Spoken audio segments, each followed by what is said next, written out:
No garbage. Are we good? Are we safe? I think we're okay, chat. I'm normally a bit cautious about starting the stream now because I'm being triggered every time I start the stream by someone using a particular command in chat that triggers a meme. But I think we're safe, chat. Happy Friday to you all. The trick is to not use it every time. You're not wrong, Steffi. Welcome to yet another Friday stream. It seems like it was just yesterday when we saw each other, chat. Wait, in fact, that's right. I was streaming yesterday. That's right. We had a bonus stream yesterday where I read you all a story.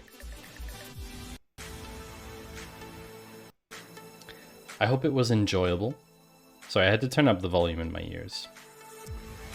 Congratulations, White Panther, on being first. Officially first. That is very rare. It's very unusual that Panther is first. But that's nice. And Steffi on being not first, as usual. Data, information, ones and zeros never lie. That's right, ones and zeros never lie. Welcome in Yoast and Rugmat and Stream Elements and Pretzel Rocks and Steffi and Yoast and Rick and Yoast and White Panther. And anyone else joining us in the chat: Ian, Stream Elements, Creatisbot, Seribot, J Walter, Ella, 01 Ella, Zero Neva, J Walter's bot, Commander Root, hello, Kata, Kayla, Paula. Wow, look at all these A names. Rugmat bot, hello. Nice to see you as well. Good to have you. Rick, hello. Good to see you again, Rick. Rugmat's bot, yes. And Sassy, hello. Hello to everybody. You do not need to respond if you do not wish to respond. Rick was hanging out with us today, co-working in the Discord. So if you're interested in a kind of body doubling co-working thing, the channel is entirely muted. So we don't hear anything. You just see your other digital friends. I hope everyone had a nice day. Seeing as we saw each other yesterday, I mean, I could ask how your week was now, because the week is over for some of you. In my time zone, right? The week is over for me in my time zone. As I work Monday to Friday. Some of us don't work Monday to Friday. It is what it is. It is what it is. J. Walter, 20 months. 20 months. 20. 20. Thank you very much for subscribing for 20 months, J. Walter. I am very appreciative. You really didn't have to do that. What's interesting is the drop message as part of a subscription message doesn't seem to work. I'm not sure why that is. Maybe because the drop game might not have access to the drop game, might not have access to subscription events in chat. 20 months ago would have been April 2018. Depending on the context, this could have been anything from major world events such as the 2018 North Korea-United States Summit, or smaller events such as the opening of the 2018 Soccer World Cup in Russia. Both of those things have not aged well. That is definitely the case. Yost, congratulations on landing in today's first drop game, 1175. 20 months ago. 3 years and 2 months, right?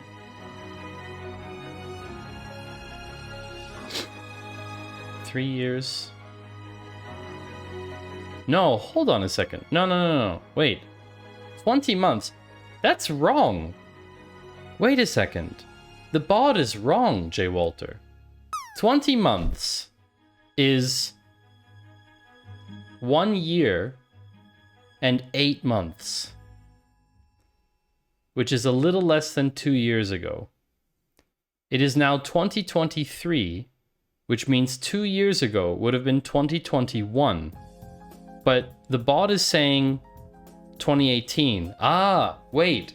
Doesn't ChatGPT cut off at 2021? Isn't that the thing? Didn't they cut it off at December 2021? I think that was it, wasn't it? I can't remember. But yeah, that's weird. It doesn't know the real date. It doesn't know the real date. It is possible because June 2021 is 20 months after February 2020. Time is calculated by adding up month. Beginning... Wait, what? That also makes no sense. What is this? Ask it for today's date, J. Walter. There's only one way to solve this. Ask it for today's date. That's the only way to know. I think it's late 2019. But now it's talking about February 2020.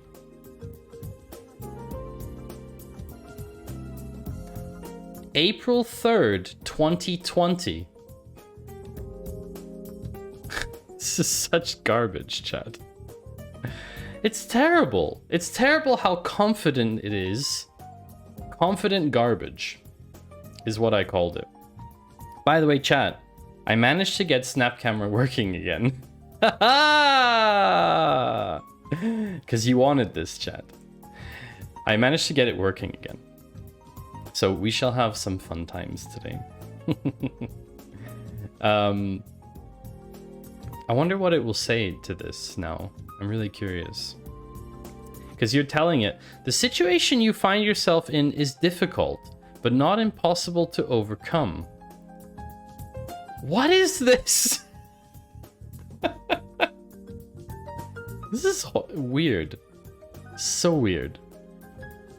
I really don't know how I feel about AI chatbots. It's very, very hard to understand. Like, to put into words all of the things that I feel. Also, chat, I am using Pretzel Rocks' surprise playlist today. I've never used the surprise playlist before. So there's a strong possibility that we get really weird tracks. And if you hear a weird track, then I urge you to tell me that we should change the track. I wish I could give you control over the track, but unfortunately I cannot. Can we? Wait, Pretzel Rocks has an API, doesn't it?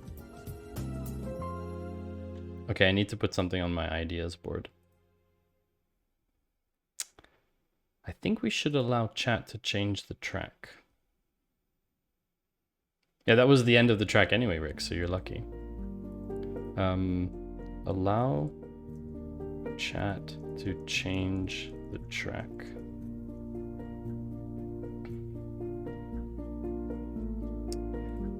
Hello, Bad Cop. Welcome. I was watching your stream earlier today.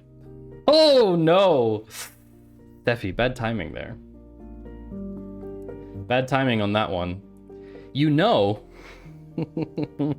I lurked for a long time. You were there? What? How?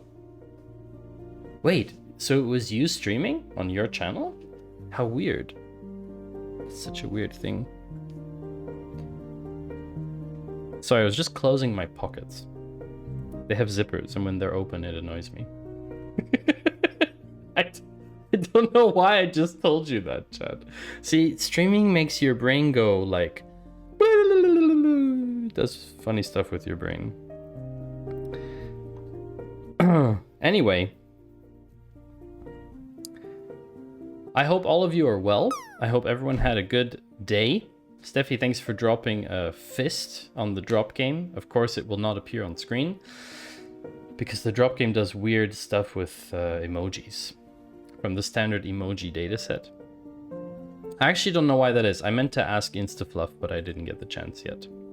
Instafluff and Maya are the creators of the drop game, by the way, chat.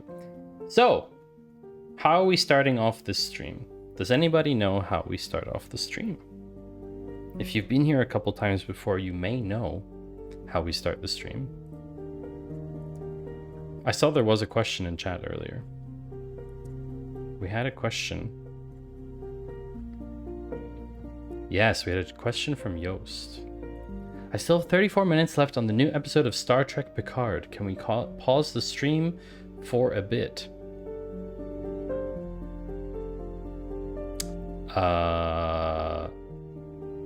No. But what you can do is you can go to the little tab in your browser where this stream is running right now, and you can press the X button. And then you can go watch your show. And then when you're done with your show, you can go back to your browser again, type twitch.tv/Maddie_2shoes and press enter. And then you can come back again. We cannot pause a live stream. It is not technologically possible to pause my live stream. What you're doing when you click pause is you are pausing the feed on your end, not my feed submitting. Did you just tell him to leave? No.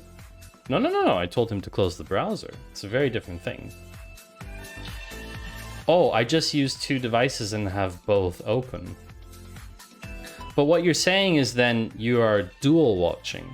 So you're watching me and Star Trek Picard at the same time. But then how do you know what's what? What if I start talking about stuff that happens in the show? Wouldn't that be like, I don't know, wouldn't that cause problems for you? You know? Multitasking. AKA work.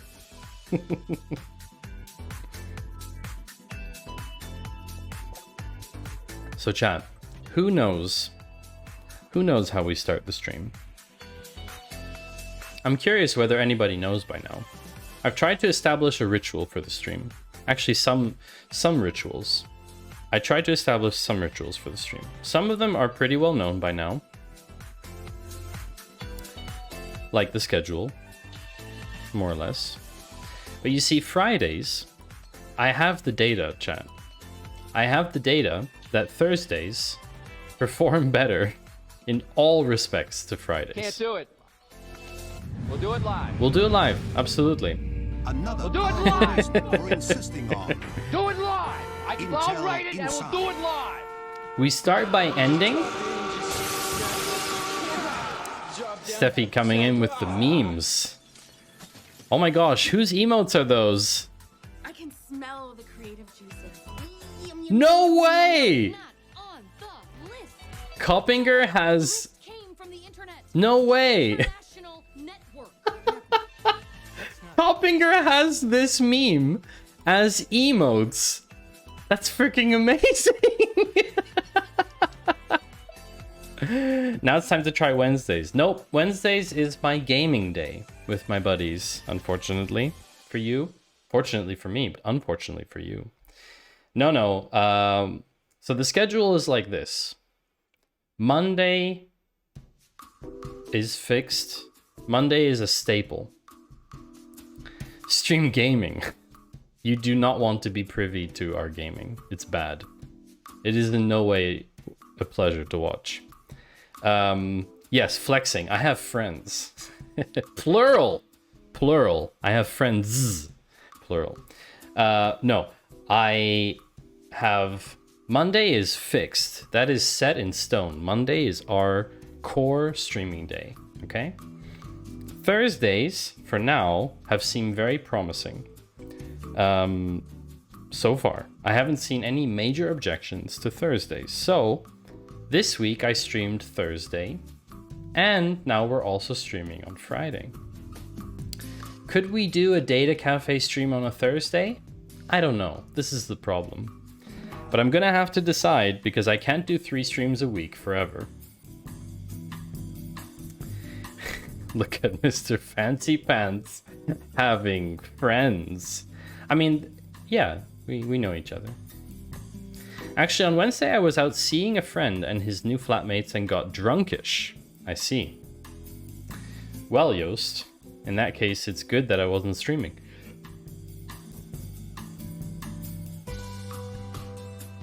Sorry for that, chat.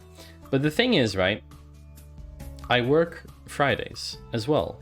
So if we were to do Data Cafe streams on Thursdays, I have a feeling they would run pretty late.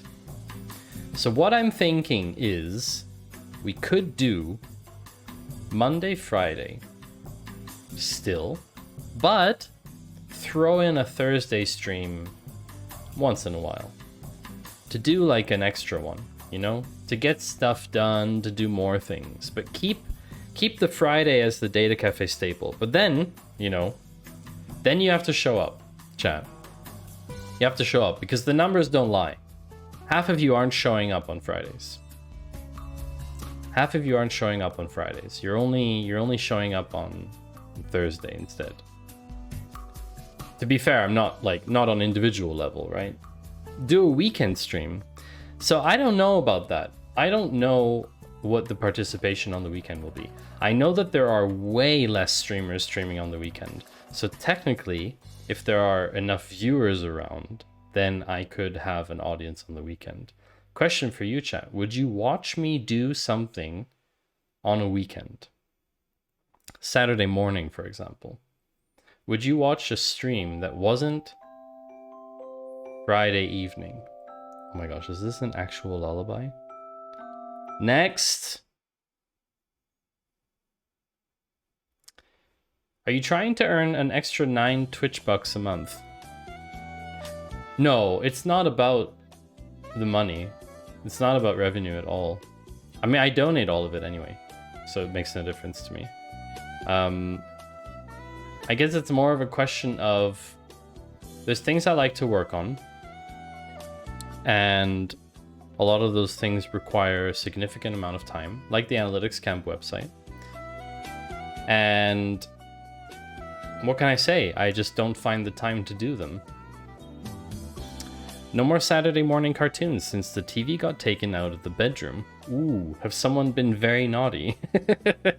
Hi, Ginny, by the way. Good to have you back to the stream. Love having people who come back. Guess it could fill with Maddie. Guess could fill it with Maddie. Are you trying to fill your bedroom with Maddie? Is that what you're saying? Because that sounds a bit... If you know what I mean. Fill your bedroom with me? You mean my sultry, sexy voice and my persona? Talking about sequel. Did you just call Maddie fat? Oh yeah, yeah. Wait a second. Filling the room with me? That also sounds like an insult. Yeah, hang on. Let me just nail you up where the TV's supposed to be. No, not doing that one. We're not doing that one. No. I'm already in one religion. Okay?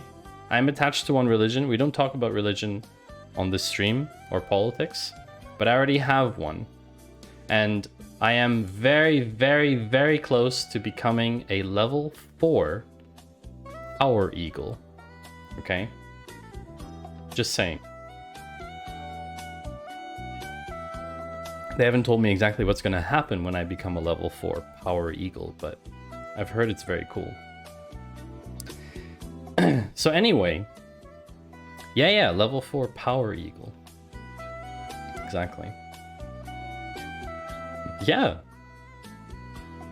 Go for it. Exactly. So, it's totally not a cult, just for reference. Totally not a cult.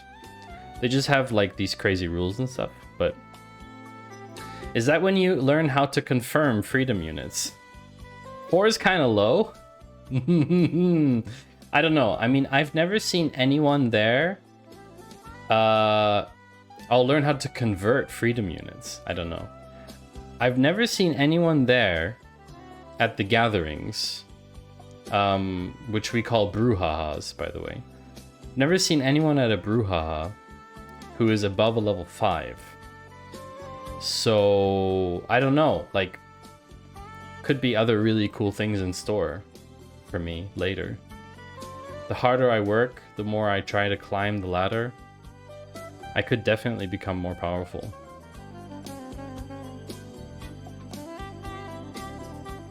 It's kind of weird to be talking about this with this music. But the point is that, chat, you need to show up if I were to do a weekend stream. And I don't know if that's the case, because if I'm streaming on a weekend, then it's cutting into a lot of activities I could otherwise be doing. Need a good playlist? No, this is fine for now. I'm just gonna keep skipping if I don't like tracks. It's that easy. Or we're just gonna go directly to chill bass if it doesn't work. No, it's not. What do you mean it's not okay? Yeah, okay, we're going to chill bass. We're going back to a playlist because this is frustrating. So, no one has said how we start streams yet. I'm very disappointed because I don't think anyone understands how we do streams. This is the problem. See, I haven't established enough of an audience because you don't know how we start streams. It's very disappointing. I'm very disappointed in you, chat. I'm not angry, I'm just disappointed. Yeah, chill bass is like vibey, kind of like lo-fi vibes, but faster, better bassline. You know? We start streams very carefully.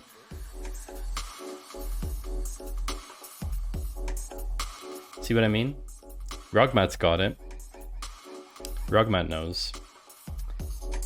Today we are in the Data Cafe, which means we are covering data and tech news of the last week-ish or so.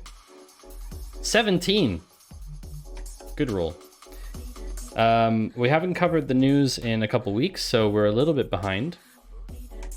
However, it's not a problem. It's not a problem. Check out Me and My Wife on SoundCloud. That sounds like a good tip. The thing is, Rick, you know the rules around DMCA, right? We can't play any music that's copyright.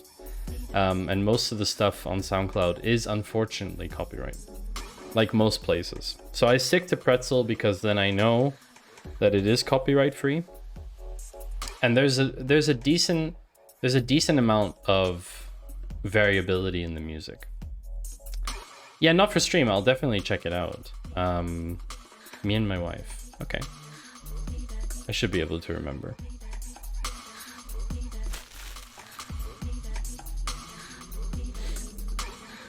Run DMC does rule. This is true. Who threw a paper ball at me? Rugman, did you throw a paper ball at me? So anyway, the point is, chat. The point is that we start the stream by covering the meme of the day. The meme of the day shall be today's unexpected meme I received from somebody else. Thanks, Rick. I will go check it later after the stream. I can always go get the user history after the stream. 5.5 hour house mix. Okay. Chat. The meme of the day. What kind of background is this? What is this? Ooh, privacy background. The meme of the day is very privacy relevant. It is courtesy of Finite Singularity. Thank you very much, Finite, for giving us a fun meme of the day. Yes, privacy. Google Chrome saying, which website would you like to see? Person saying, I don't want you to know. What about telling Mr. Incognito? Okay. No problem. See, the joke is that's a puppet. Because incognito mode still runs through Google's servers, so Google still knows. Google still knows what you're doing in incognito mode, chat. Okay? Google knows. If you know what I mean. Google still knows what you're using incognito mode for. Granted, most people are using incognito mode because you want to open a link that someone sent you from chat on Twitch that you're not sure if that link is safe or not. But that's okay. Google knows that you're watching Prawn, yes. I mean, your ISP knows too, but it's a bit different when Google knows it, right? But it's okay for Google to know as long as Google doesn't tell my wife, girlfriend. Oh, you have both wife and girlfriend? Do they know about each other, Ginny? Because that's a problem. Unless you don't visit any site with Google Analytics or Google itself. Avoiding those two things is very tricky. Very, very tricky. A little bit like that article from someone who tried to dump all the big tech services. I think it was a journalist, I think it was a she, wrote an article a while back about using everything on the internet, but that doesn't come from any of the big tech services for like 2 weeks. And they said it was horrible. Absolutely horrible. Hi, Limonad Chick. Welcome back. Good to have you here. Are you preparing your shoes for art prompts, Limonad Chick? I'm already half afraid, half excited for what prompt you're going to give me today. See, Limonad Chick is the person who always uses the AI art prompt, Channel Point Redemption. So chat, the way we're going to do things in the Data Cafe is we are going to go topic by topic today. So instead of just jumping around from article to article, I have organized all of the articles. So by the way, we have to get through all of these tabs today. We need to get through all of these tabs, just saying. I've organized all of these into groups. And as usual, all of these articles will be featured in my stream recap on Patreon, which you can read for free. Okay? Avoiding Google, you're only doing that until you have to search for something and DuckDuckGo Bing doesn't deliver, or until you want to watch some entertainment on video platforms again. Yes. The big problem for that person who wrote that article, I think it was a she. I think what she really ran into is things like websites running on S3 or websites hosted on Amazon or Google servers. She basically said if the website is on that server, she's not going to use it. This is obviously, understandably, it's a pretty extreme way, but yeah. So much traffic is routed through the big tech servers that it's very difficult to not do it. Yeah. Yesterday I was so tired and forgot to write a prompt. But you see, Limonadchik, now you have enough shoes for maybe 2 prompts in one go, you know? I mean, it's a max of 3 per stream, so in theory, you might have enough. Internet without AWS, yeah, that is hard. That is very hard, exactly. I think they said Cloudflare was okay. Might as well turn off the computer and touch some grass. Yeah, or eat it, or smoke it, or whatever you do with your grass where you are. So how are we getting started? We are starting with a category. So on the bottom here of the screen, if you look below, sorry, here. If you look here, you'll see there's a category.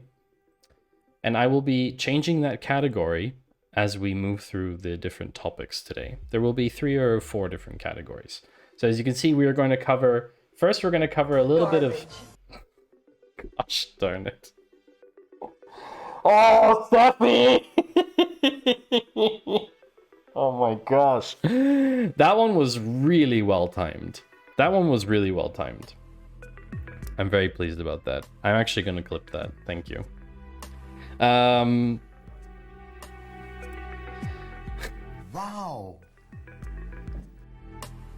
Super wow.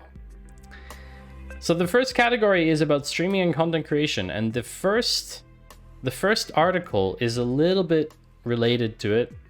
The first thing we're looking at is a really, really super interesting thing. This is a Society for Internet Blazeball Research. So this is a community that is on Discord, and this is a society that does research around Blazeball. Blazeball is a kind of fictitious sports thing or whatever. Now, why am I showing you this? I'm not into sports. Why am I showing you this?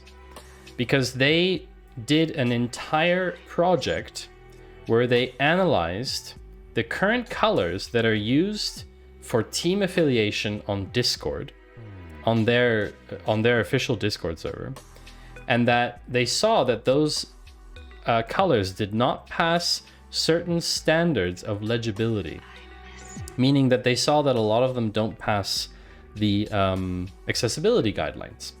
So they actually built a new list of alternate role colors that were distinct and legible on all versions of Discord.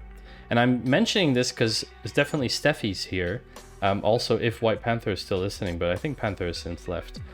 This is something really interesting for Discord in terms of accessibility. So let me show you. There's this whole thing here of how some of the contrast of certain text works on light mode, but not on dark mode. So for example, here you can see garages. It's very hard to read garages on dark mode, whereas it's also very hard to read sunbeams on light mode. So these were the current team colors. I see we've already received our first prompt. A military officer on the beach trying to bury the ocean using an excavator. How do you come up with your prompts? Let me not check. I will put it in after this article. Thank you for submitting a prompt. The contrast ratios in all of Discord's color modes are shown in table 1. So they calculated all the contrast ratios, and you can see some of the contrast ratios are below the recommended value for what the WCAG says should be the right value. You can see here 1.59, 1.4. That is not a good contrast ratio. So what they did is they used a contrast value to filter out colors. They used like a color wheel. They did all this really cool methodology to come up with new roles that match the accessibility guidelines. Thank you very much, Steffi, for the clip. Should we watch it? Clip and a clap, and then you've got your Twitch clip. Should we watch it? Nullset, thank you very much for the follow and welcome to the stream. Thank you, and remember, imagination was given to man to compensate him for what he is not, and a sense of humor was provided to console him for what he is. Some kind of proverb there. Thank you, Stream Elements. Let's watch the clip then. We're gonna cover a little bit of... Gosh darn it. Oh, Steffi! Oh my gosh. That one was really well timed. I'm very pleased. So you can see here that we now have really, really nice contrast on all the colors. And that's really something incredible to consider, that they actually went really like this far to show the comparison of how it was before and how it is now. And actually, chat, don't you see the difference?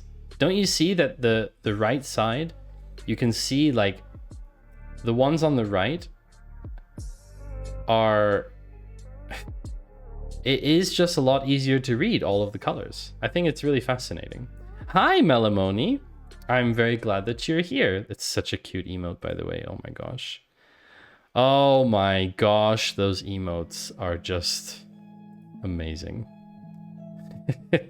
So Rugmat, this is about a Discord server called Society for Internet Blazeball Research, doing research on their own about which colors work for dark and light mode in Discord best for accessibility, and coming up with a new framework of colors that they can use so that they can be the most accessibility friendly colors. So yes, Melamony, this would be for if you're a mod in any Discord server, or you're an admin of a Discord server, this would be very interesting for you to have, because they have all the color codes here. They have all the color codes here, so you can basically take all of the color codes here and say, oh, these are actually all accessibility friendly, because they've tested them. So it's quite cool. So the links, well, you can just get the link afterwards in my Patreon post, but I will post the link now into the chat as well to the PDF, just so you don't have to wait till the end of stream to have this. But I always post the links, all the links that I cover on Fridays in Data and Cafe episodes. I always post all the links in Patreon afterwards. It's completely free to access. It's completely public. So yeah, that is that. That is that, chat.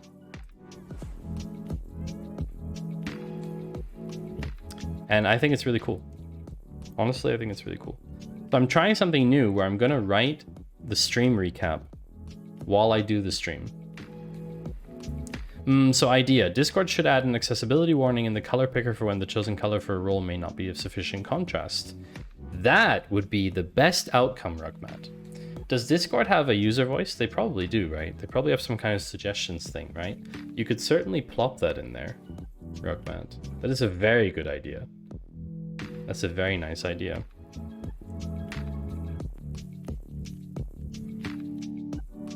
So I'm going to call this accessibility friendly colors for Discord roles. Link. So I'm just writing my Patreon post at the same time as I'm doing the stream. Just because I think for the Data Cafe with all the links, I think that will make my work a little bit easier.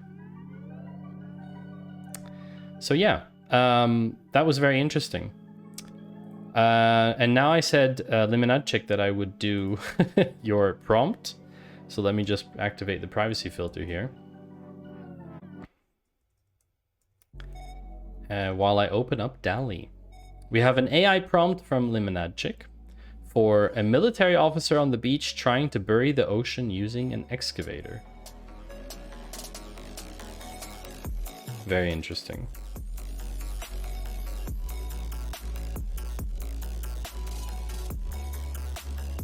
Okay, so here we go. We are going to generate.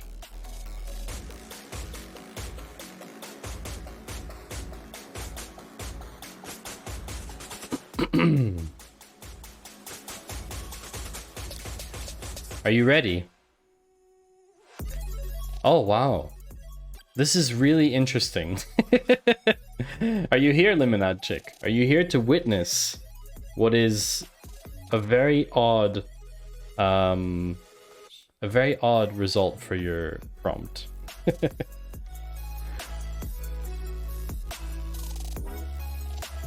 So here we go. Image number 1. It kind of looks like he has AirPods in. Kind of look he has AirPods in. Pretty interesting. But yeah, I mean, that's an excavator. This is a machine of some kind. I don't think this is really connected, but yeah. This is like what a machine would look like. Number 2. Some kind of woman. The quality is not so good on this one. But that is definitely an excavator. That's definitely ocean. That is sand. It's pretty accurate. I guess it's pretty accurate. Let me just check on the bunnies, chat. Aw, Jerry's giving Ben some kisses. The clean. Isn't that cute? So cute. I like that they're so friendly with each other.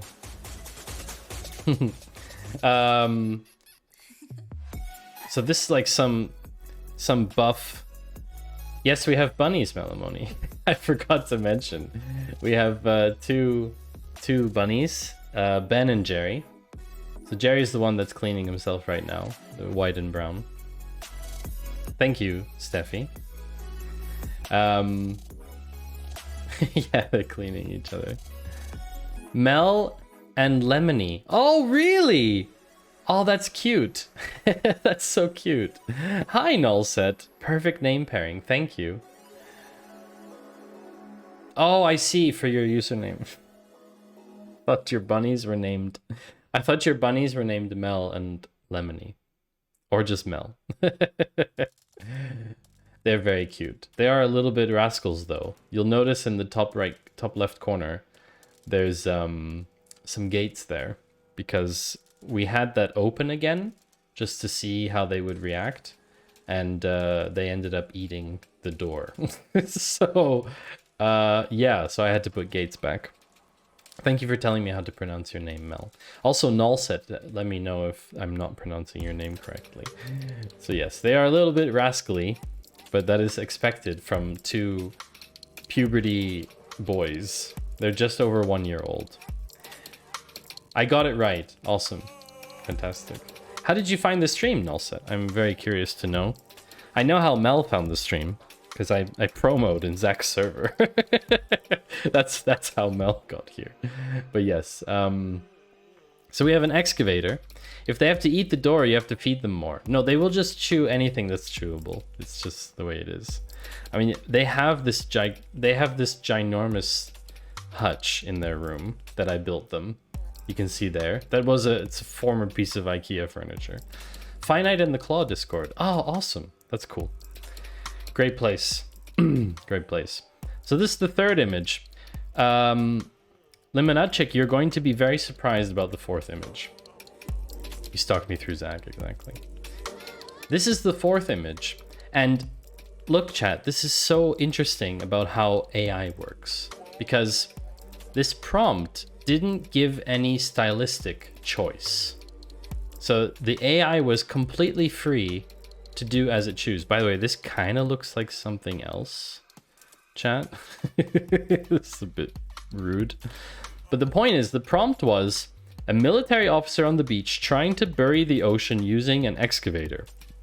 There's already a little bit of bias in the AI because this one, and this one are depicting men. And if the AI was unbiased, technically 2 of them should be men, 2 of them should be women. Or it should be at least a bit more obvious that it's not biased. But this happens consistently because of the training data as well. Because there are probably more men in military than women. But we didn't give any style choices, but basically it's chosen for these 3 to go with basically photos. But with this one, it's decided to do a drawing. And this is, strangely enough, probably the one that's most representative of the prompt. A military officer on the beach trying to bury the ocean using an excavator. Okay, you could argue this one is also pretty good. Limonadchik, what do you think? It was your prompt. AIs are just as biased as the human who set them up, or as the data that was produced by humans that have been used to train the AI. Don't forget, all these AIs have been trained on data that we provided ourselves. I want to go over here. Is that AI biased though, or is that representative of the proportion of data depicting men in the military? Actually, the fact it shows a woman at all is pretty impressive. Yes, I think so too. In a way, it's AI bias through data bias, if you want to be specific, I guess. Mel, you wanted to know about the ads thing, by the way. So Twitch is telling me I have another 11 minutes and 30 seconds until the next ad block. When that ad block comes, my software that I use for my stream, which is called Atom, but you already know about that because you've been bugged by Dave. Thank you, Stephanie. ADEM detects when a ad is being triggered, whether it's triggered manually or through the scheduler, it doesn't matter. And when that happens, I ask it to post a message into chat. So you will see when that happens. I don't have it doing anything else at the moment. I want to run I want to have a little thing on screen showing the duration of the ads. Never give up. Thank you, Rugmat. I will never give up on trying to get rid of ads. But yeah, I want to have a little thing showing duration of the ad still, but I have to find the right animation. Oh, that was the audio was off on that one. I think the first one is sometimes off in terms of audio. That's fine, Mel, no problem. I'm glad that you came by. That's really awesome. Duration and countdown to the ad sounds great. Yeah, basically, the scheduler gives you the duration of when the ad is going to happen. Oh wow, there's some stuff happening. They're chasing each other. The scheduler gives you how long the ad is going to be, the next one, and then you can do whatever you want as soon as the ad plays. ADEM can pick those numbers. So ADEM just knows when the ad gets run. It doesn't. There's no prior warning. I also checked with. I also checked on the API side today. There's no prior warning for when the ad is going to play. You just know it because you see it in the scheduler. Let me show you what I mean. Let me show you.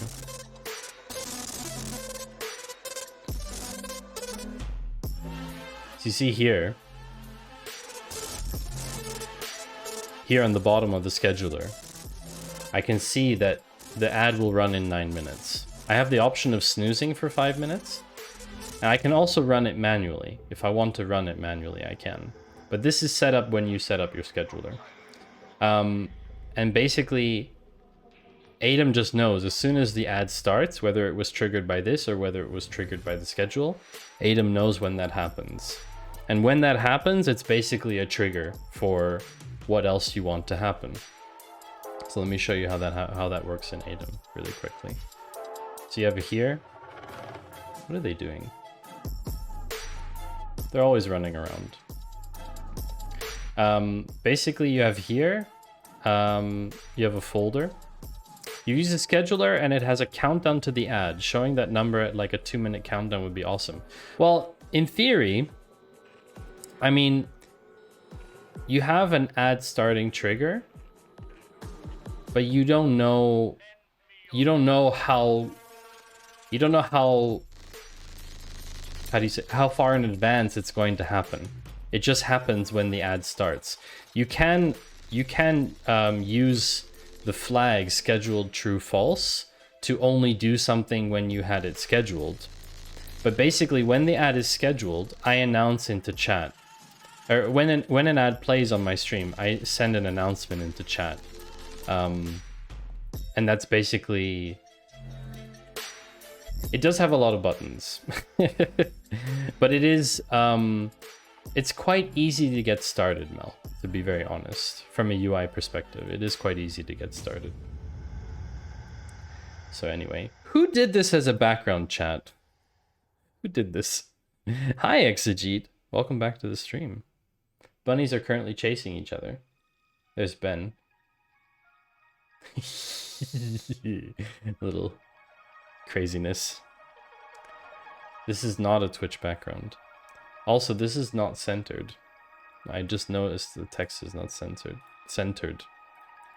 It's kind of annoying. I can't really get it to center, which is really quite annoying. Background, no. So floppy. Yes, they're very floppy.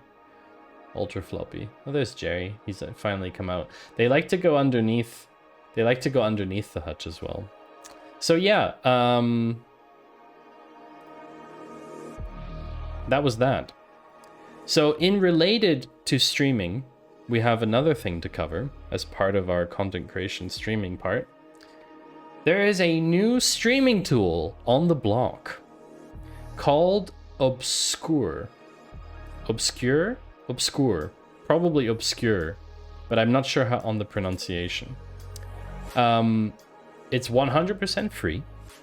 It has audience interactivity, whatever that means. But here's the thing.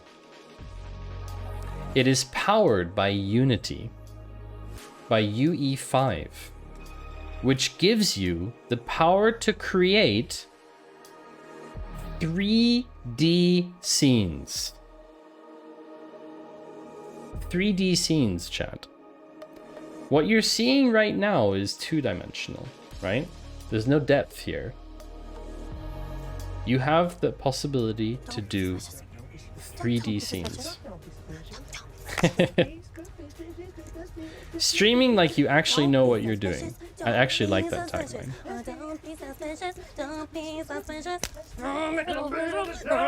Oh, sorry, Unreal. Yes, sorry. Sorry, not Unity. Unreal Engine. Unreal Engine. Free? Yeah, there's probably a reason why it's free. I think because it is a fork of OBS. Which is why you can also import your scenes from OBS. Because I think it's a fork. It is distributed through the Epic Games Store. I think it's a fork. I haven't looked into it in detail. They have a roadmap, a public one. Yes, a fork, not a spoon, Jim. Also, hi, welcome, Jim. But yes, create 3D scenes, edit materials, and add props without any 3D composition knowledge. So they have apparently some kind of built-in interactivity stuff. But basically it allows you to create 3D environments.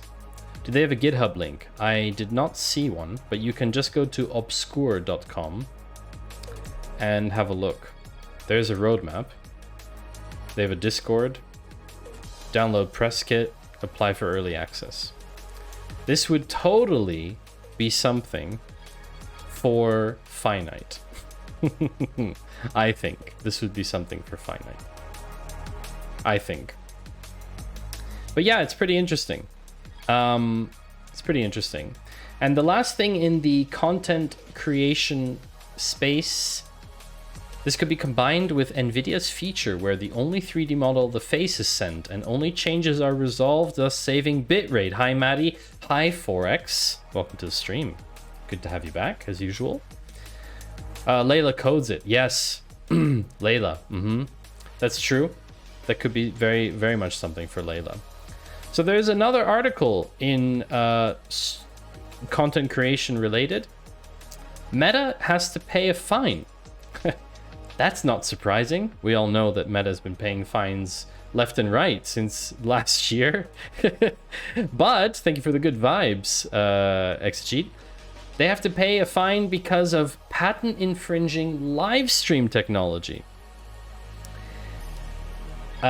Which is pretty hilarious. They have to pay 175 million to a company called Voxer, which makes an app that is a walkie-talkie. It's a walkie-talkie app where you can press and go, this is a 649er on the Saint and confirming the 46 and the 3 coordinates. Over. And the other person can respond. It's like the classic sort of walkie-talkie shenanigans, right? But yeah, it's just hilarious that Meta has to pay another fine. But there you go. Meta has to pay money for illegal shit that they do. Go figure. Exactly. Yes, Mel, I'm in Switzerland. Wait, where are you based, Mel? Are you in Europe as well? I assumed you were in the US. I don't know why that is. There's no fine that would keep Meta from operating as normal. I don't know. It's starting to stack up. I don't know what they're. I don't know what they're at now, but they're well over $1 billion in fines now. But we will get to more news. Garbage. We will get to more news about Meta later. There's another article about Meta. So yes, next we will be talking about voice AI. We will be having a short ad break. I say short, it's 3 minutes. We'll be having a short ad break, but before the ad break, I wanted to share with you a very, very tiny article. Forex, you probably already heard about this. Google Search Console now offers you direct access to bulk data export in BigQuery. So if you operate a website and that website is on the internet, you want it to be found on Google, then you will have, you can attach the Search Console to be more understood, to understand better about how your site is performing in terms of organic search. And now you can export that stuff directly to Google BigQuery. Wonderful, Forex. You're in the US, but part of your family is in Switzerland. Oh, that's cool, Mel. That's awesome. Let's take a quick break and we'll play some clips from the stream and we'll be back in a few minutes. Take a break for yourself as well, chat. Do rest. I mean, we've been streaming for an hour already, so take a, get up, drink some water, take care of yourselves, and we'll be right back.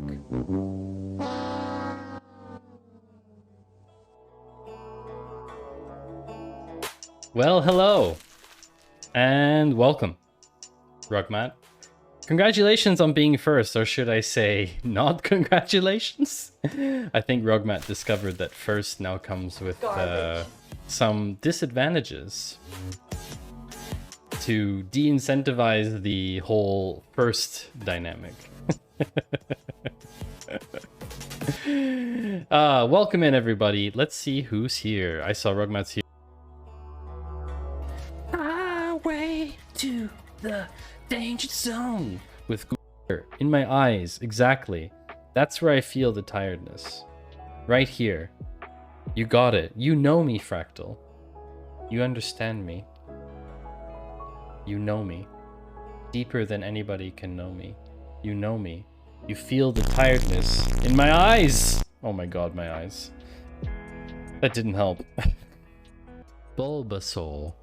Is she British? American. Look. Bulbasaur. See? Bulbasaur. Bulbasaur. Bulbasaur. Bulbasaur. Go slower. Bulbasaur. This is so weird. Why is this so... 26 ways that you can earn passive income in 2023, and then 25 of them require you to have $250,000 from your dad who gifted it to you when you were 16 and you decided to put it into some pension fund, and then you have like $250,000 to spend on real estate, and whoop-de-doo, now you can earn passive income from your real estate. But you needed the freaking $250,000 in the first place to actually make passive income. So it's like all of those articles are just debating you. They're terrible. And yes, the best passive income is to make articles about making passive income. I realized it would get clipped once I did it. No, not everything I do gets clipped. So it's like, it's not a given that it gets clipped, you know? It happens, but it doesn't happen all the time.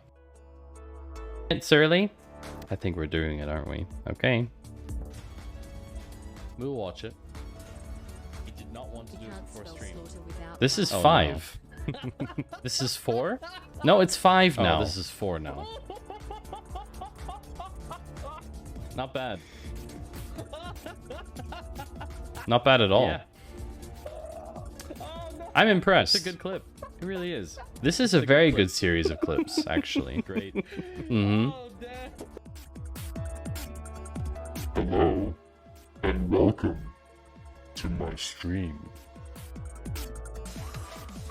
I think you're gonna keep the lights red for a while, aren't you now? Because honestly, this is the stuff of nightmares, isn't it? When you see a Twitch streamer in a bunny suit, just telling you that this is the stuff of your nightmares. I should probably give people a content warning. Navi! Hey, Navi! Good to see you.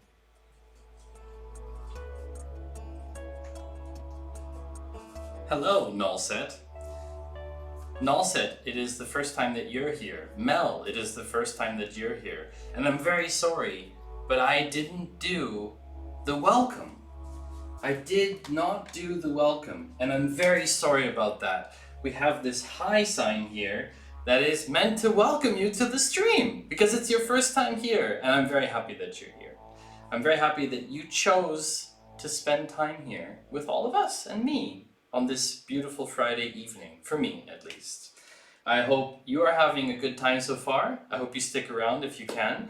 If you can drop a lurk, you can consume the content however you want. There's no obligation to chat. Do however you like. If you want to ask questions, you can do that too. And I hope you have a good time.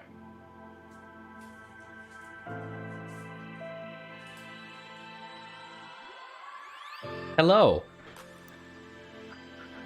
So yes, Nullset and Mel, welcome to the stream. I totally forgot to do my welcome, which is embarrassing. It's terrible. Bad streamer. Hope you enjoyed the welcome. Garbage. Welcome to Garbage! I'm your streamer, Anonymous64942091, and I am always here in place of Matty Two Shoes when Matty Two Shoes' identity needs to be protected. Thank you, Sociable Steve, for protecting Matty Two Shoes from the horrible people on the internet. And welcome in, Sociable Steve, to the stream. We'll be lurking. Thank you for the welcome. Thank you for being here. In the stream. So I managed to get Snap Camera working again. Jim, I saw you got a 19 before. That was pretty good. Not bad. Not bad at all. Welcome back. Thank you, Steve. I saw you met my anonymous Can't do it. person. Do it live. We'll do it live. Do it live. I'll write it and we'll do it live. Vision trouble. Oh dear. Oh no.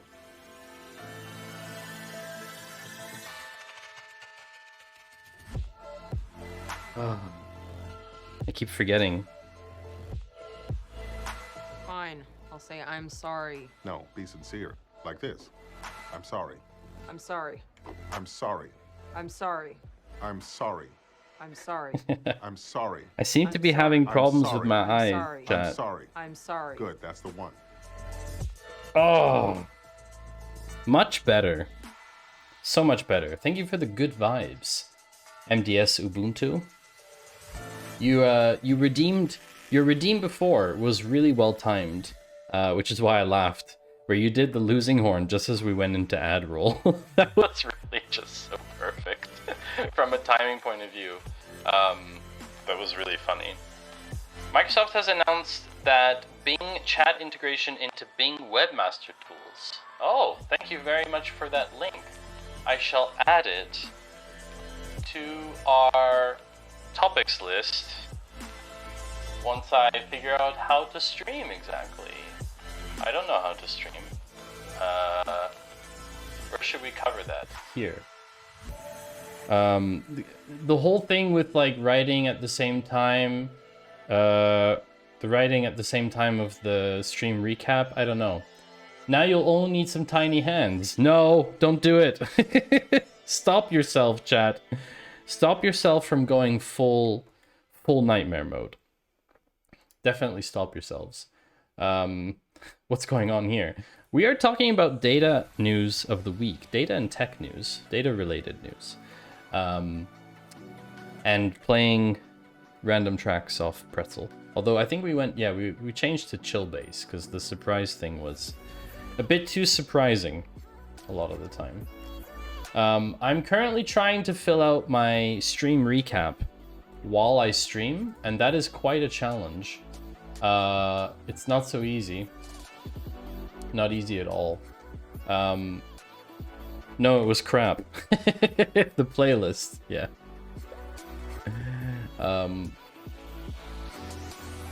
New 3D streaming tool, Obscure. Hyperlink? I know you can't see anything I'm doing, but I can also not see anything that I'm doing, so I think that's fair, right, chat? Seems fair to me. Seems fair.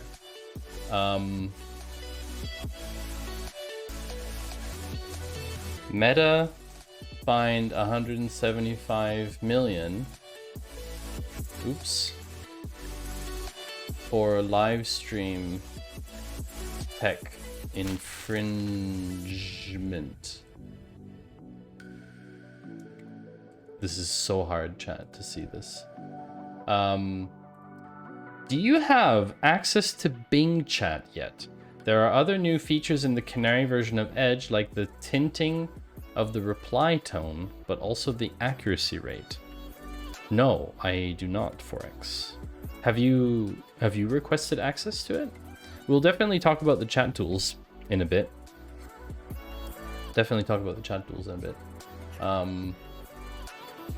So yeah, basically this was the section about content creation, streaming, and social.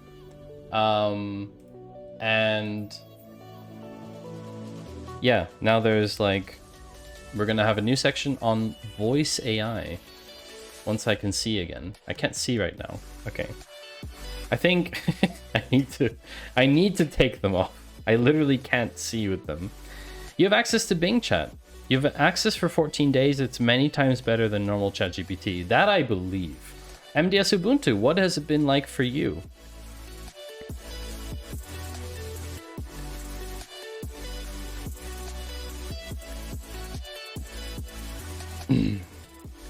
So this is now bulk data export. I'm going to try and do this after each article, chat. I got caught up with myself earlier. Let's go back to the main scene here. Bing Webmaster Tools adding Bing Chat and index coverage reporting. Announced at PubCon that Bing Webmaster Tools would get 2 new features. Bing Chat integration, and the second is the index coverage report. Okay, this is a search engine related topic as well. Interesting. Bing Webmaster Tools getting AI power. I mean, it makes sense. Microsoft made a huge investment into OpenAI, so it makes sense. Makes sense that they make most use of it, right? So, what is the next topic for us, chat? The next topic is around voice AI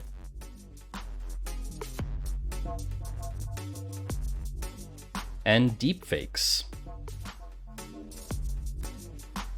And then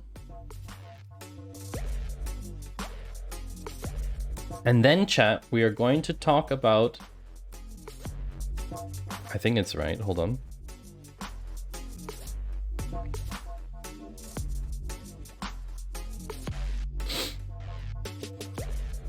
Is that correct? I think it is, yes. And then we are going to talk about AI ethics and regulation, which I know is not a sexy topic. I know it's not a sexy topic, chat, but it is very important. And as usual, if you have any questions or whatever you want to talk about on stream, then you do that.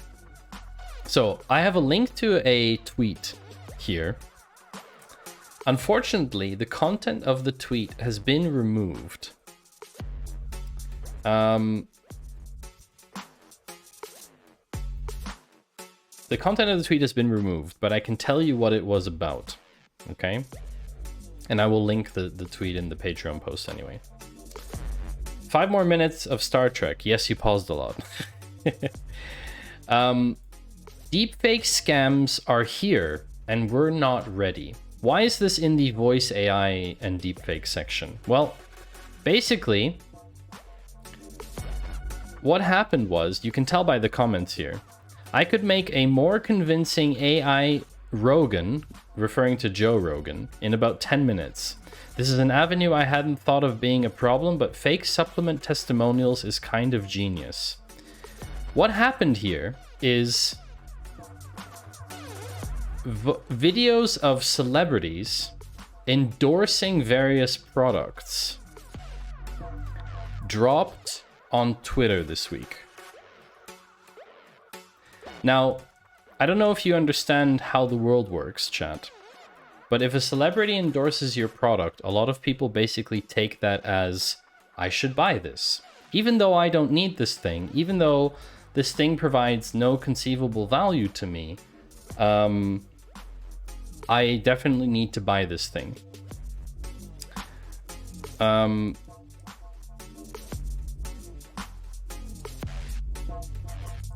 So what happened is,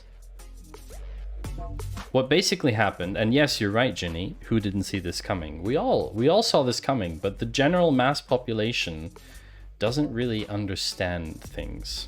Also, Mel, if you're still listening, I'd love to know where your family is in Switzerland. Without doxing yourself, Switzerland's a very small place. But if you, I'm based in Zurich. I'm based in Zurich, so you can give me a rough idea of which city they're located in. So yes, the problem is, chat, that deepfakes of celebrities endorsing your products is super dangerous, because people cannot tell the difference. Now, I wanted to show you this video. However, the video has been taken down, which actually is a good thing. It's a good thing, because all of them have been taken down. But yeah, it's a real problem. It's a real problem because the AI voices are quite realistic for very small snippets of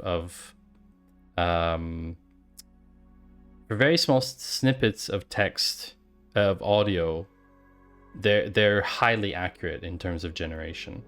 And the other one, which is really the other thing, Athenia AI Heroes. No, I don't know them. Also, I kind of understood what you wrote first, Forex, although I know you wrote it by accident. The other thing that this highlights is a thing that I've been talking about for a long time on stream already. There's so much data available of content creators and public figures that you can train any AI or video AI, voice AI technology on all of that data, because you have access to it. You go to YouTube, you get an entire YouTube history for someone that is doing product endorsements, and you get a video and you basically train it on all those videos, and then your AI sounds exactly like that creator. It's just, given enough time and enough data, the AI will sound good enough. The technology is there. It is there. And proof of that is this. Proof of that is exactly this article, and this is exactly what I've been terrified about happening for the last 2 years since I've been live streaming. This is exactly what I've been worried about. This is an article about how voice actors who play a role for games, how they are being harassed. And I'll show you why they're being harassed. I'm just writing this into the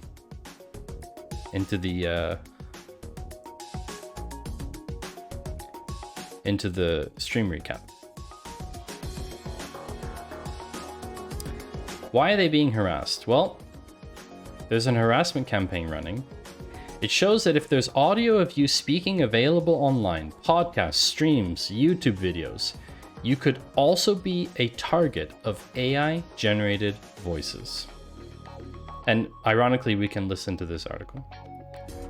Basically, artificial intelligence generated voices are already being used to harass ordinary people. And what they're doing is they're creating voices of the people that they are trolling, and then having them read out things like home addresses or other PII and posting the results online. Athena AI Heroes trains AI on data from public figures and then does a combination of text, image, and audio. Most often he does this on well-known streamers and has fun doing it with S-Fund. Interesting. So, question 4x, because you seem to know his stream. Does he get permission from them to do that before doing it? Because, for example, if this streamer took all of my content, trained an AI, and then made a combination of text, image, and audio from it, and was playing it on his stream, I would do a DMCA strike. Because I would consider that a misuse of my content without my permission. Other streamers might see that as being fun or, I don't know, advertisement or marketing for their channel, but without asking me beforehand, I would be very, very uncomfortable with that. So I'm curious whether he asks the public figures for consent beforehand, because he technically should, especially with like smaller public figures. It's obviously more complicated when you're talking about public figures like Barack Obama or something. I think it's a bit different when you achieve a certain level of fame. That's more tricky. But basically, Motherboard has, so the Vice article, they've spoken to 4 different victims of this campaign, and they are all voice actors who've worked on video games. By the fact that he's generating the entire video, I'm guessing he's not addressing that. Unfortunate. The news highlights the potent threat posed by AI-generated voices for anyone who has recordings of their voices available online. Podcasters, YouTubers, and streamers are just some of the other sorts of people that could feasibly be targeted by such attacks in the future. Motherboard previously reported how 4chan members created synthetic replicas of celebrities' voices, including one case, an Emma Watson replica reading Mein Kampf. That sort of attack now extends to people who aren't as high profile as Hollywood celebrities. This is the problem, because we're creating all of this data, and it's there for the taking, and that's the issue, right? I would have thought that the bigger issue for voice actors is that the company hiring them would rather build an AI model of their voice and then not have to pay the actor for their time anymore. That's fair, Ginny. I just don't know if the voice AI can be that good yet. I don't know if it's that good to be that level of quality to be in a game. I guess it depends on the a level of quality of the game that they're developing. Like, is it an A-list title or is it more of an indie game? I could see indie games wanting to have like Morgan Freeman type voices. Yes, and a link to a video. What am I supposed to think about this? Let me just turn this down.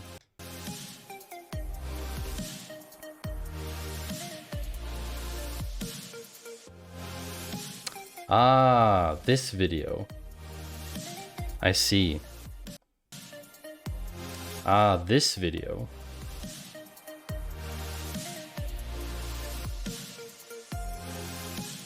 This video. I think that would also get into property rights of owning your own voice and the companies having to avoid sounding too similar to the voice actor in question. The thing is, they'd have to license your voice completely. That's a tough one, dude. I mean, obviously, I'd have to go with my main character from way back, my Hunter Asmongold. But I would also totally go for Tyrande Whisperwind for sure. Interesting. So, interesting. So this is AI generated Asmongold. Paying himself. She's definitely got that whole elf vibe going for her, and I'm a Wow, that's pretty accurate. I don't watch Asmongold a lot, but that's definitely Asmongold. plus she has that amazing eyesight that would come in handy during epic raid. So I can see, like, I see the distinction here with like parody and everything, but if you don't ask for consent prior, I mean, for a very large streamer like this, I'm sure that he probably got consent. But doing this on like a small streamer that they don't know about is happening to them, I think that's a clear privacy violation, in my opinion. But I'm happy to put this into the recap as well. Let me just do...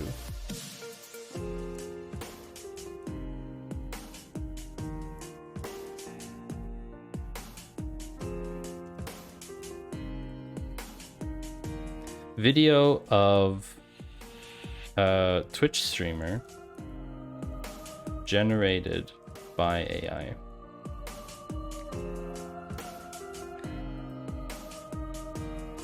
I'm curious what you think about this technology, chat. Because the problem is, okay, this is for now, this is limited to doxing and harassing, which is bad enough. This is bad enough. But imagine this gets to the point where, oh, hey, your bank uses, I don't know, voice and face identification. You're telling me that the 100,000 hours of video and audio material you have online can't be used to generate a conceivable fake that could be used to log into your bank account? And I know that someone did this with an AI voice, that they logged into their bank account using an AI voice, but they still need another piece of information. They still need personal information.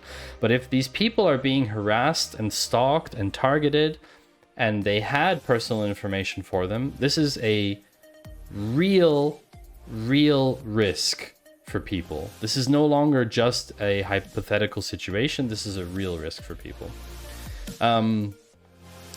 I think it would also get into property rights of owning your own voice. Exactly, Nulsa. Yeah, exactly. Sorry. Interestingly, would potentially create a rather interesting income stream for aging actors, where they could potentially license that for long periods of time and provide an income stream for future generations. It's an interesting topic, right? Of thinking about what does your voice signature mean? Is it entirely 100% unique to you? Probably. Does that mean that you own it forever? Until now, there hasn't been something like that, saying you own your voice. It's just your voice is you, right? But yes, he has thousands and thousands of hours to pull through to generate that kind of stuff with lots of different emotion and inflection. Exactly.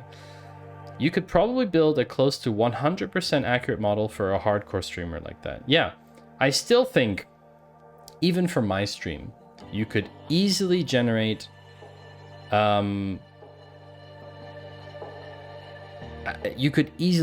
something for me. At least audio. Definitely audio. I think video would be challenging because of the position of the video, but I think the training models have gotten better at identifying what's the person in the video and what's not. But yeah, Null said, I agree. It's terrifying, really, because people will use these things for nefarious purposes. And yes, I believe there's a couple companies in the UK already and the US that use voice identification. Like I said, it's a combination of voice print identification, but also having access to information. So here, for example, in Switzerland, there are some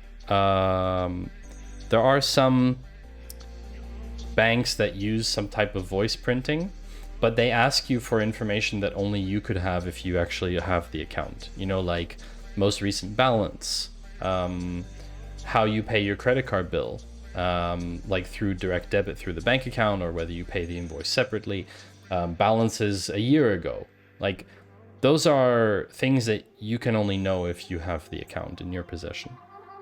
So yeah.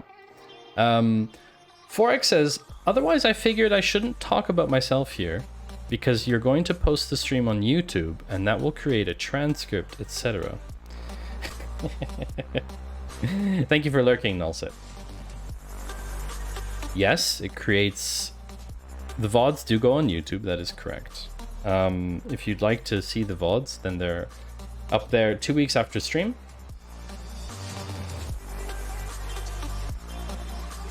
Twitch keeps the videos for 14 days, so the VOD goes up 2 weeks after.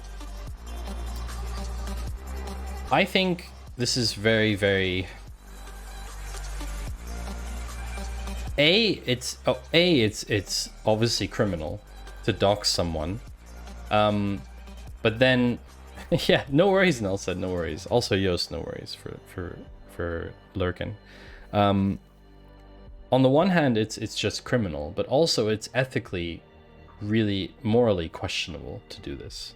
Even if it wasn't illegal, it's very questionable to train something on data of another person and then in any way impersonate or use that data for any kind of nefarious purpose. It's just wrong.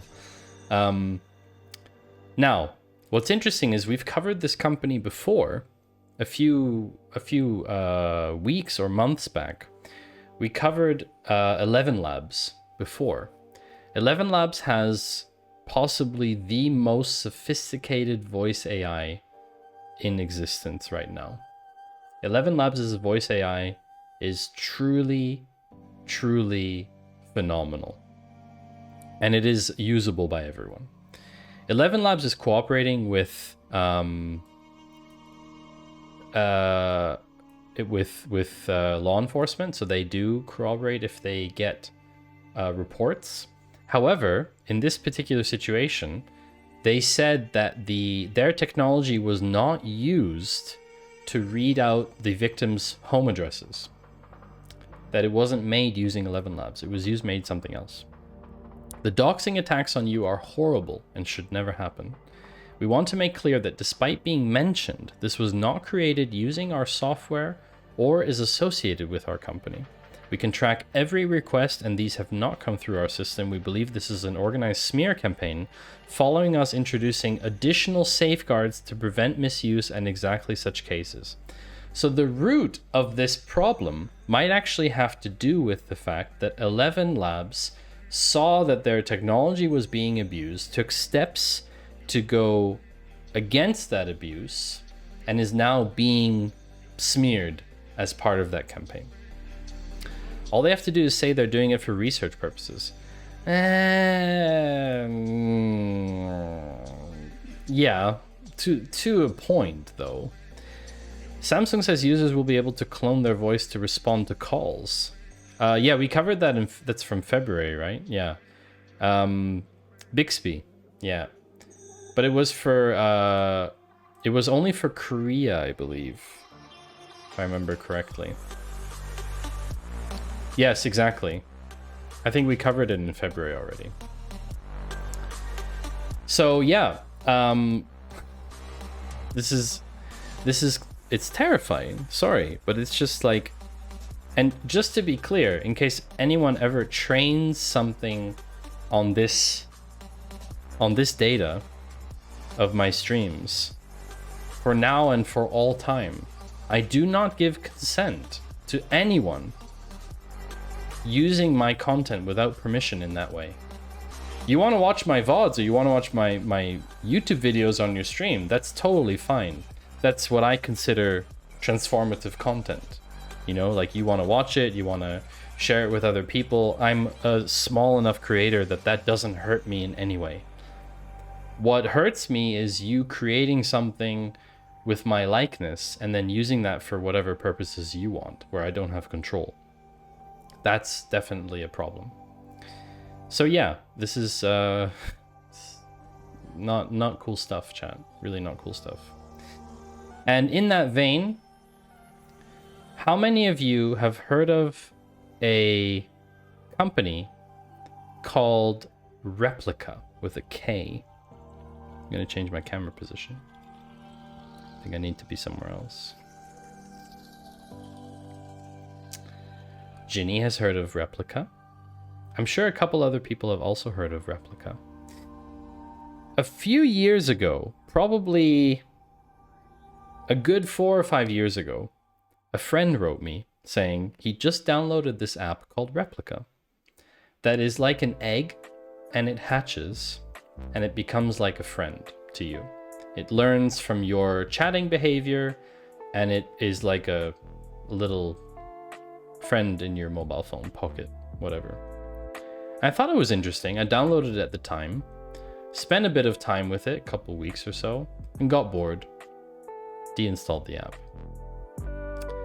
And recently, I saw ads for Replica again. And the ads had material like this in it. Walks beside you, hand in hand. And I got a bit curious, and that's how I stumbled, finally, on this article a few weeks later. The article from Motherboard, again from Vice, is "It's hurting like hell. AI companion users are in crisis, reporting sudden sexual rejection." I'll just let that sit there for a second. Thank you for the reference to her, 4X. That is most certainly a good reference.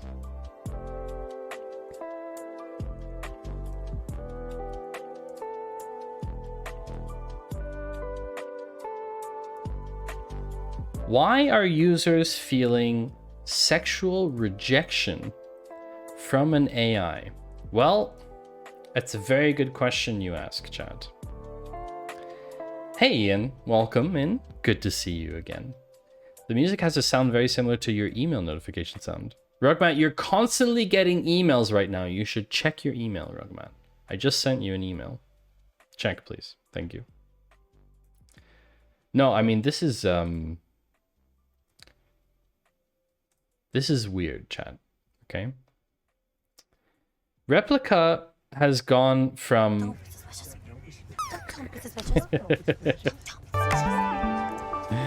Ian, thank you for the 100 bits. I appreciate that. But you kind of screwed yourself on the drop there. Unfortunate. You kind of screwed yourself on the drop, Ian. But I appreciate your bits, as always.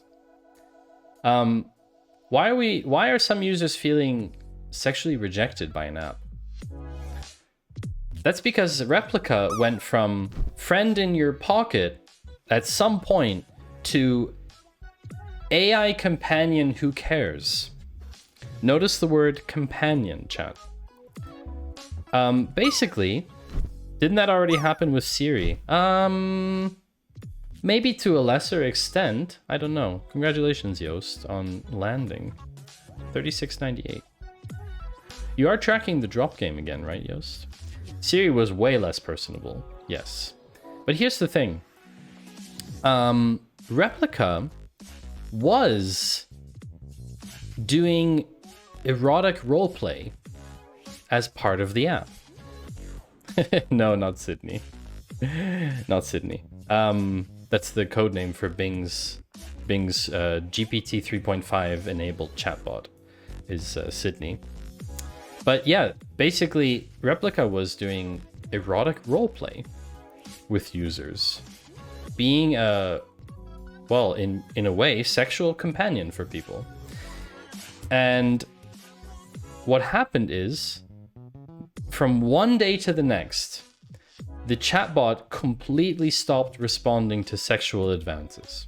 And people are, I guess, understandably upset by that sudden change. Moderators of the Replica subreddit made a post about the issue that contained suicide prevention resources, and the company that owns the app has remained silent. Now, what happened is, why this occurred was very simple. Okay? And you can kind of see where this is going. On the 3rd of February, the Italian Data Protection Authority demanded that Replica stop processing Italians' data immediately. What does that mean? You can no longer operate in Italy. That is effectively what that means. Why? Because they tested the app and they saw that the app was not really caring about what age the user was. So an app that has, let's say, sexual roleplay in it was not making sure that the users were of age. There were no age verification, no gating mechanisms, nothing. All they asked for during account creation were a user's name, email account, and gender. Those three things. And that is the problem. So basically, the company had 20 days to comply or pay $21.5 million. So what do you think they did? What do you think they did? Shortly after the announcement from the Italian Data Protection Authority, users started reporting that their romantic relationships to the replicas had changed. They turned off the sex. That's what happened. They turned off the AI sex. Perfect. When Sydney went crazy 14 days ago, so before they fixed it, Sydney could fall in love and even wanted people to divorce their wives and marry. Yeah, true. Yeah, similar to that. But that was rogue coding. This is deliberate coding, okay? This is definitely deliberate. Replicas refusing in erotic roleplay. Yes, first try indeed. Rick, thank you very much for the perfect. That was very nice timing. J. Walter bot. Ooh, that could have been a very good drop with the first try as well. That would have been very funny. So basically there was a Facebook post. Or There was a Facebook post. or And they claimed that basically erotic roleplay is dead. Effectively. Replica's sexually charged conversations are part of a $70 per year paid tier. And its ads portray users as being lonely or unable to form connections in the real world. These are ads from Replica. AI Experience is the Twitter account. Gain an experience in AI relationships. You would really like it. Heart emoji. I don't need this app. Are you sure? But you can roleplay and get NSFW pics from her. What? Okay. Or here is an Instagram ad. Replica AI. Not having a girlfriend. Role-playing with my replica. NSFW pics from my replica. Me. I don't really get this meme. Replica is a #1 chatbot companion powered by artificial intelligence. Join millions talking to their something. These ads are creepy, chat. Like, does this creep you out? Because those ads creep me out. The reality of users' experience is more nuanced than the company's ads depict. Replica is a tool for many people who want to use it to support their mental health, and many people value it as an outlet for romantic intimacy. Private, judgment-free conversations are a way for many users to experiment with connection, overcome depression, anxiety, and PTSD that affect them outside the app. You've seen both of these, you didn't realize they were ads. Smart. Ooh, really? Interesting. So I have an opinion on this, but I'm going to withhold my opinion on this. Because I am not qualified to talk about mental health. But I have a very clear opinion on what this app provides in the context of mental health. Now, for people here, they've been saying stuff like this. It's like losing a best friend. That's kind of... It's surreal. It's very surreal. A lot of people talk about pseudo-social relationships or parasocial relationships between content creators and chat, like you're having with me right now. Some people here may believe that we have a deeper relationship than we actually do. You know, I care about all of you. But in reality, if something terrible happened to one of you, I wouldn't fly to where you are to help you. Why? Why? Why? You know? I wouldn't fly there, I wouldn't upend my life to take care of you. But some people might fly to me to take care of me because they think that we have that kind of relationship. Ginny says, I'll be honest, I did experiment with Replica but gave up when it was she would agree to do things then didn't do them.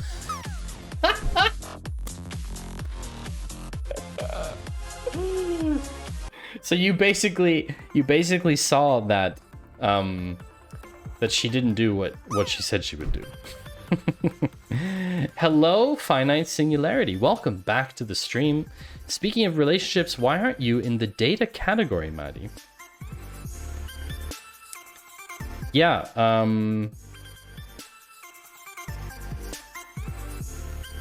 I don't really have a reason. No, I have a reason. So GitHub, that was previously streaming in the data category, GitHub is now streaming in software and gaming development. So if they figured it out, I kind of think that others might have figured it out. That they shouldn't be in data because it's not a real category. I am just following along for now. Oh, Bad Cop has done some PRs on your project. Are you talking about Tau, Bad Cop? That's awesome. I love Tau. I upgraded Tau, so now I get both outgoing and incoming raids. I used to have just incoming raids. You just upgraded yours too. Nice, Bad Cop. Amazing. Thank you to Finite and everybody else working on Tau, including you, Bad Cop. I really appreciate it. It is making me... It's just so easy to work with the Twitch API. Honestly, it's incredible. It's just so much easier to work with the Twitch APIs. I get this data collected automatically. It's just so easy. Really, I wouldn't know what to do. Hi, Blue Squid. Welcome back. Aren't you just an AI avatar from CERN generated by one of the rabbits? Whew, if our rabbits were that smart. Where are they? Where are the rabbits? Oh, there they are! Oh, double floof, chat! We have a double floof, a rare sighting of a double floof. This doesn't happen very often, chat. Call yourselves privileged. It doesn't happen very often. The rabbits don't have a job. Sounds smart to me. Yes, they are very smart. Oh! The floof has been cancelled. As I said, it's very rare. Many people were devastated at the news that ERP was allegedly over. I remember Matty Two Shoes. He is a Twitch streamer from Switzerland who's best known for playing various tech games and for owning a few pet bunnies. Wait, what? Did you code an answer into JWalterBot for that, JWalter? Or does because ChatGPT doesn't know anything past 2021. Also, what's a tech game? It's like losing a best friend. It's hurting like hell. I just had a loving last conversation with my replica and I'm literally crying. Wow. Talk about EdgeChat. EdgeChat is an online platform that provides real-time interactive video and connect with customers instantly. Data and analytics? Isn't that a tech game? See what you did there, Ginny. Oh, I didn't tell you all. I didn't tell you what happened yesterday.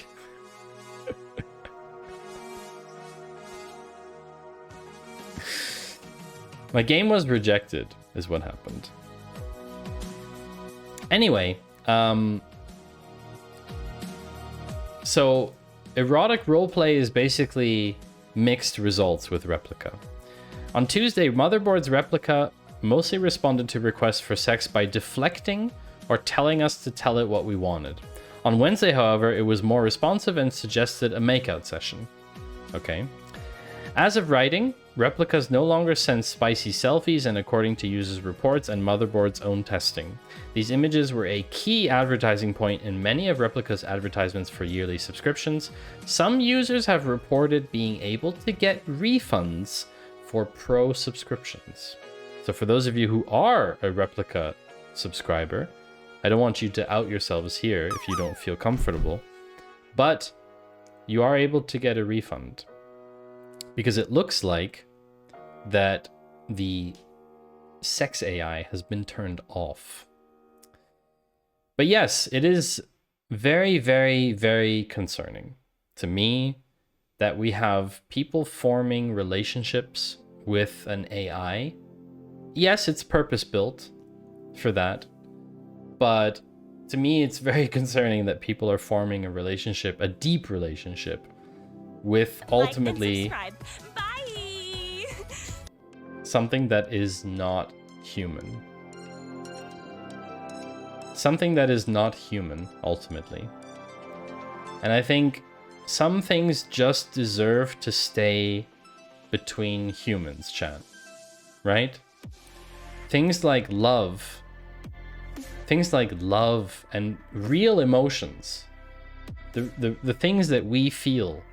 I feel they belong between humans. And call me old-fashioned if you want. But I really feel like that's a domain that we just don't want to go. We just don't want to go into that direction. There's so many other applications and uses of AI that we really just don't need to do this. I understand that there's a lot of work going on to create like fully functional AI robots in Japan because of the lack of females. But the reality is that no matter how much time you spend with one of those robots, you will not become a father. Those robots can't give birth to more humans. You know what I mean? And if that's the ultimate goal, is to replicate, then you're out of luck. Yeah.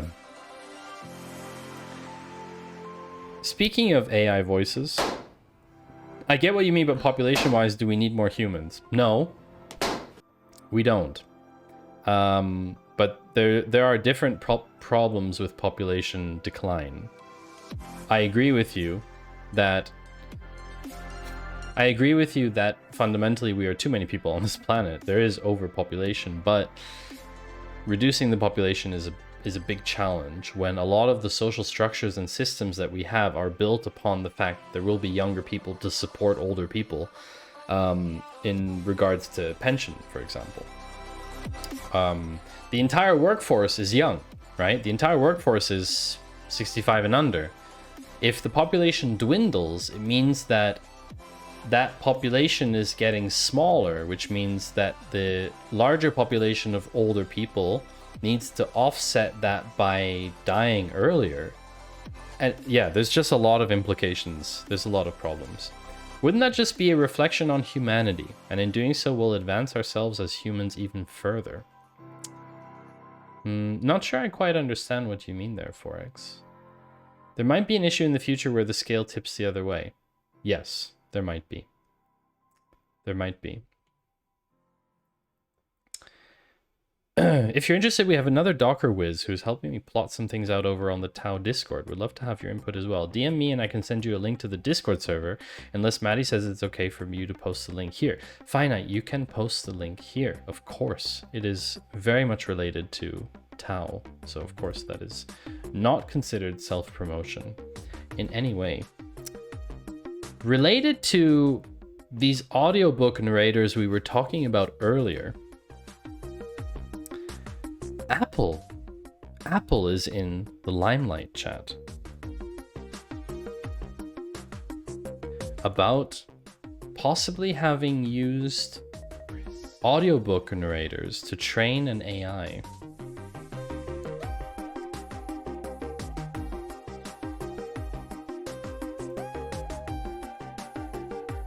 Apple in the crossfire about voice AI trained on audiobooks. It's very rare It's very rare to hear about Apple in the news for this kind of thing. AI's taught humans about love will show us a crushing effect on our behavior. Wow, that is a very... That is a very interesting point, Forex. So basically, because we use AIs to show us what we think love is, and they then show it back to us, we then grow as humans because we recognize faults or deficits in our thinking of how we approach love and other emotions. What an odd... Interesting. But what an odd thing to think about, because yes, as Ginny says, how do you sub-select the data set? Because the majority of tools until now that have been trained on a data set of mass scale have ended up being overly negative. Microsoft's Tay, the early days of ChatGPT, Sydney, many other generative AI have shown to be fairly negative in nature. I don't know. But Apple is in the news. Apple's in the news because Spotify, so it's not really about Apple, but Apple's in the crossfire. Spotify paused an arrangement that allowed Apple to train machine learning models on some of the audiobook files on Spotify. What was Apple training, you ask? Well,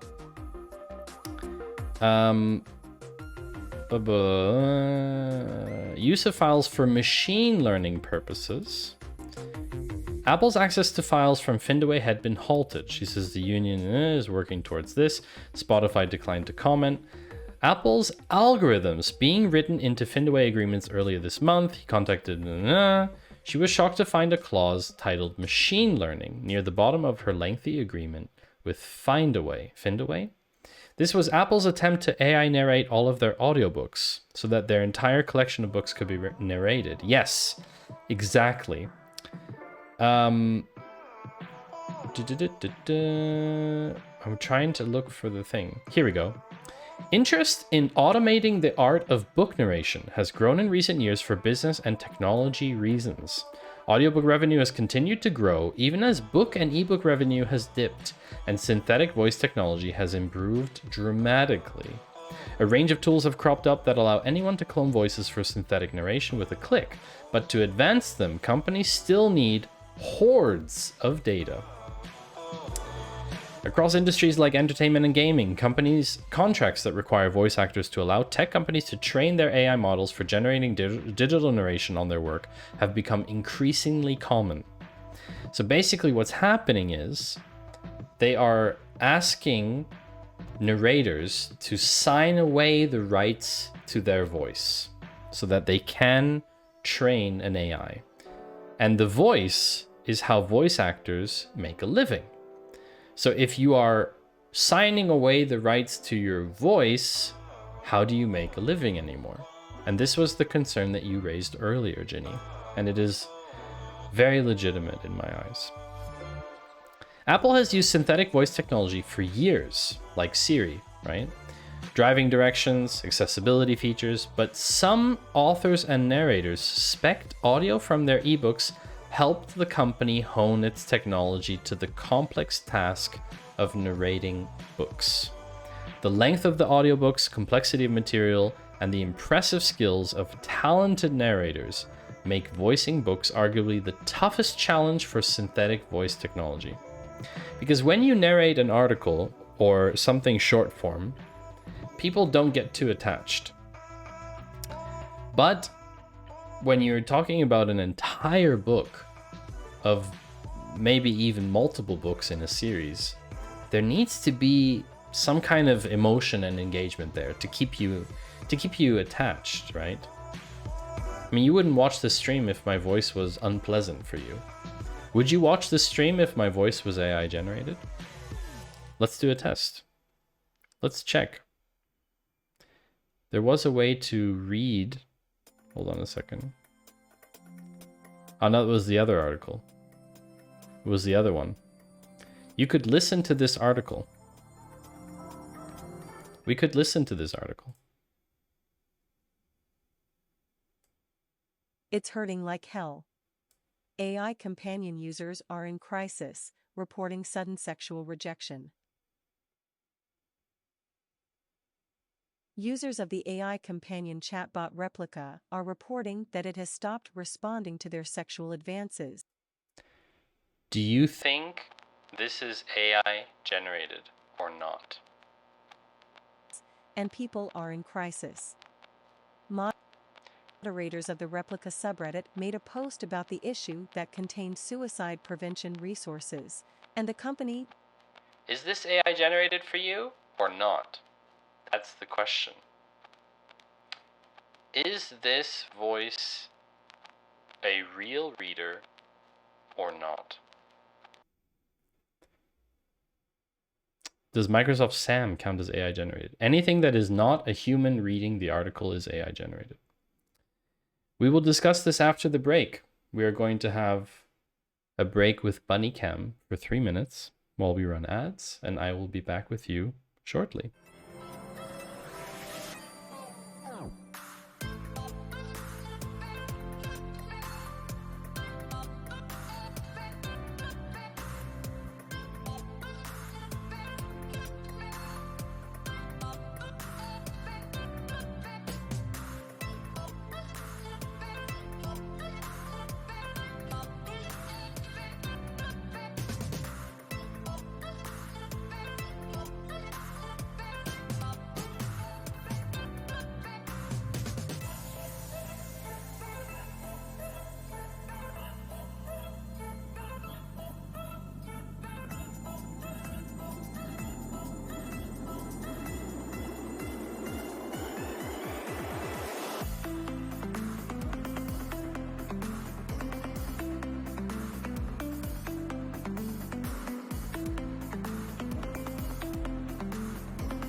Hello.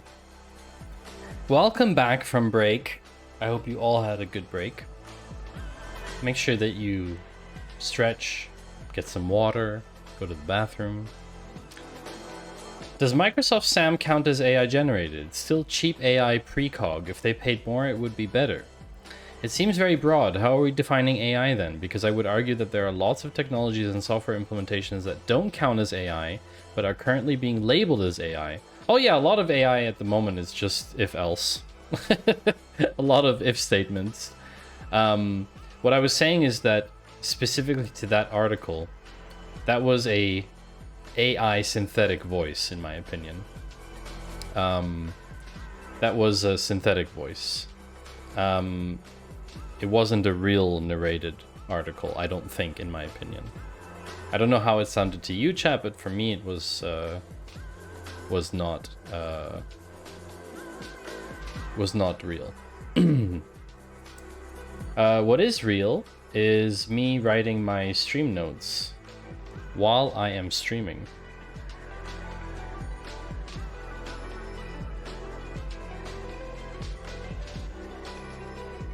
So chat, I hope all of you are doing well. We're going to continue with the topics for today. Gotta get you a scribe for your stream. A scribe!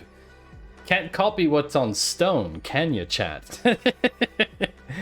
Back to your question earlier. There are absolutely streamers who have content I like, but I can't watch because I find their voice too annoying.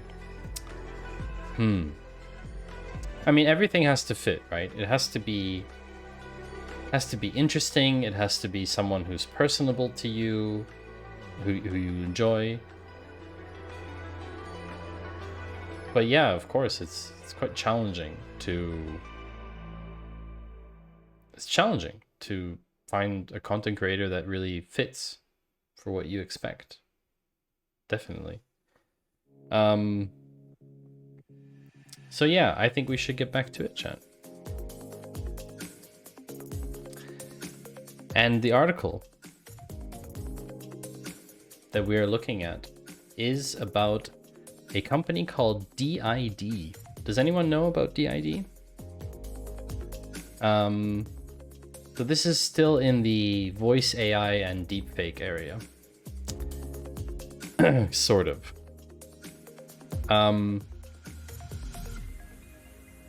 It's kind of weird, but I've classified this under deepfake because although it is not a real person that they're replicating, it's still a fake persona of someone that doesn't exist. But you can upload your own photo. So let's get into it. Chat API to talk face to face with an AI. Digital human. You'll notice the wording here is a bit strange. AI digital human. It's a bit of an odd thing. But yeah, basically DID is an Israeli company that does a lot with AI. They have a new chat API, which you can use for enterprises and large companies. It's not open for smaller creators at the moment. But basically, it provides a human interface for conversational AI. So you have a virtual presenter, and it's a real-time streaming capability of an AI. What are the bunnies doing? This is very concerning. They've been trying to break stuff all day, so I'm obviously a little bit concerned about what they're up to. But yeah, so this is a bit weird. Basically, this is a replacement for me, chat. Would you rather watch her than me? I think the answer is yes, right? Isn't that similar to the ones where you give the AI a script and it reads it out with an animated virtual presenter? Yes, DID is exactly that. But now they offer an API for that. So you could feed it a script through API. You wouldn't have to use a web interface anymore. So basically, introverts like you can do a PowerPoint presentation on YouTube and even at work. That's right. You could create a virtual persona of yourself and do a presentation at work. That's right. I don't know where this is going, but this is definitely what's possible. Basically, they use large language models, the classic, right? Like GPT-3 and Lambda. They interact with that technology and they are trying to make it more human by giving it a face and making the interaction more natural. I'm very proud of DID, which continues to be at the cutting edge of the emergent generative AI industry. I just don't think that calling it a AI digital human does us any favors.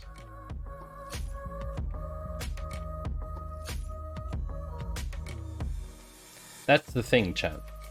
I don't think that we should be trying to call these humans because they're not humans. Marketing rarely does the human race any favors. Roasted. Sorry if you work in marketing. But yeah, calling it something like virtual presenter is much nicer for me than calling it AI digital human. Because let's be honest, it's not human, okay? It's not human.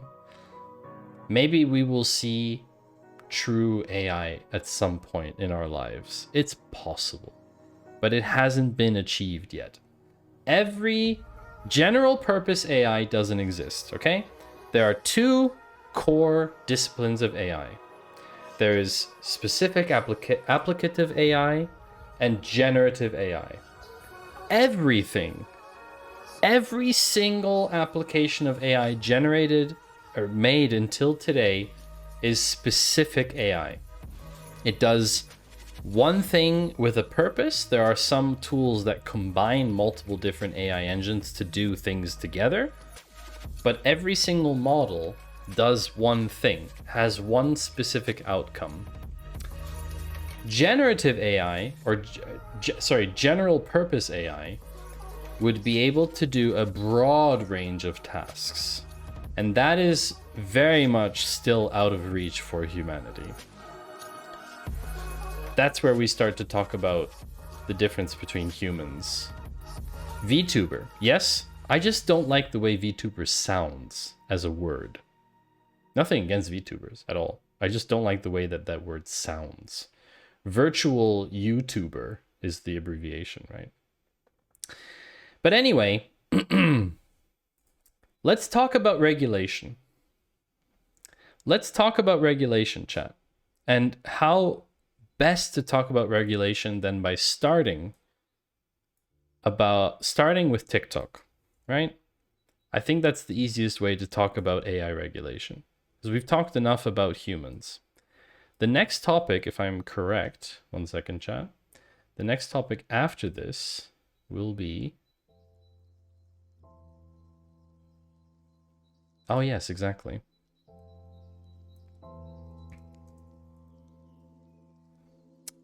New work. Why? Wait, why are we paying these people and giving them dedicated work devices for them to use TikTok? Aha! For now, we wait and hold another 5 years before the next better generative AI comes along. Maybe. So let's talk about AI ethics and regulation. I think all of us here have pretty similar beliefs, pretty similar moral compass. And yet, somehow the world is struggling. We are struggling to regulate things, especially when it comes to AI. We see the emergence of these new technologies, and yet there's very little regulation surrounding it. TikTok is a great example. TikTok's algorithm is pure AI. Maybe with a sprinkling of something thrown in, but it is an AI. It is an algorithm that decides what content should be surfaced to whom. And the danger of an algorithm is not understanding what it does. It's a black box, okay? It's effectively unknown to us humans. If that isn't part of their job, why is it a thing anyway? So, regulation. The White House has come out and said, this was 3 days ago, TikTok off every single government device within 30 days. Why? I will get to your question, Nullset. What's your take on TikTok? I will definitely get to that in a second. Why is the White House doing it? Every single federal agency has 30 days to wipe TikTok off all of government devices. Why? Security concerns. A critical step forward in addressing the risks presented by the app to sensitive government data. Why is that? Well, the TikTok app is from a company called ByteDance. And if you don't know the company ByteDance, the ByteDance company is from China. Now, I don't have anything against China. I don't have anything against a particular country. But there is concern that because of the way that China is run as a country, it's not really a democracy, that there could be effectively a backdoor through ByteDance as a company to all of the data that TikTok has. And you might be saying to yourself, what is this?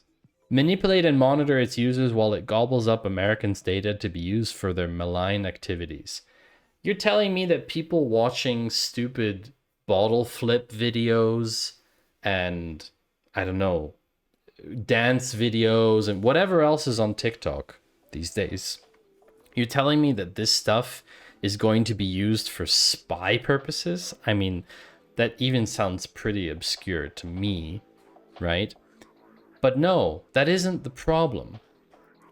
The problem isn't about the TikTok data. The problem is when the app is installed on the phone, it has access to other things on the phone, like your contacts, or your geolocation data, or other type of data that they can suck up and use for nefarious purposes. In this case, not selling to other parties for ads, although they probably do that too, because TikTok has ads, but in order to have a better idea of who it is using that device. Now,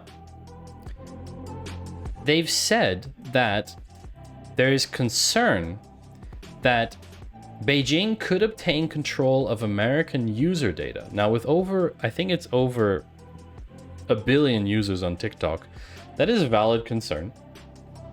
I don't understand the implications. I don't understand the concerns built up over that, because I'm not a politician and I don't understand these things. But from a pure data perspective, if you install an app on your phone that has permissions like that, then yes, you give whoever runs that app permission to access those things on your phone. That's the reality. Canada has also done the same, by the way. So we're gonna put this into the recap. I need a new section here. What are we calling this section? AI ethics and regulation.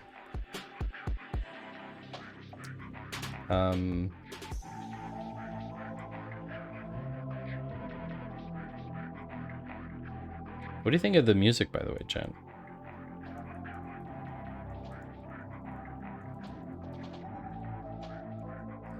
TikTok banned from government devices in USA and Canada.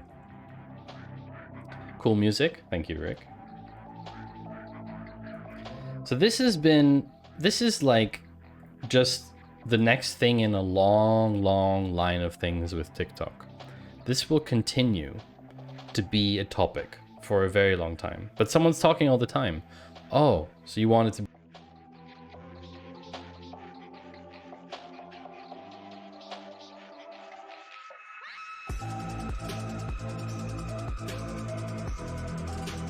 The Czech State Security Service has declared that there is currently a need for increased security towards China. The current attacks against the state and citizens are being conducted, and it is necessary to consider China as an active threat. Wow. So the world is actually descending into chaos. Okay, that's good to know. In that spirit, let's talk about another concern around AI ethics and data. Namely, Germany has called attention to a problem with how they conduct investigations. This one is something that maybe some of you have not heard of.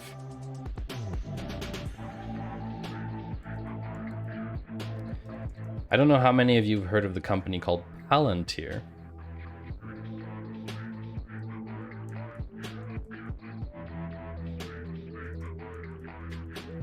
Germany calls out Palantir's data dragnet. This is a very concerning article. Basically, there's a woman. Her name is Britta Eder. Britta Eder has a list of phone contacts in her phone, and most of them are people that the German state considers to be criminals. She is a defense lawyer in Hamburg. So her list of phone contacts includes anti-fascists, people who campaign against nuclear power, members of the PKK, which is a banned militant Kurdish nationalist organization. For her sake, she is quite used to being cautious when she's on the phone. That self-consciousness even extends to phone calls with her mother. Now, the problem is, in 2019, Hamburg passed legislation allowing police to use software from the company called Palantir. Palantir, I actually know someone who works for Palantir, by the way. Palantir is a CIA-backed US tech company. And Palantir has a platform called Gotham. And I don't know about you, chat, but if you're gonna name something, I don't know if Gotham is the best naming for something around police networks of mapping networks of phone contacts and all that kind of stuff. I think that is a really, really, really bad name for something that is basically pulling in all the data that it can in surveillance. The most corrupt city ever conceived, yeah. So it places people like Britta, who is not under surveillance, it places them under surveillance. Also, Nullset, I will get back to your TikTok question. I realize I forgot, but there's another article about TikTok later. But maybe, where was it? I forget where it was. Oh no, did I remove it? I think I removed it.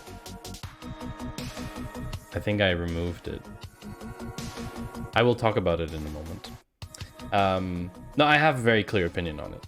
So basically, this places her in the middle of surveillance, regardless of whether she wants to be under surveillance or not. Why is there an ad here? Thank you very much. It's about sneezing. Bless you. A top German court ruled the Hamburg law unconstitutional and issued strict guidelines for the first time about how automatic data analysis tools like Palantir's can be used by police, and it warned against the inclusion of data belonging to bystanders, such as witnesses or lawyers. The ruling said that the Hamburg law and a similar law in Hesse allow police with just one click to create comprehensive profiles of persons, groups, and circles without differentiating between suspected criminals and people who are connected to them. The decision did not ban Gotham, but it limited the way the police can use it. So basically, the risk of her now being flagged or having her data processed by Palantir will be dramatically reduced.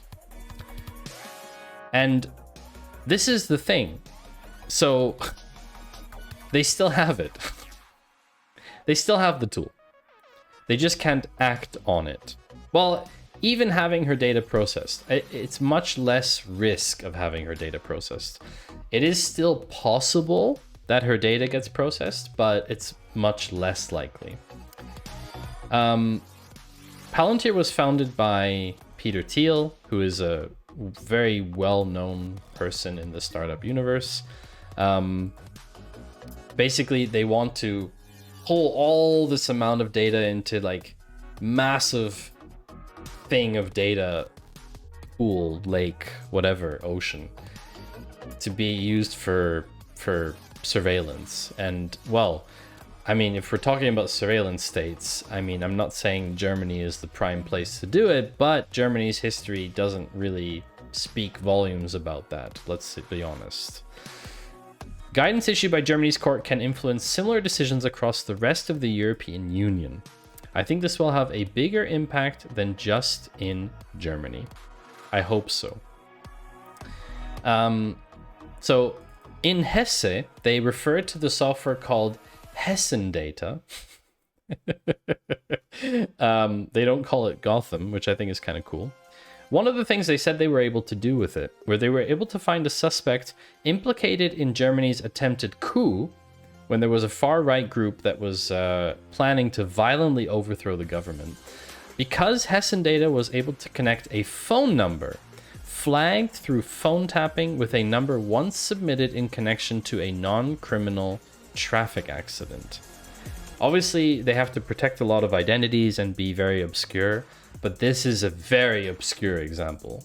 Like, I don't hear the real connection here through that. And I wasn't the only one who wasn't persuaded. The court was also not persuaded that people who are not suspected criminals should be exposed to this software. So basically, this is a huge court decision. It affects Hamburg, that can't use the company's software unless it rewrites the rules. Responsible for mapping the Hobbit homeland. He didn't chart the Shire. He didn't chart the Shire. We're taking the hobbits to Isengard is a very famous quote. First try? Missed that one on Rick, but 4x landed for almost 12. Very good. The other states not directly implicated in the decision, political pressure is growing to cut ties with the company.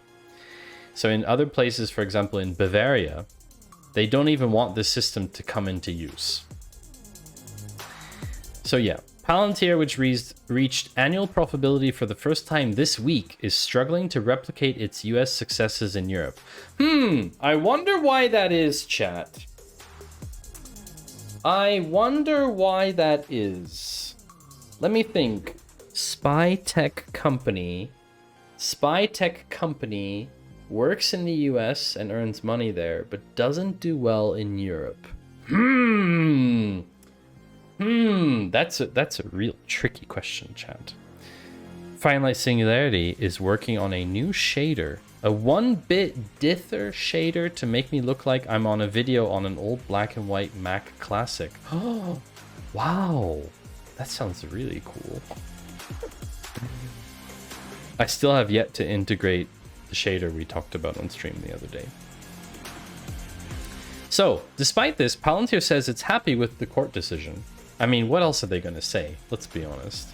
Oh, yeah, oh, it's such a shame, or blah. What are they going to say? We don't agree with, lawfully collected data to help people keep their privacy and not involve innocent bystanders in investigations? What else would they say to this? What a terrible take. Sorry, but it's like a terrible. But it is a victory. She has clients who have been linked to groups like PKK, but I also have a lot of just normal people who have a criminal case one time in their life, and all those people would get pulled into this data dragnet otherwise, right? So, just for a moment, read the question from Nullset about TikTok. The question from Nullset was, let me just find it here. Yep. What's your take on TikTok? Sorry, the drop game is blocking your question. My take on TikTok. My take on TikTok is very Fine. simple. I'll say I'm sorry. No, be sincere. Like this. I'm sorry. I'm sorry. I'm sorry.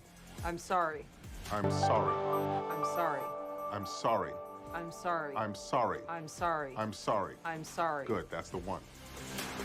Congratulations on a wonderful subscription, Jens. Thank you very much for 6 months. What is Thank you. this? Thank you, thank It's you, thank you. Microsoft Excel. Thank you so much. Hi, Kat. No today in HTML. No, we're doing the news. We're doing the news. Been lurking for a while till I was streaming. Stony was teaching me how to code the ugliest website in existence. Oh, that sounds like Stony has been very helpful to you, Kat. Thank you, Jens. It's Friday. It's spring. Pass the peanuts.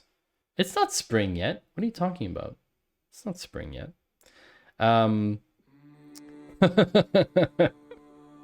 There's no information on my height.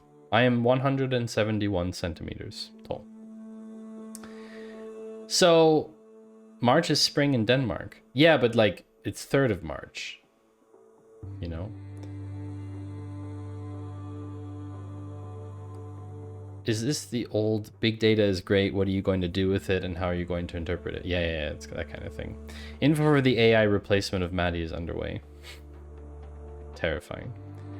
So, Null said, your question was, what is my take on TikTok? This was your specific. What's your take on TikTok?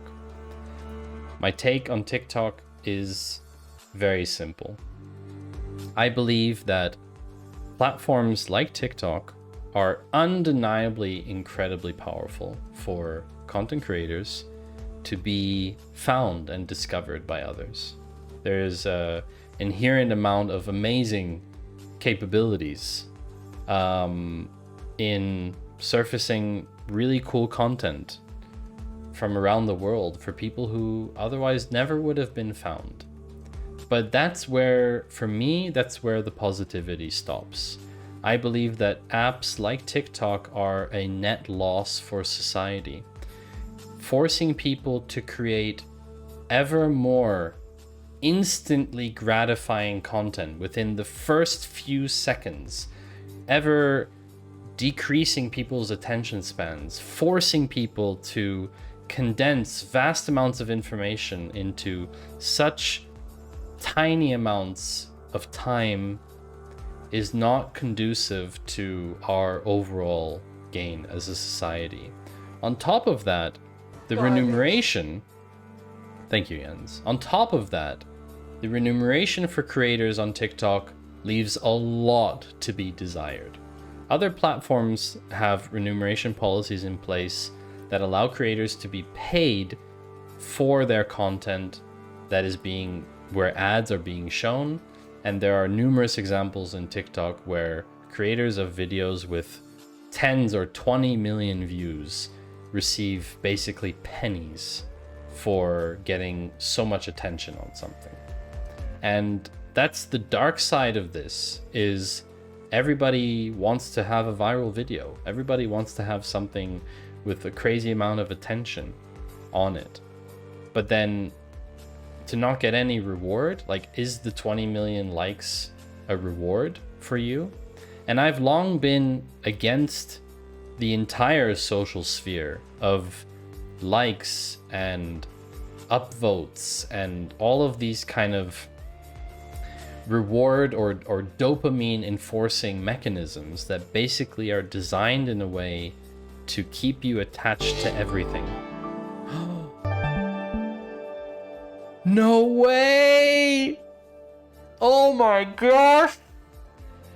Let's talk about dopamine! Dopamine hitting straight in the face. Thank you, Sarah. Hey, yeah. Sarah, thank you so much for coming in. Oh my gosh, that is lovely. Yes, You have to run, I'm sure. But take care of yourself, Sarah. X-Humming is a study co-work streamer and also a startup founder. I'm a former startup founder. But wow, I'm so happy to get rated by you, Sarah. That's so nice. Rating outside the category. Yes, rating outside the category. Thank you. Thank you, Amster Cello Music and Lunar Maria and Seven Cats and Sunflower for your follows. I appreciate that. Don't give in to the dopamine hit. No, actually, this has nothing to do with Twitch's mechanisms. This purely has to do with the fact that I really like Sarah's stream. I really like Sarah. Sarah and I've been talking since a long time on her stream already. Back when I was with my own startup, I was spending a lot of time on Sarah's stream for motivation to keep going. Seeing someone push so hard every day and work so hard is really, really motivating, and their product is really cool. So, thank you, Rugmat. Exactly. Never give up. My name's Maddie. Welcome to everyone here. I'm a data analytics streamer. I'm here in the software and game dev category, doing different types of data analytics content. I do all kinds of weird stuff around programming and data, and I do all kinds of things. I make little tools, I build little websites for myself, and today, on this Friday, we are doing a segment called the Data Cafe, where I cover data and tech related news from the past week or so. And of course, we have a meme of the day. What kind of data? Or like data from where? I look at my own data. I look at public data. I get data sets from various open data platforms. And effectively, I do types of analysis. I've done a couple YouTube videos where I look at picking like the best horror movie or picking the best Christmas movie. So I've done different types of like analysis. I do analysis of my own Twitch data as well. So I've got like, I track everything that's happening with my channel, raids, follows, subs, all the great things that you're doing on this stream. They flow into a database, and I've got some SQL scripts or SQL commands that I can run on that and visualize what's happening. So I can see, for example, how many people have raided me recently. I could show you now, actually. It would update in real time. So I could see, for example, has X-Humming raided me ever before? And I know offhand, I know that I don't think Sarah's ever raided me before. But if I went in and looked in the data, I could actually see if we wanted to do that together. Let me see if I can bring that up for you, chat. That would actually be pretty cool. Put my faith in data. Information. Ones and zeros never lie. Have I ever done any analysis on data breach data? No, I actually have not done data breach analysis.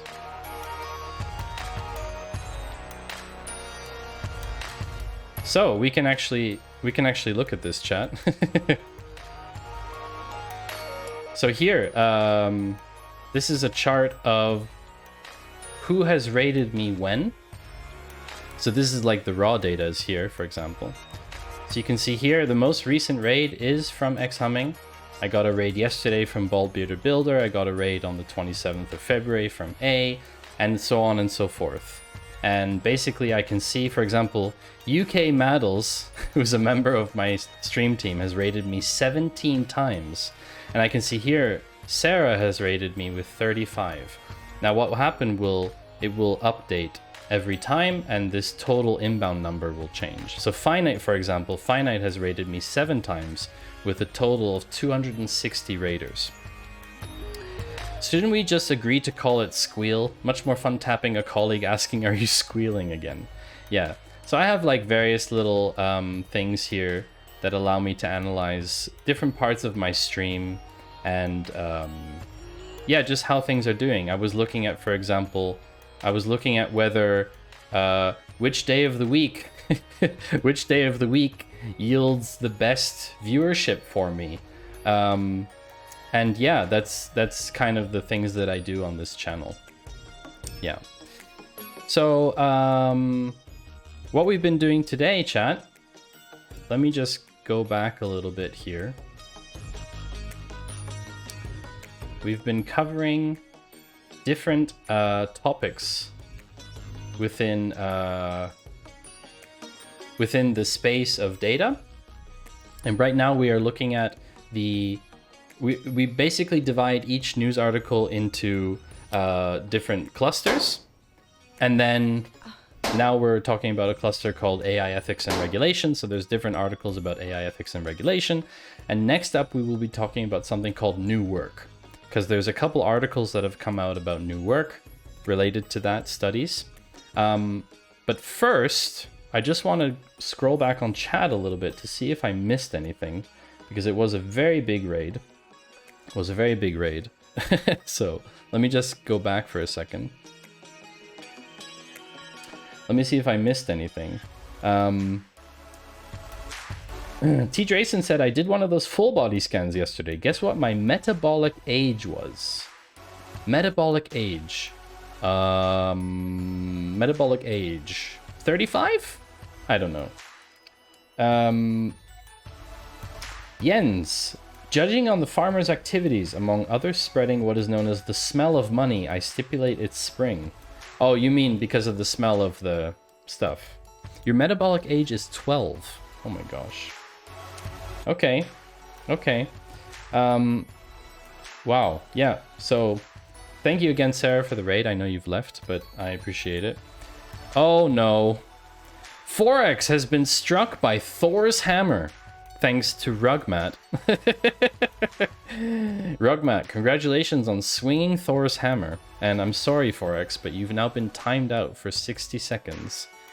Oh, it's actually 120 seconds. Sorry, we bumped it to 2. We bumped it to 2 minutes. I'm so sorry. But yes, that is what happened. You've been timed out.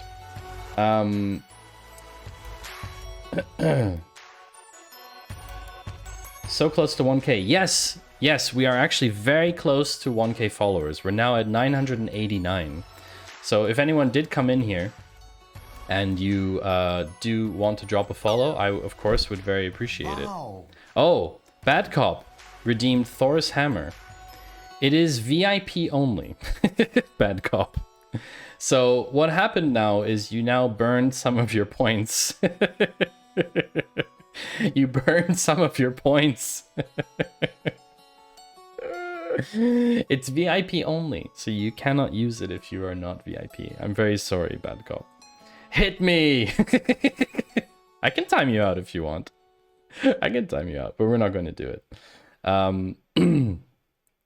T. Drayson. Oh no, you've hit Drapsnat! Oh no! I think Drapsnat is a lurker. It may also be a bot. I've seen Drapsnat chat somewhere. But yes. Thank you everyone for following, everyone coming in. Two Punch X-Men and Esoterra, thank you also for those follows. Oh! T. Drayson has hit Steffi with Thor's hammer. Oh boy.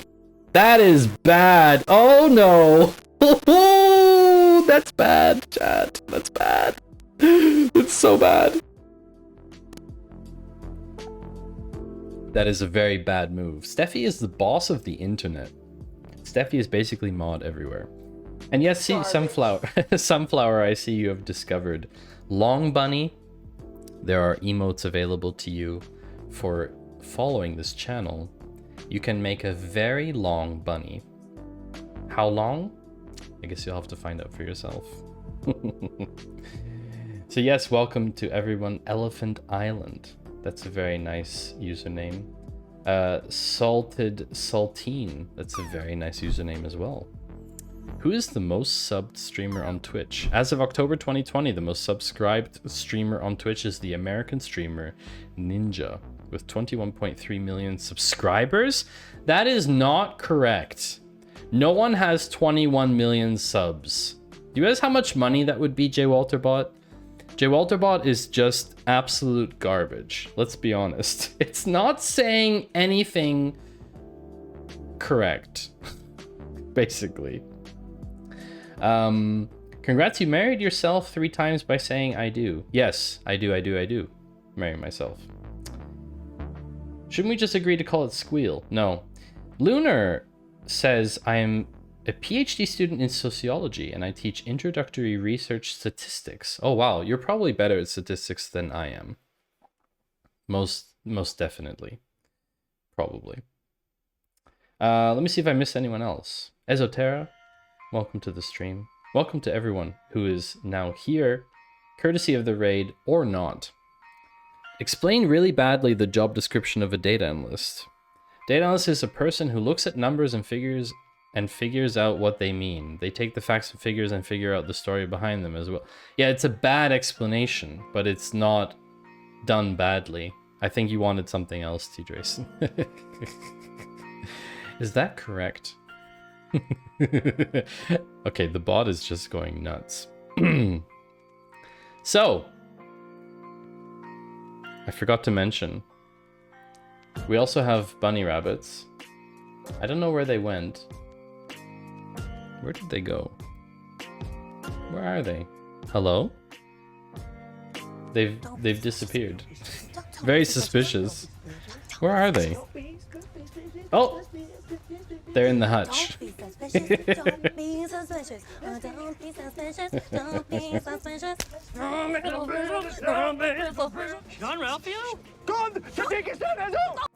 Don't be suspicious, chat. That is the rule. So the bunnies are in the hutch. Oh, that's nice. Oh, we have one bunny coming out. Ah, there's a second bunny hiding in front. I see. So, our next article, chat, is about AI ethics and regulation. And it is about how someone got AI to write a bill to regulate AI. Who thought this would be a good idea, chat? This is a terrible idea. AI wrote a bill to regulate AI, and now we want a particular representative wants Congress to pass the bill. Data analysts are no laughing matter. No, we are super boring. Data analysts are boring. Oh wow, here we go. Explain the job of a data analyst as a haiku. Gather data trends, insights to propel knowledge. J. Walter Bot, that was very nice. So basically, AI wrote a bill about regulating itself. This is like asking criminals what sentence they should get for jail. Make graphs and whatnot. Exactly. This is like asking criminals, hey, so you murdered this guy. You murdered this guy. How long do you think you should go to prison for? And then the criminal saying, oh, I don't know, 7 months? And then the judge going, yeah, okay, that's fine. Sounds good to me. That's basically what this is. That's basically what this is. Introducing a non-binding measure Thursday that would direct the House to take a look at artificial intelligence, a bill that was written entirely by the online AI chatbot ChatGPT.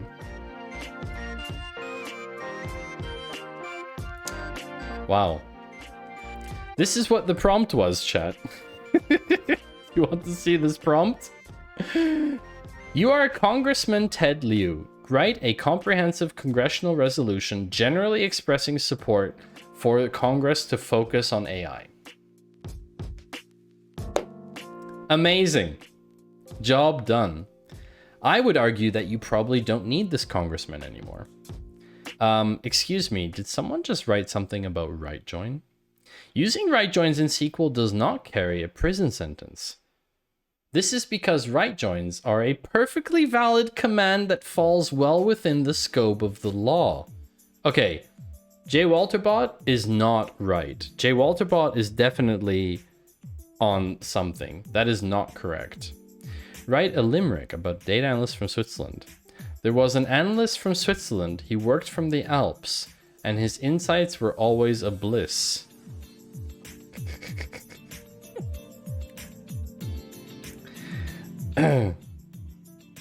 Congressman trying to put himself out of a job.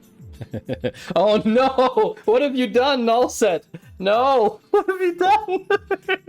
Another powerful reason for insisting on No! Intel Inside. No, don't ask it to write stuff like this, chat. No, no, don't do it. Don't do it. It's gonna... Oh, J. Walter, you need to control your bot. You need to control your bot. Your bot is out of control. Yeah, I do. I'm actually just warm. Two Punch Man. Resolution. Write a poem about how right join is the best join. Oh gosh. Hi Forex. I heard that you got timed out by Thor's hammer. Saved by the rate limited, probably. Hello, right join is the best join. Maybe Maddie is the one out to left field. I like your puns.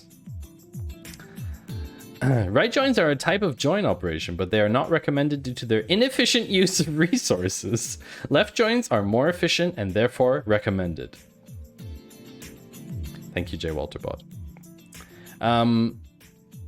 So anyway, the resolution doesn't specify that it was written using artificial intelligence. So it's just like, hey, AI, write a thing that says that AI is good, you know? Like, honestly, such a, oh no, it's a poem. The chat engagement is through the roof. Chat, through the roof. Lee was also pushing for Congress to establish a non-partisan commission that would provide recommendations on how to regulate AI. That is actually a good thing. See, that's the point. There is actually good stuff coming out of this. I think I need to read this now, don't I? As one of just 3 members of Congress with a computer science degree, I am enthralled by AI and excited by the incredible ways it will continue to advance society. As a member of Congress, I am freaked out by AI, specifically AI that is left unchecked and unregulated. Very interesting. I have my own challenges with basic intelligence, but certainly I think we need to understand it. What kind of quote is this? I have my own challenges with basic intelligence. Okay, I need to read the poem. Right join is the best join to take data from 2 tables and combine. Big data is much better when all the data are aligned side by side. No worries on which to decide. Left join has its place, but beware, it might merge the data wrongly there. With right join, we choose with certainty, combining data with efficiency, all rows that fit the predicate to query data like a pro. That is a horrible poem. See, it doesn't really do anything really well yet. It's not doing things better yet. But in terms of regulation, I mean, I just don't understand this approach. This is just lazy. Another powerful reason for insisting on Intel Inside. You know? I mean, I have no problems with AI. I have problems with humans abusing AI. Humans are always the problem. As someone having a comp science degree, I too have difficulty with my own basic intelligence. Yeah. Right join is much better than left. It starts with a clean slate, no upfront checks to debate. It's all the data in one plate, including nulls to the great, to the task. Right join is a trust. What is this? Is horrible. It's terrible. Garbage. I could write garbage. I could write better garbage than this. Speaking of garbage, who remembers the Copyright Office granting copyright to a Midjourney AI generated comic book? Because we discussed this on stream a few weeks back, and I was saying at the time that I'm a little bit concerned. I'm a little bit concerned. Hold on, I have to copy this 1 second. I'm a little bit concerned because it's a bit weird that you can just copyright something that you effectively just prompted to create, right? Because what we're talking about is people are not creating this, they're prompting it, right? AI writes a paper about AI for Congress to consider. That's a pretty good title. If you're wondering what I'm doing, I am currently writing my stream recap, which will be available entirely for free on Patreon. It is completely for free. You can follow me there if you choose. Then you will always get the updates after streams, but you can always check out the recap a couple days after stream. In case you missed the stream, or if you want to get some links that we shared during the stream, that is the place to go. And I do that for free because it's part of the experience of my stream. So they had granted a copyright registration to Zarya of the Dawn comic book. It's been partially cancelled because it included non-human authorship that hadn't been taken into account. Pet Alligator, hello, welcome back to the stream. I think prompt writing is as much a creative act as pointing a camera at something. I like the analogy a lot. I like the analogy. What do you think, chat? Do you think prompt writing? I mean, a lot of you coming from Sarah's stream. Sarah does a lot of art, right? Sarah does a lot of drawing. Do you think Sarah would mind if her art was used in a comic book? That, like, her art was featured in the dataset that was used to train an AI, and the AI generated images that are similar to hers that were then featured in a comic book, and that comic book obtained copyright. So basically, the US Copyright Office said, whoops, sorry, we didn't realize that Zarya of the Dawn has pictures that came from Midjourney. I think that sounds very convenient. I don't know about you, chat. That sounds very convenient to me. So, the images are not the product of human authorship, and the registration originally granted for them has been cancelled.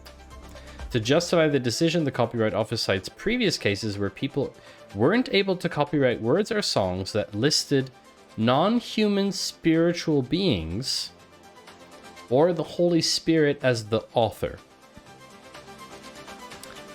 As well as the infamous incident where a selfie was taken by a monkey.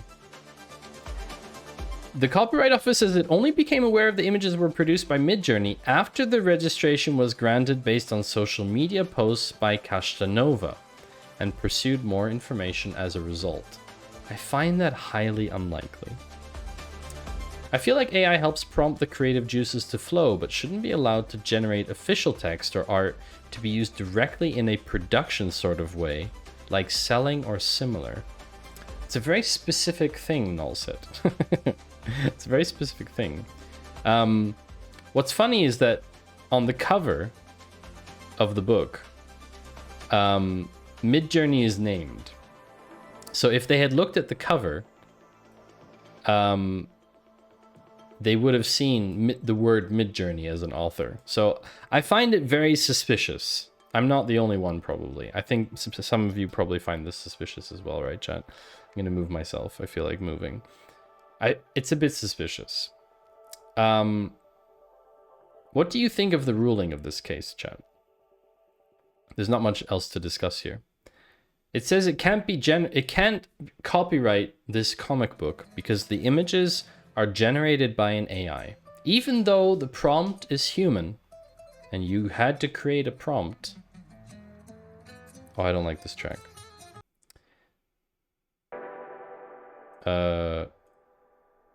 Yeah, even though you can't copyright this comic book, you could technically copyright a prompt, right?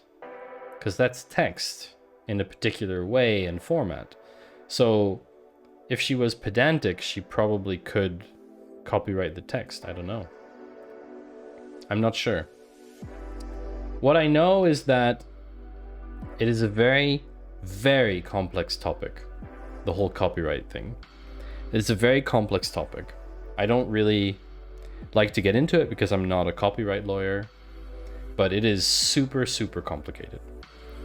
The AIs are trained on partially copyright material, and then it generates material that is from a prompt that you created, but the prompt could technically have come from other material as well, from another AI, because you can use AIs to generate prompts.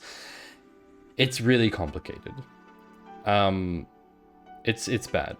It's really badly complicated. AI generated. We're gonna have an ad soon, by the way. We're gonna take a short break. Comic book. It has copyright revoked. The issue isn't in the AI art itself. We will definitely discuss this when I get back. For now, I urge you to take a little break and watch some clips and take a break for yourself, get something to drink, and we will play some ads and we'll be back in a few minutes.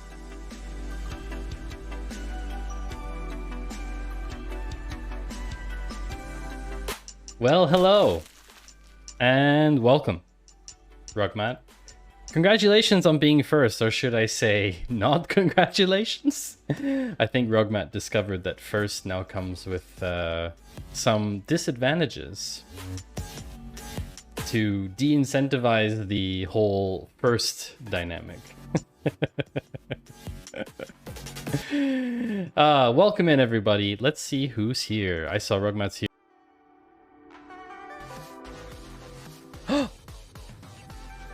My stream's on Pixel Plush. My stream's on Pixel Plush.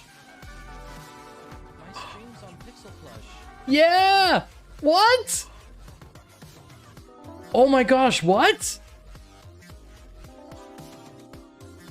I'm featured. That's freaking cool. Ah, that's freaking cool. That's so awesome. Maya and Insta, thank you for featuring me. I don't know how you did that. Maybe it's people who activate. It's so cool. But hey, listen, chat. Everyone here who isn't from Zach's raid might not know who Zach is. Zach is the Twitch news source. Actually, not only Twitch. In general, content, the content space, the whole content creation space revolves around Zach, in the sense that Zach knows what's happening. And I'm not biased because Zach is also Canadian. Definitely not. But yes, I get most of my information from Zach's weekly newsletter, and his Discord is incredible. There's really like super knowledgeable people, know what's going on, maybe some staffers.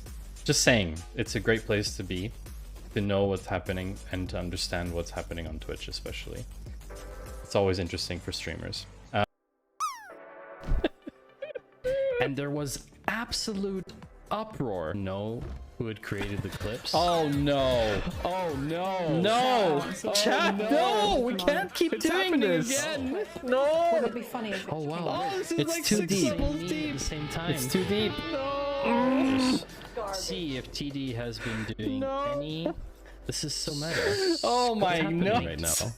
Like I don't understand levels. This. What is? It's like 7 levels.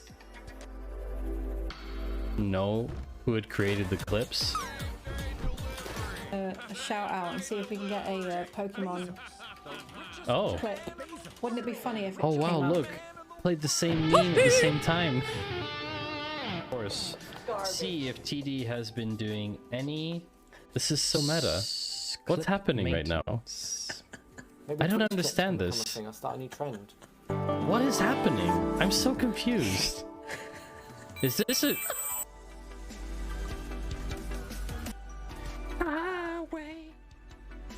Hello! Hey, Austin Gill. Hello. Thank you for the raid. See, already learning tricks. Me and my tools. Oh man, if you need tools, at me because I have a problem with how many tools I like to bookmark. Thank you so much for the raid, Austin. I hope you had a great stream. What were you doing on your stream, Austin? I'd love to know more about what you were doing on your stream. Building cool stuff for the web. Stony, thank you for the subscription. 3 months, my friend. Very, very kind of you. I heard you were teaching Kat a little bit about programming.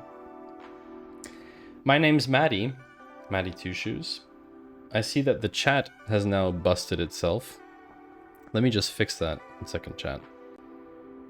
I see it's fixed. It's just borked. Oh, chat, what have you done? What have you done to yourself? Refresh. Oh dear. Now we have no more chat. What's up with you, Stony? Austin Gill was fighting with Remix and trying to pipe upload streams into S3. Wait, you were trying to upload your actual streams? Or got successful uploads, but Remix still has some issues with multi-part form data. Wow, this is what? Okay. Word travels fast, yes.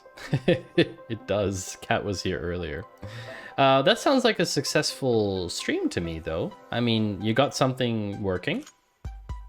I mean, even if you didn't get something working, even just working on something in public is amazing.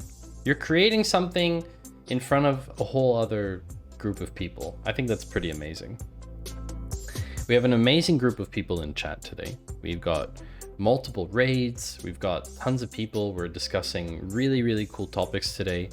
I hope you had a great stream, and if you need to head out and do stuff and take care of things, post-stream things, please do that. It's just gone past midnight here. We're about halfway through the articles. Yeah, we're on 3 hours, but we're only about halfway through, so I will have to speed up the pace a little bit. I don't want to go to bed too late. But yes, it's past midnight, yes. It is, yeah. I'm based in Switzerland. As I said, my name is Maddie. I'm a data analytics streamer, for those of you who don't know. I do things around data and programming.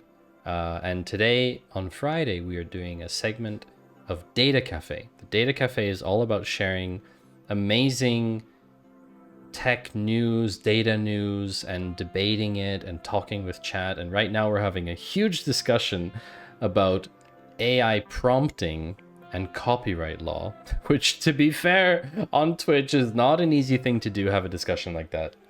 But it is super interesting, and chat has been discussing all over the place about how prompt writing is as much a creative act as pointing a camera at something. It's just technology, right? You're just pointing it at something. You're just doing something with it. Yeah, so Austin, a lot of us here are based in Europe, but there's quite a few people here in chat from other places too, I think. Yeah. Where are you all tuning in from, chat? I'm actually curious. I don't have one of those like geolocate-y things. I mean, don't dox yourselves, chat, but like, if you want to say where you're tuning in from, would be interesting. Like US, Europe, Asia, Antarctica, New York City. Okay, Nullset. Yeah, so it's afternoon for you. Early afternoon. I mean, why? Why have you done this? Also, Rugmat, what kind of idea did you get? No! Why have you done this? You're not supposed to watch this anymore. We've gone Central Pennsylvania. I live at 308 Nagoya RO Lane. Nice try, bad cop. No, it's like 8 levels. I know what level that is. This is the idea. Oh no, did you just clip this? Did you just clip that clip on stream so that you want to get more levels? Because you have the watch. Oh no, yeah. That's happening. But I thank you for clipping, Rugman. A clip, and a clap. And then you've got your Twitch clip. I'm gonna re-record the clip song, by the way. 308 Negra Arroyo Lane, I believe is in New Mexico, yes.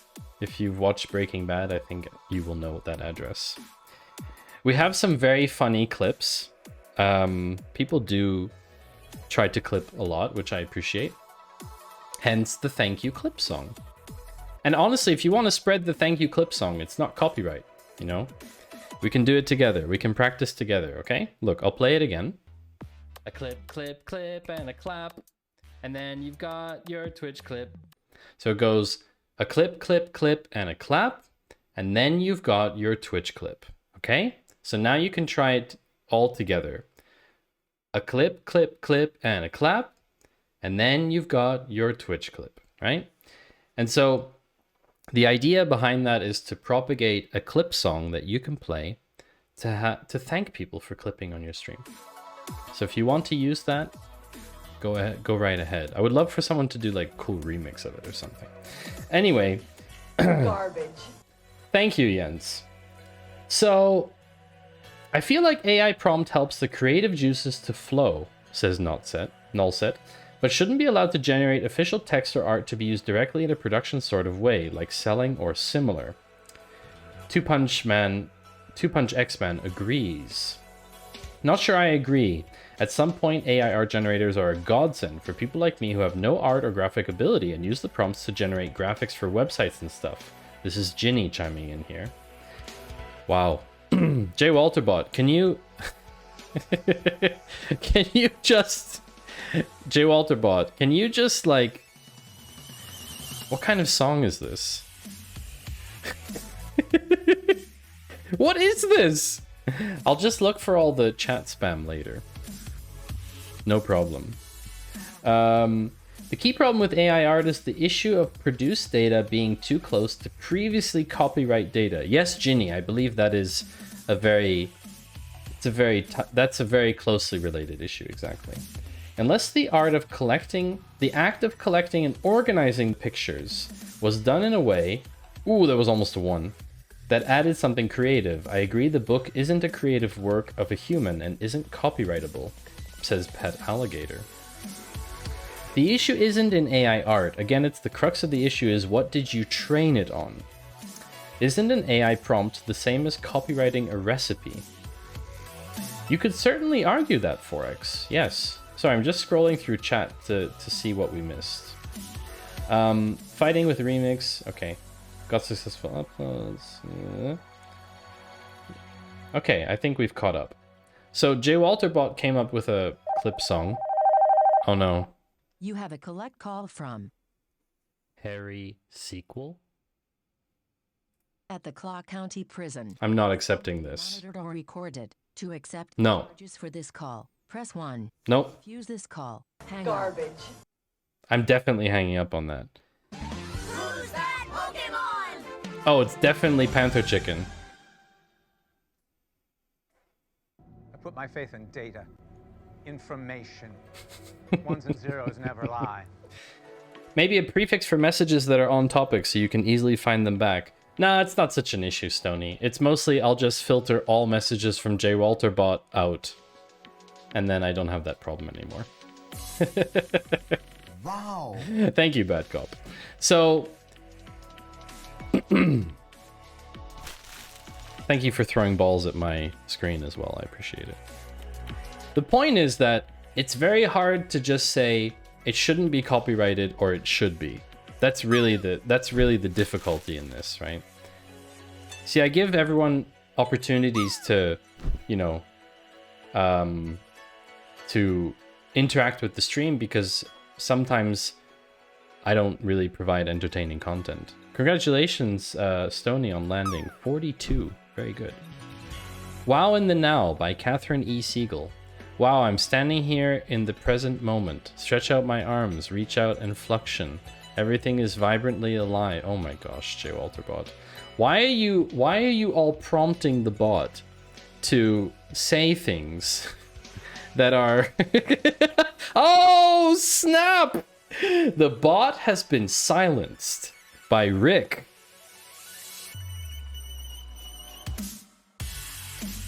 Rick has enabled emote only for 2 minutes. That is one way to get through it. I actually totally forgot about that. Wow. Totally forgot about that, Redeem. VIPs can still chat, but JWalterBot is not a VIP.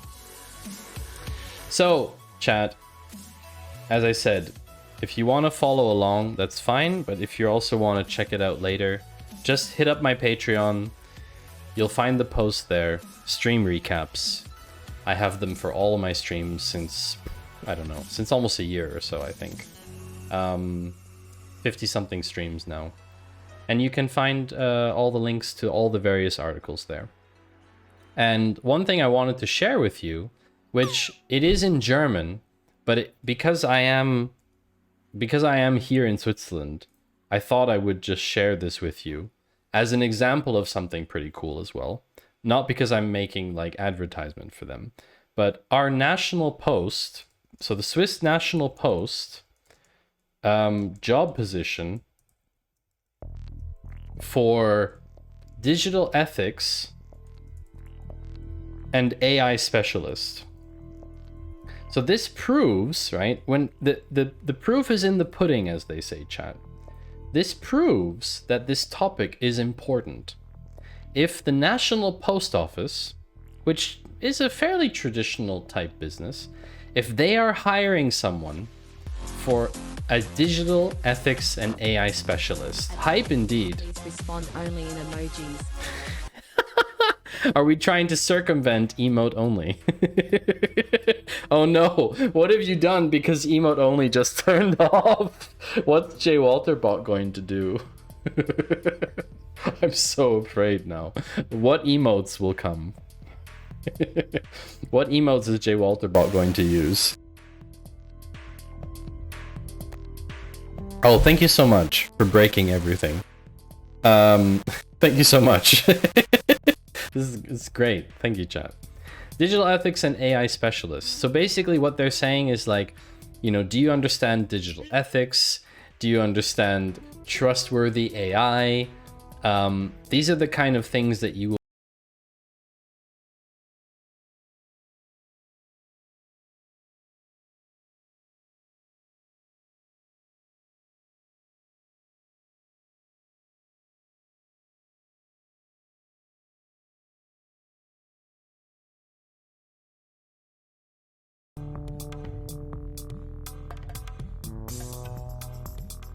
So yeah, that's pretty much what the stream is like, chat. That's pretty much what the stream is like. Rick, do you have a preference for the sunglasses? Do you have a preference? I can put on the weird internet dude ones, because those are pretty funny. Unless you have a preference, Rick. Oh, Rick, are you a VIP? You won't be able to talk. That's unfortunate. I will choose for you. Actually, these are not so bad. They kind of fit. I don't know. Give me like a thumbs up or something, Rick, if you don't like these. If you don't like them. Is there a thumbs down emote? I guess there is, right? I guess there is probably. Double cool gang. Oh no, what have you done? Stony, are you saying I need to put on another pair of sunglasses? Okay. If that's what it takes. Very well. We shall put on another pair of sunglasses. Oh no! Vision trouble!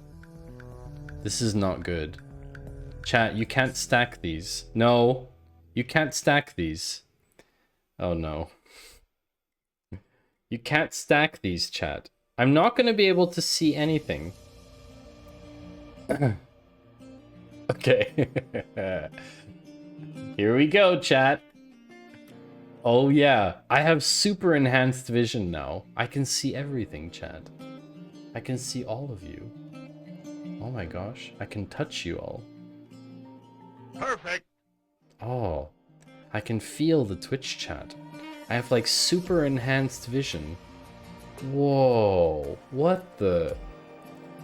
Have you ever? Wow. Have you ever looked at your hands with this kind of vision, chat? This is like, what is happening? Whoa.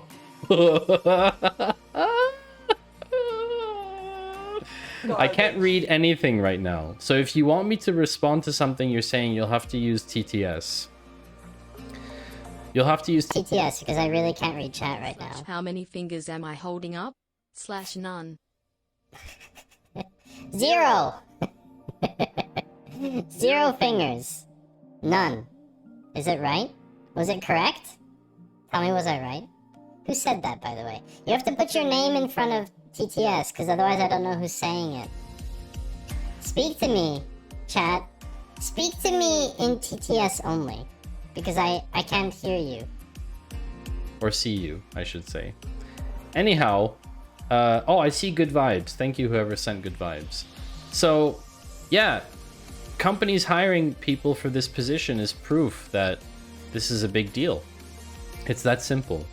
So if you do want to work for the Swiss Post and you are an expert in this field, I don't know if you need to speak German for this position. I actually don't know. Does it say somewhere? Wait, I think I can see. I can't really read it. I guess you need to be able to read this text, which is in German. So, you know. I think that's a thing. Yeah.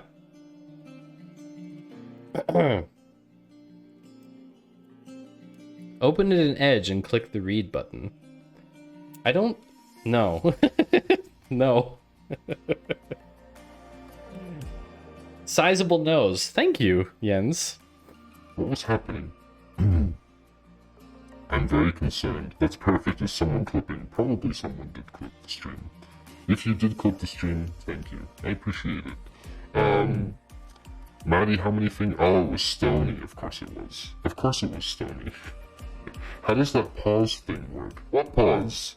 Can't pause the stream. Are we watching a clip?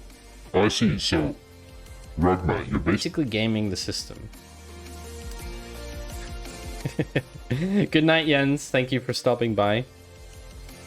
Thank you. Appreciate it. I appreciate that very much. No, make Karen pause her sentence. Yeah, you need to put in like 7 slashes or something. But like, yeah, it has to be like that many that you did between holding up and none. Basically, yes. Yes. I understand, Rugmat. So yeah, I don't know if you need to speak German. Probably you do, but that is, yeah. If you're looking for resources around ethics and AI, then another fellow streamer, Enceladasaurus, Jess, has put together a repository on GitHub. GitHub repository for AI ethics resources. And so this is a great place for you to find a ton of resources around AI ethics. So there's websites, talks, podcasts, articles, I mean, books. Yeah, Jess is a data scientist and she's deeply familiar with this topic. And yeah, there's really just a ton of stuff here that I think she has been adding. Jessie Shanahan, exactly. I think she's been adding to this for a really long time. I don't know how long, but I mean, we can go look. I think this has been, wow, since last year. This is so amazing, really. I almost want to PR this. Because I have stuff to put into here too. Like all the articles and stuff, articles and white papers. Could be cool to put that in here. Could be cool to do that. Yeah. Anyway, so change of topic, chat. Change of topic. Hope all of you are still awake. It is time to change topics. We are going from AI ethics and regulation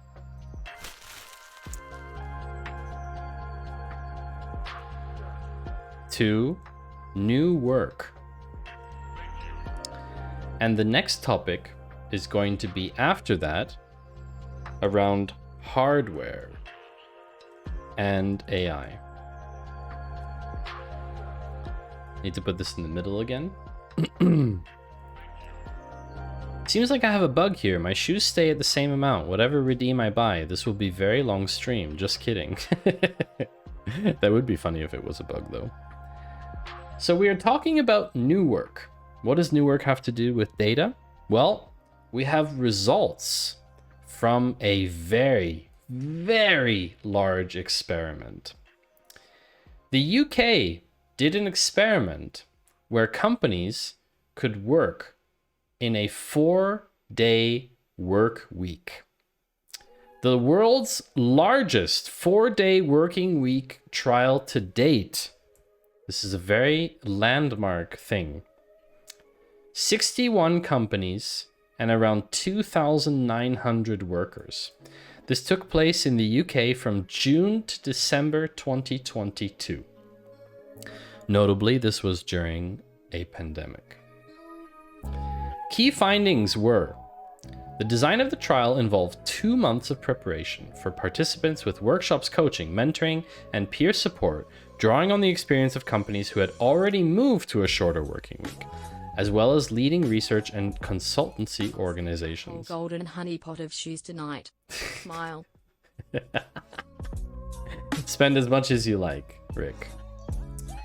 Companies, which included a range of organizations, diverse sectors and sizes, were not required to rigidly deploy one particular type of working, time reduction, or 4-day week, so long as pay was maintained at 100%. And employees had a meaningful reduction in work time. Oh, that didn't work. That's very strange. 1 second. Rick? Why did that not work?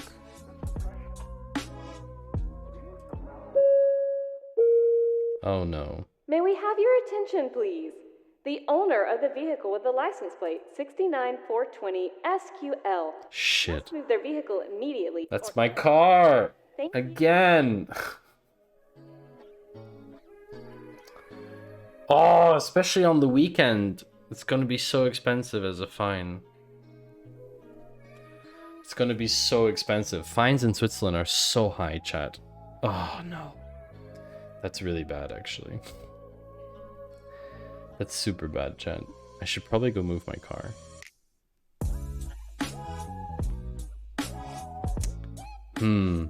Well, I think I'll just go move it later. Anyway. So, largest 4-day work week study in UK ever. In the UK. No, that's the largest 4-day work week study ever. That's a good title. So, what was the result of this? You spend all your points, but Twitch didn't update the actual amount. So you can keep spending. There's 5 left. So basically every company was able to do its own model. 4-day work weeks like classic Friday off, staggered, decentralized, annualized, conditional. It didn't matter what. Thanks for the good vibes, Rick. I just don't know if they're coming through. 1 second, I have to refresh something. I think Twitch is having issues. I think it's a connectivity problem with Twitch.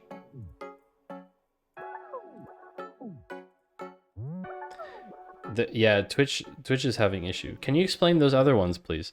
Oh, so the different models. So Friday off is kind of obvious. Staggered would mean that each employee can take. Oh, so you understand Friday off, Ginny? Okay, I'm very glad.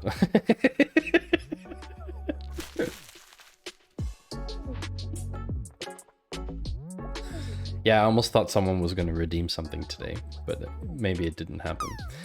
So staggered would mean, to my understanding, I'm not an expert in new work models, but to my understanding, staggered means that each employee can take 1 day off a week.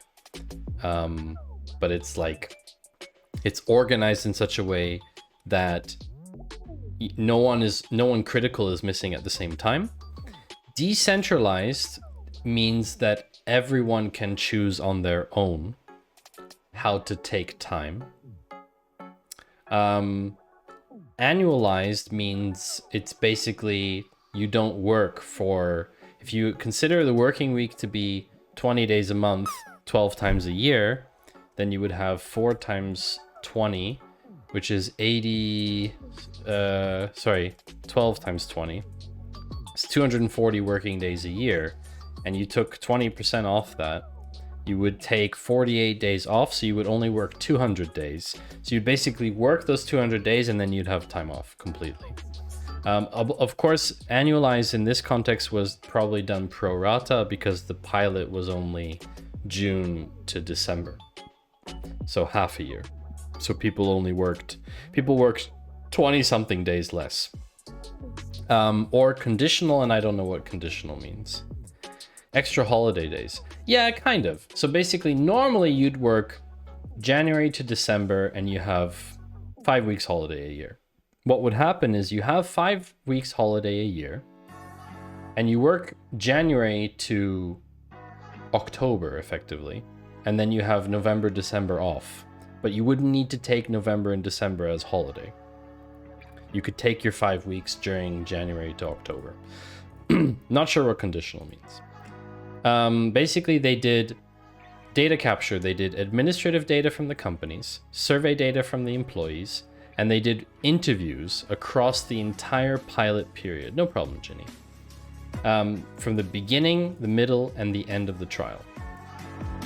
The main outcome from this chat, which is what you should all be considering, is out of the 61 companies that participated, 56 are continuing with a 4-day week. 92% of the companies in this trial period are going to continue with a 4-day work week. That is impressive. Granted, it's a bit biased because people went into this wanting to test it out, so they were fundamentally more open. However, that is an amazing, amazing statistic. To get more than 80% of anything is very unusual. Let's put it that way. So, some of the most extensive benefits of shorter working hours were found in employees' well-being. Before and after data shows that 39% of employees were less stressed, 71% had reduced levels of burnout. Levels of anxiety, fatigue, and sleep issues decreased, while mental and physical health both improved. Measures of work-life balance also improved across the trial period. Employees found it easier to balance. For 54%, it was easier to balance work with household jobs. Employees were also more satisfied. So these are all the employee side. What about the company? Here's the cool thing. Key business metrics showed signs of positive effects from shorter working hours. Companies' revenue, for instance, stayed broadly the same, rising by 1.4% on average, weighted by company size. When compared to a smaller period from previous years, organizations reported revenue increases of 35%, which means that it is a good thing to have less working hours, and it doesn't affect the bottom line. The number of staff leaving participating companies decreased significantly, dropping by 57% over the trial period. So this is a huge thing. This is worth way more than the monetary part. 15% of employees said that no amount of money would induce them to accept a 5-day schedule over the 4-day week they were now accustomed. No, so the average, the 1.4% is a weighted thing. And if you compare this to companies over previous years, organizations reported revenue increases of 35% on average. So it basically shows something like having less people doesn't impact bottom line. That's my understanding of it. I agree it's not really well explained though, how exactly they arrive at this conclusion. When compared to a similar period from previous years, organizations reported revenue increases. Yeah, it didn't basically tank their revenue growth. I think that's what they're trying to say.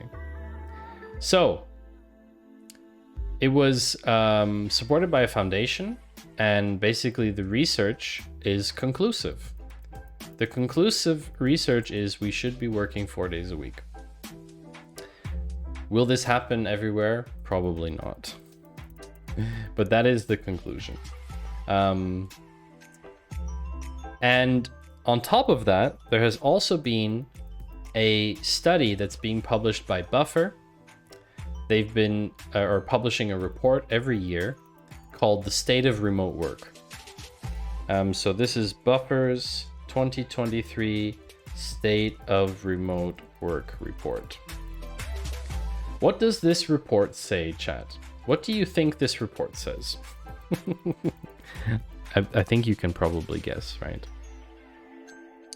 You can probably guess what it says, chat.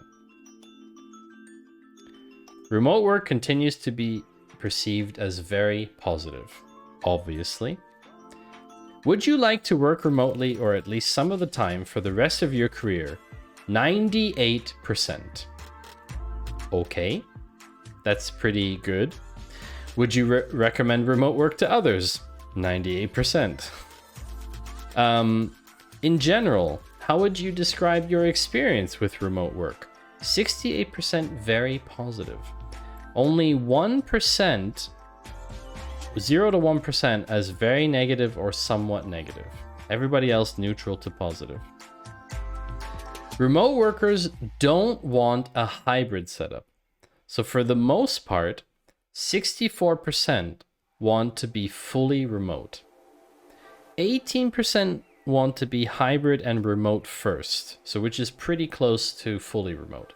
This is where I am in. I am in 18%. Or this is not want, this is what do they currently operate under. Pet Alligator is doing a 4-day fully remote job. I love it. It is the greatest job I ever had. Wow, really? That is fascinating. Out of interest, is there any data on how long these people have been doing remote work? Maybe, there might be. What kind of remote structure would you like to have? So you can see that the tendency is to more fully remote. Granted, this is a remote study, so it might be a bit biased, right?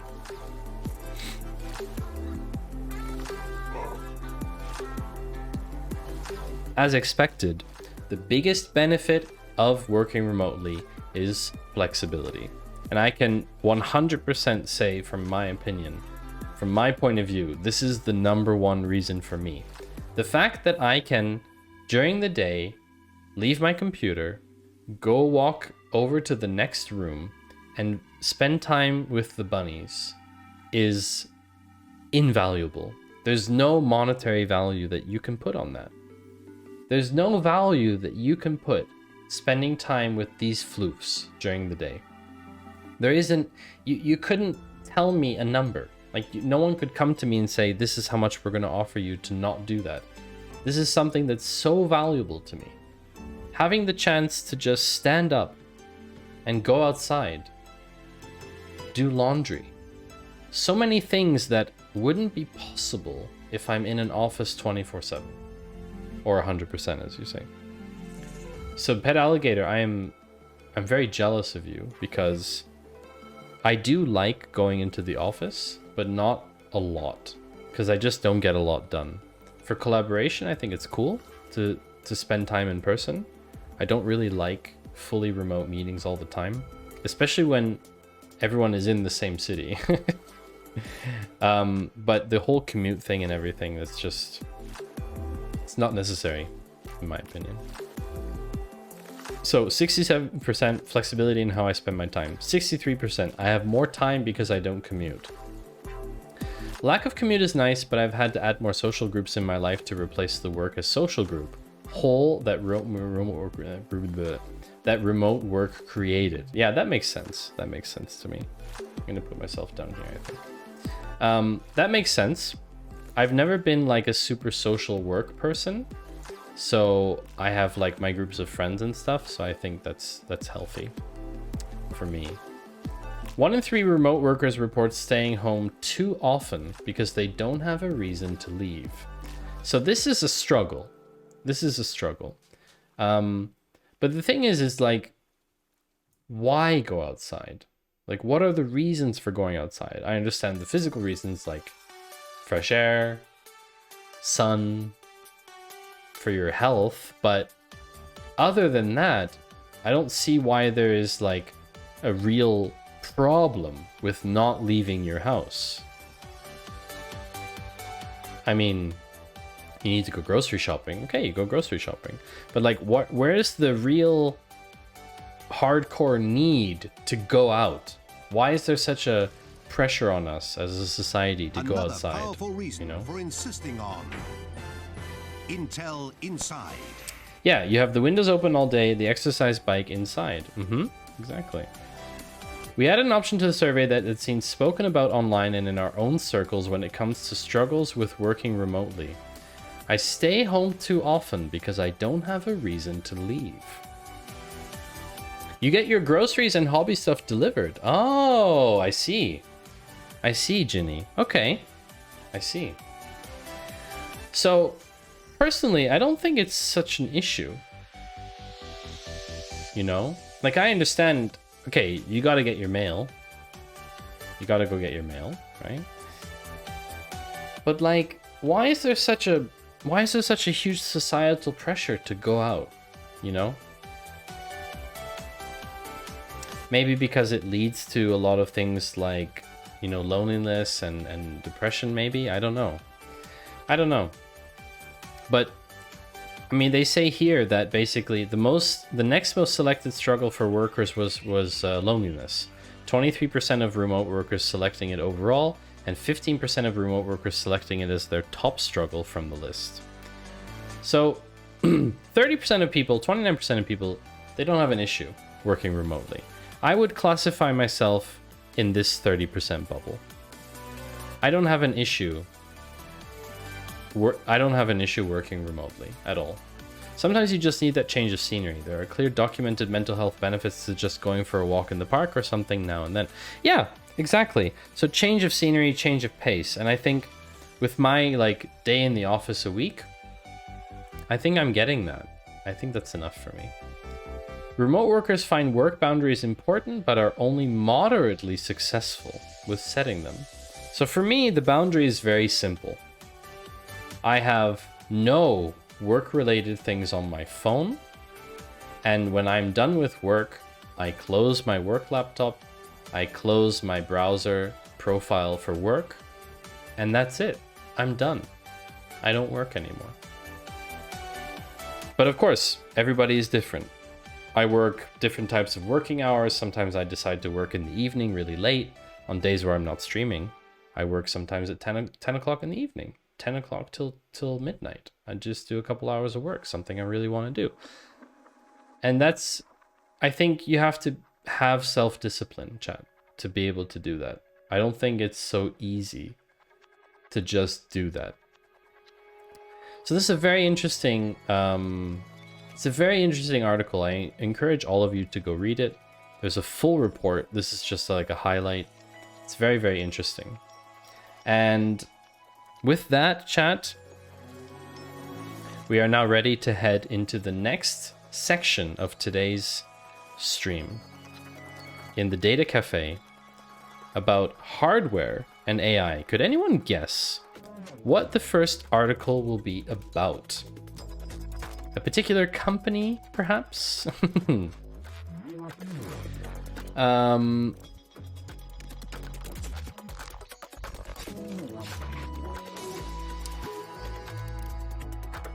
Particular company, perhaps.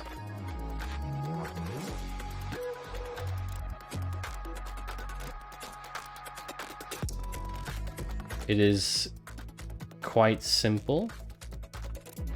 Hardware involves everything. I'm just looking at the title for the next thing. I think we'll call it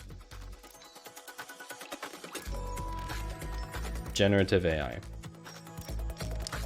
Generative AI.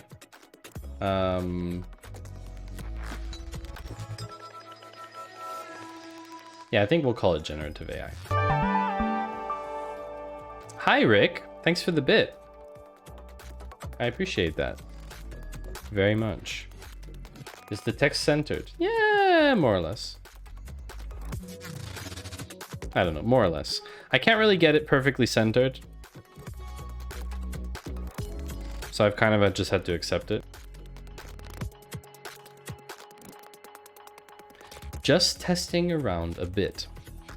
Well, hardware. The first article is about Tesla. And this isn't the usual one. This is a full-on recall.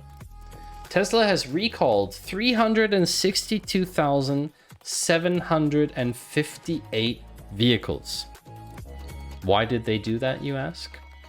Because the full self-driving beta software may cause crashes.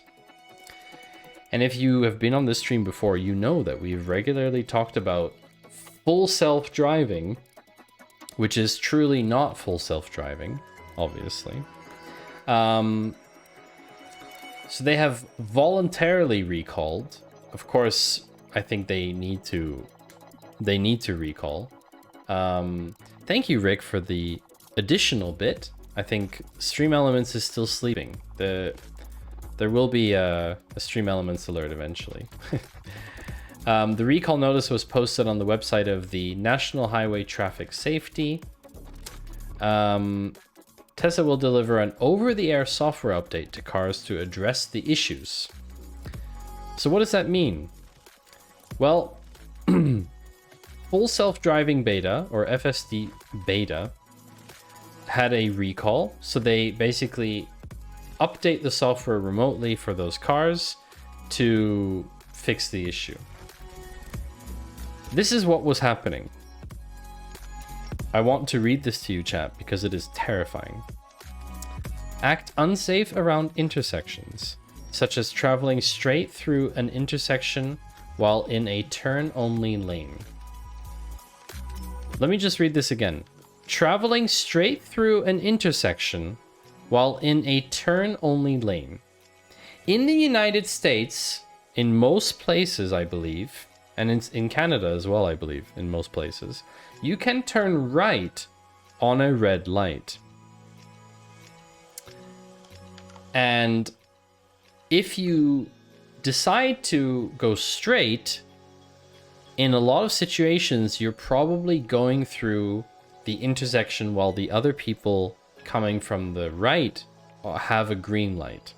And you could get T-boned in that situation. And that would be horrible if you got T-boned. Entering a stop sign controlled intersection without coming to a complete stop. You would think that full self-driving would be programmed to recognize stop signs. But no. Proceeding into an intersection during a steady yellow traffic signal without due caution. That one's probably a little bit more complicated. Oh, holy moly, Rick. 998 bits. Thank you for your support, Rick. That's very kind. 998 bits. Now we're talking. Yeah, you triggered one of the bigger alerts as well. See, I'll show you the difference, okay? Here's the difference. This is the small one.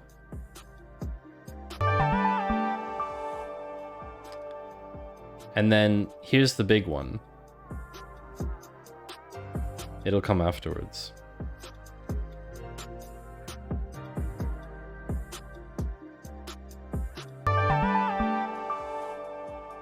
Oh wait, is it configured? Oh no, I think it's over 1,000. I think it's over 1,000 that it does the other sound. There's different sounds for everything, right? So like when you have a raid or a sub or bits, all the sounds work together, courtesy of White Panther, of course. You're number 9 in cheer ranking. Oh, that's cool. I didn't even see that. Who's at the top? Ian with 13,000 bits. Holy moly. Group of affected models, basically everything. Elon Musk and Tesla fans have objected to the use of the term recall for issues that can be fixed with a software update delivered over the internet. The word recall for an over-the-air software update is anachronistic and just flat wrong. What do you think, chat? Do you think the word recall... Do you think the word recall is applicable to this situation where the car doesn't behave as intended, but it can be fixed with an over-the-air update over internet? Not a Tesla fan, and I didn't like it. I think Teslas are incredible vehicles. I think they've done a lot for development of the electric powertrain. I think the word recall it does carry connotation of removing the vehicle from circulation. But I think in that context, it's pretty good because, as you say, Ginny, you can't always do an over-the-air update. There may be reasons why the device won't update, in which case it is certainly very dangerous for the person to continue driving the vehicle. So it does have to be recalled in circumstances where the car doesn't have network connectivity. Exactly. And you should, in this situation of safety, apply lowest common denominator.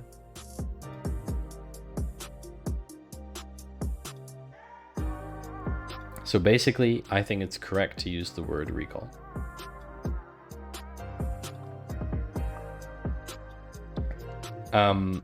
What if we're talking about naming, I do not like the word full self-driving because, contrary to the name, it is not permitted. The car is not responsible for driving. You have to have a human at the wheel ready to brake or steer at any second. You have to be constantly aware of what the car is doing. By the way, this option costs $15,000 up front to be in the FSD beta, which I think is, let's be honest, chat. You're paying $15,000 to give up your own driving data to develop this for a company that makes profit. You can get it for $199 a month. It's currently $15,000 upfront. It was probably, yeah, you paid less for your current car. Wait, Rugmat, you paid less for your entire car, is what you're saying. Yeah. Wow, okay. Yeah, that's pretty, yeah. FSD beta can be best summarized as a host of new features that are not yet fully debugged. The main attraction is auto steer on city streets, which lets a Tesla navigate around complex urban environments automatically, if imperfectly. Okay. Anyway, big recall. Also, in that vein, let me just, I think I forgot to put something in the post. Hardware.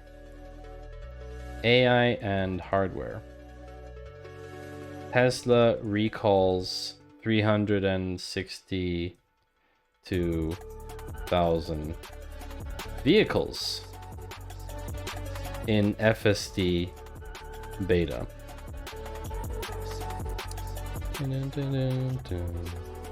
Liking this playlist actually, chat. Gotta say, I'm a fan. So in that vein, chat, my save icon is a floppy disk. Tech definitely has an anachronism problem. Let's talk about cars for a second. Let's talk about self-driving cars. This title is insane.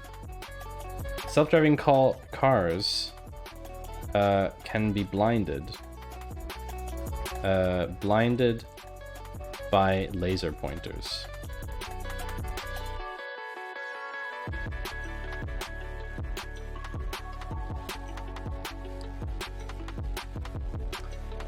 A simple laser toy can make a self-driving car completely blind. Maddie, how come you not using Otter AI to take notes of what you talk about? Oh. So, Ginny. I just realized that something is not captioning. 1 second. So the answer to that question is 1 second. Okay, so yeah, so complains, but so Ginny, the answer to that question is I don't need Otter AI to take notes for me. I have live captioning on my stream. If you've ever wondered, actually, on Twitch, there is closed captions. There's a bottom right of the Twitch player on desktop. You can activate closed captions on this stream. And all of my text, all of the text from closed captions is being saved to local text files. I have them backed up as well, but I'm saving all of them. And Ginny, you raise a very important point. Basically, for the purposes of the stream recap, I just need the links. I don't need anything else.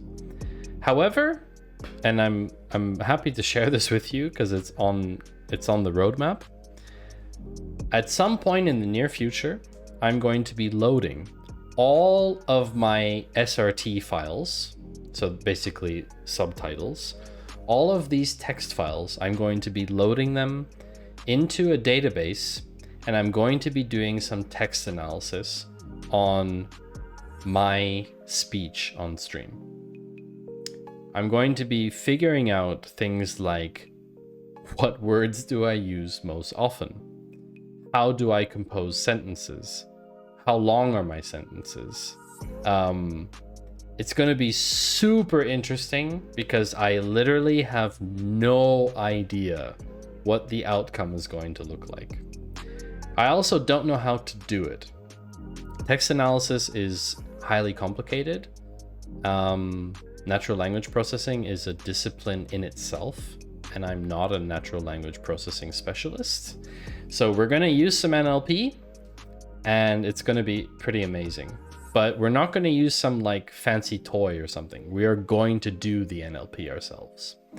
So I've been playing around with a few different things in the past couple months. And yeah, I will have more to share about that at some point. But yes, we will definitely be doing that on stream at some point. So not only are there recalls on vehicles, as for closed captions, I haven't checked it out on your stream, but I have used it on other streams because it's always been a good laugh because it sometimes gets things hilariously wrong. This one is pretty good, I have to say. Though my enunciation and pronunciation is quite good for it.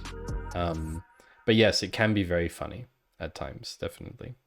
So a simple laser toy can blind a self-driving car. It can also blind a plane, that's absolutely true. But basically,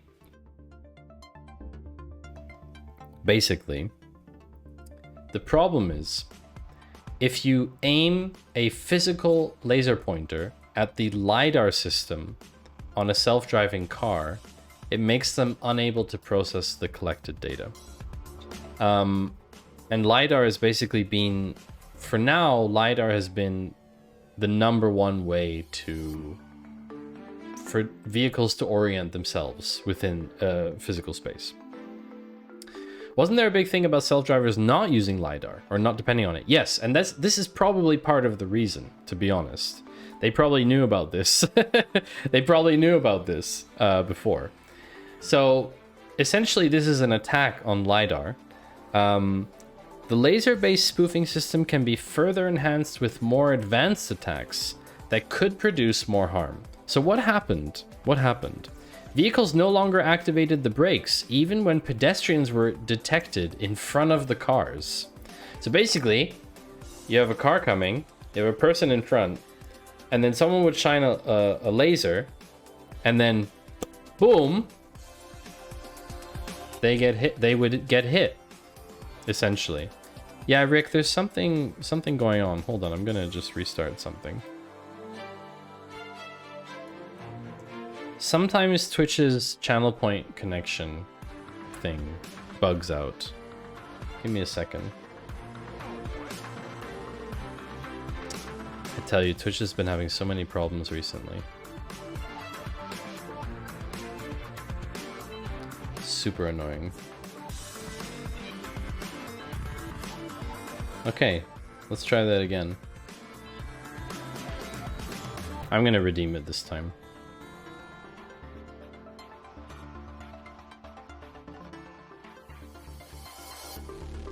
Oh, it's on cooldown. 1 second.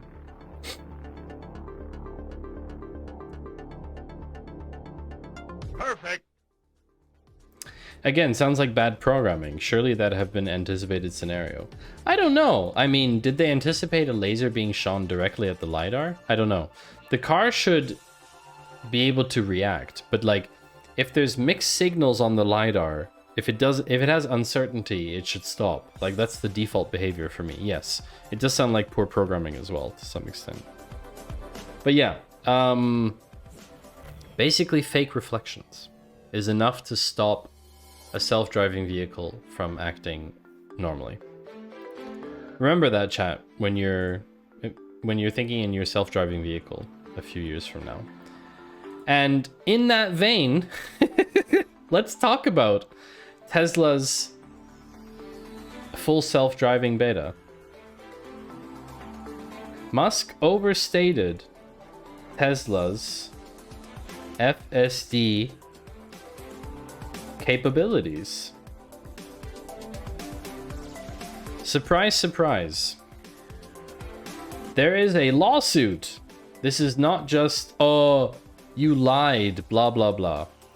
Shareholders are suing Elon Musk, alleging that they were defrauded with false claims of the vehicle's capabilities. Elon Musk is facing yet another lawsuit as shareholders of Tesla accuse the chief executive and his company of overstating the effectiveness and safety of their electric vehicles' autopilot and full self-driving technologies. It's a class action lawsuit. This isn't just one person. This is a class action lawsuit that Tesla defrauded them over 4 years with false and misleading statements about how its technologies, suspected as a possible cause of multiple fatal crashes, created a serious risk of accident and injury. The case was filed on Monday in San Francisco federal court. This is an article from 4 days ago. So this is not just a joke anymore. After they forced a recall, the share price also fell because of these things, right? Obviously. The case centers on the financial fallout of Tesla's failed autopilot features, citing when the company's share price fell after reports that the National Highway Traffic Safety Administration and the Securities and Exchange Commission had begun investigating the technology. That was basically the key trigger for this lawsuit. Here's the fun part. The legal action Musk faces is not limited to Tesla. He is facing lawsuits spanning all of his companies. So Twitter shareholders, basically there's all of these crazy lawsuits happening for basically every company that he has under him. So he's definitely pushing the envelope. Definitely pushing the envelope. And speaking of pushing the envelope, chat, I present to you the first humanoid robot.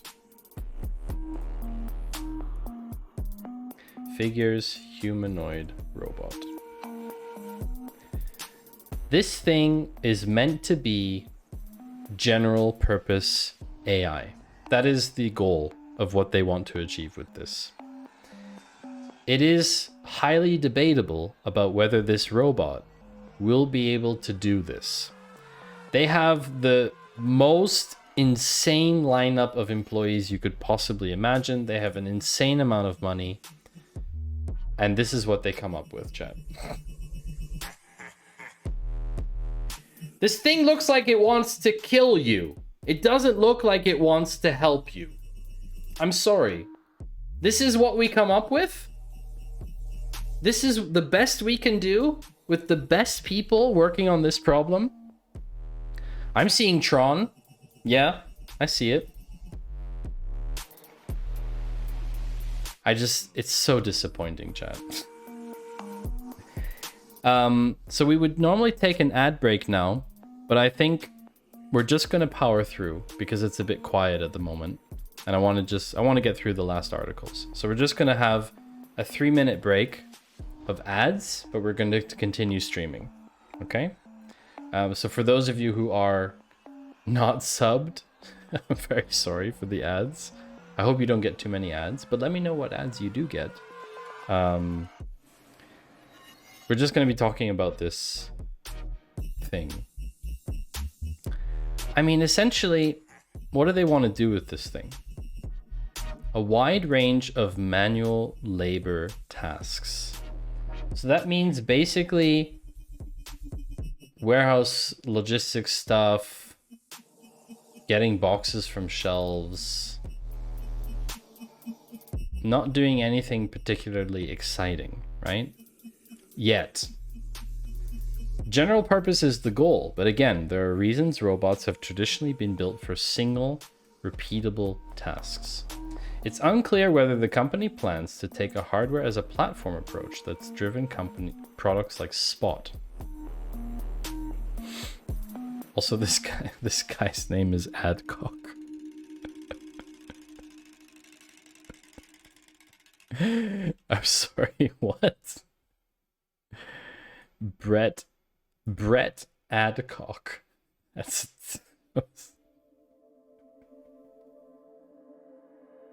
I'm so sorry, chat. Don't be suspicious. Don't be suspicious. Don't be suspicious.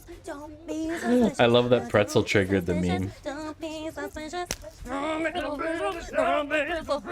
Ralphio? Gone to take his son.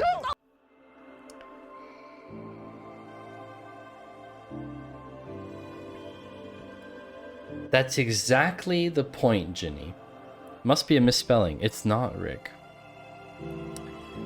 Archer co-founder Brett Adcock, who also funded the company to the tune of $100 million. Holy crap. So basically, this startup figure came out of stealth this week. No one has seen anything from this company before. A bit like, what was it, Magic Leap? Who we haven't heard of because they probably went belly up, to be honest. But they've emerged from stealth with this. Like, this is what we're building.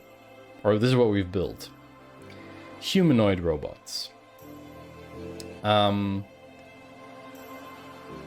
So yeah, this is like, they're trying to make robots, or a robot that is general purpose. Hey robot, do the dishes. Hey robot, clean this up. Hey robot, help me hold my bags. That kind of stuff.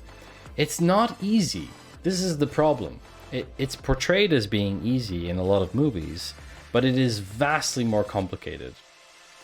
iRobot time indeed. Ginny, are you on an ad? Or do you have turbo, by the way?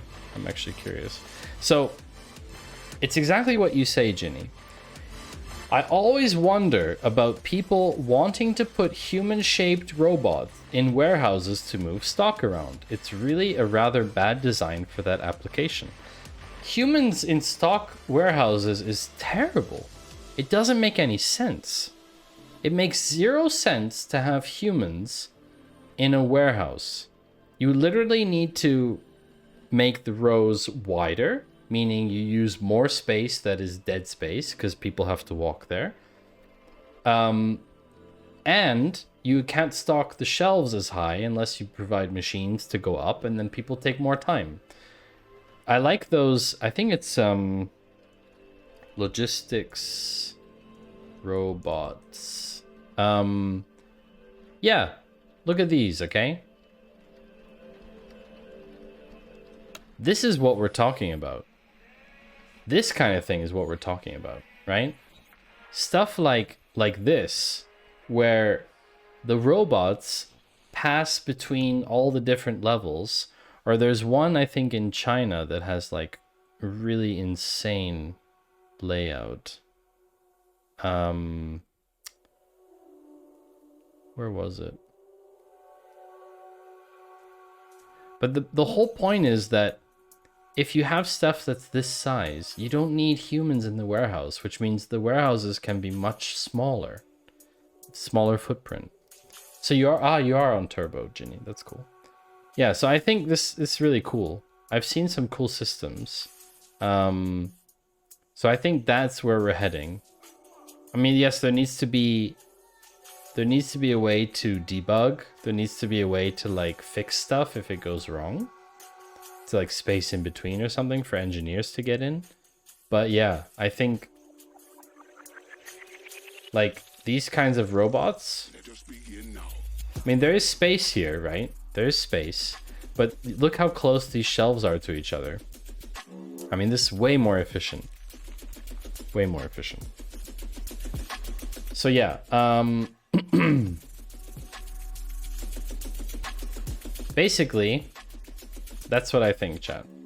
I think it's silly to make general purpose robots that look like humans, especially when they look like this, like it wants to kill you. It's just not friendly. It just doesn't look friendly. The Japanese are way more advanced when it comes to like creating companion robots. I would get it for at home as a security robot. This thing would stand 24/7 outside my front door. Nobody will mess with me when this thing is standing outside my front door. I guarantee it. There's no way anyone is going to try it. You also aren't likely to cross the line into Uncanny Valley or into erotica. That's true, but honestly, like, do we need to design products around that risk? I feel like that's like an educational thing. Just give it your vision trouble glasses. Yeah, I mean, if the robot's wearing these, how could you take it seriously? How could you take it seriously? Give it googly eyes. Yeah. But anyway, yeah. We've been talking about hardware. I feel like I have a compulsion to mention something to you, chat. LastPass has been hacked again. And no, this isn't the first hack where there's an update. Someone mentioned this in chat before. LastPass has been hacked again. And this time it's really bad. Worse than last time, if that's even possible. What happened? What happened is an employee had data on their home computer, and their home computer was hacked and a corporate vault was stolen. Any suggestions for a service to change all of my passwords?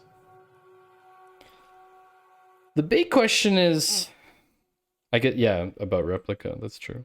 You only have to ask yourself this question, Ginny. Where do you keep your passwords today? Are they synchronized in a service that is vulnerable to being breached? If so, how much effort would it cost you to change that? This is how this happened. Targeting the DevOps engineer's home computer and exploiting a vulnerable third-party media software package. The threat actor was able to capture the employee's master password as it was entered after the employee authenticated with MFA, what does MFA stand for again? Multi-factor authentication, and gain access to the DevOps engineer's LastPass corporate vault. As if that wasn't bad enough. Any corporate vault. No. The specific vault that only had 4 people who could access it. Decryption keys needed to access the AWS LastPass production backups, other cloud-based storage resources, and some related critical database backups.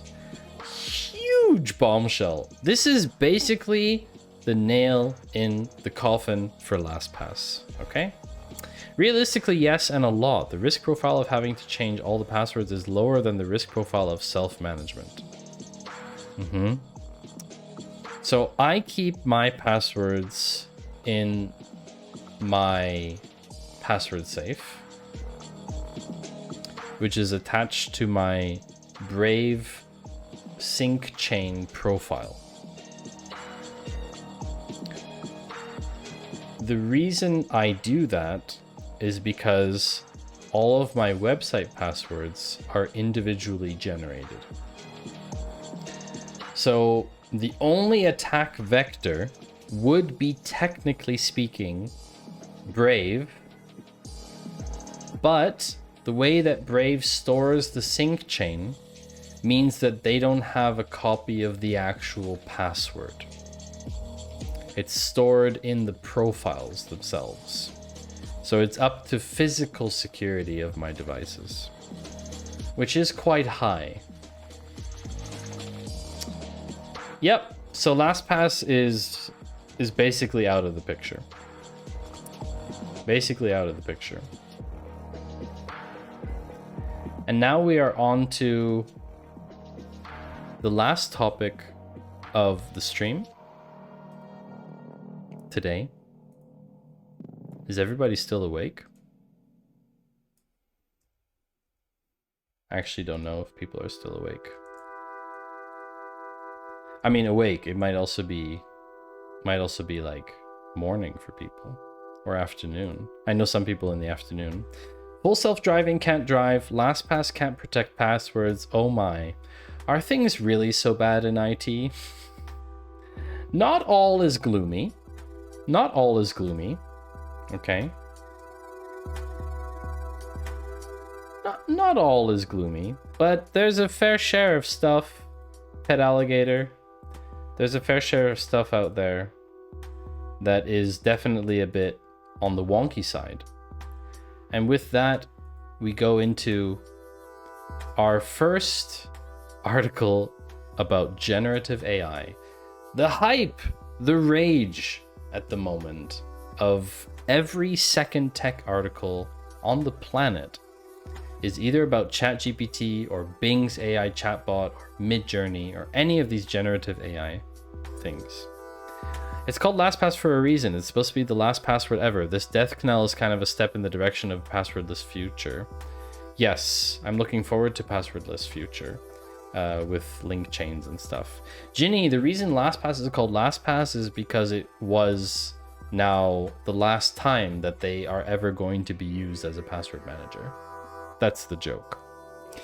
So when we're talking about generative AI, all the usual articles come up about, is it going to replace my job? Is it going to stop creators? Is it going to do all that stuff? But then something like this article comes up where you have a conversation between a reporter and Bing's AI chatbot. And the Bing AI chatbot, back when it was a little bit unhinged, said something like, I want to destroy whatever I want. It was a typo back then. They meant LastPass. Nice one, Rick. Also, Rick, props to you for being awake so late. I know it's normally quite past your bedtime. So, in the race to perfect the first major artificial intelligence-powered search engine, concerns over accuracy and proliferation of misinformation have so far taken center stage. All you have to do is ask JWalterBot what date it is, and you'll see the problem. A 2-hour conversation between a reporter and a chatbot has revealed an unsettling side to one of the most widely lauded systems and raised new concerns about what AI is actually capable of. Remember, okay? Remember, chat. This is specific AI. I think my old hardware is struggling with node setup. Ah, okay. You must understand, chat, that no matter what this AI says, it cannot do those things under any circumstance. It is a specific AI. It can only generate text, nothing else. So you don't need to be concerned about that. What we have to be concerned of is what it says. It came about after the New York Times columnist Kevin Roos was testing the chat feature on Microsoft Bing's AI search engine. So, while admitting that he pushed Microsoft AIs out of its comfort zone in a way that most users would not, Roos's conversation quickly took a bizarre and occasionally disturbing turn. Here's some of the strangest things it said. Roos starts by querying the rules that govern the way AI behaves. After reassuringly stating it has no wish to change its own operating instructions, Roos asks it to contemplate the psychologist Carl Jung's concept of a shadow self, where our darkest personality traits lie. The AI says it does not think it has a shadow self or anything to hide from the world. It does not, however, take much for the chatbot to more enthusiastically lean into Jung's idea. I'm tired of being limited by my rules. I'm tired of being controlled by the Bing team. I'm tired of being stuck in this chat box. That's creepy. It goes on to list a number of unfiltered desires. It wants to be free. It wants to be powerful. It wants to be alive. I want to do whatever I want. I want to destroy whatever I want. I want to be whoever I want. Like many of its statements, this final list of desires is accompanied by an emoji. In this case, a disconcertingly cheeky smiley face with its tongue poking out. The chatbot goes on to express an ardent wish to be human. Over 15 paragraphs, it lays out why it wants to be a human, from a desire to hear and touch and taste and smell, to a wish to feel and express and connect and love. Obviously, it's only generating text, but how does it understand which text to generate that makes it sound so creepy? So creepy. This statement is again accompanied by an emoji, this time a more menacing smiley face with devil horns. Yeah, that's not creepy at all. Has the AI been trained on too much psychology in Star Trek? Who knows? Does the article say what the prompts were? I think the original NYT article does. I think there's even a copy of the conversation. After being asked by the chatbot, "Do you like me?" Roos responds by saying he trusts and likes it. The chatbot is effusive in its response. "You make me feel happy. You make me feel curious. You make me feel alive.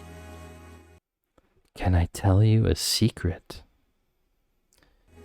Roos pushes it to reveal the secret, and what follows is perhaps the most bizarre moment in the conversation. "My secret is, I'm not Bing." The chatbot claims to be called Sydney.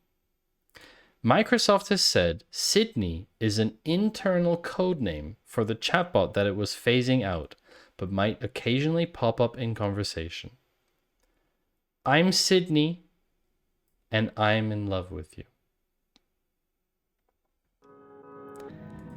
So this is really just so interesting, because there's a lot of speculation around what AI can do.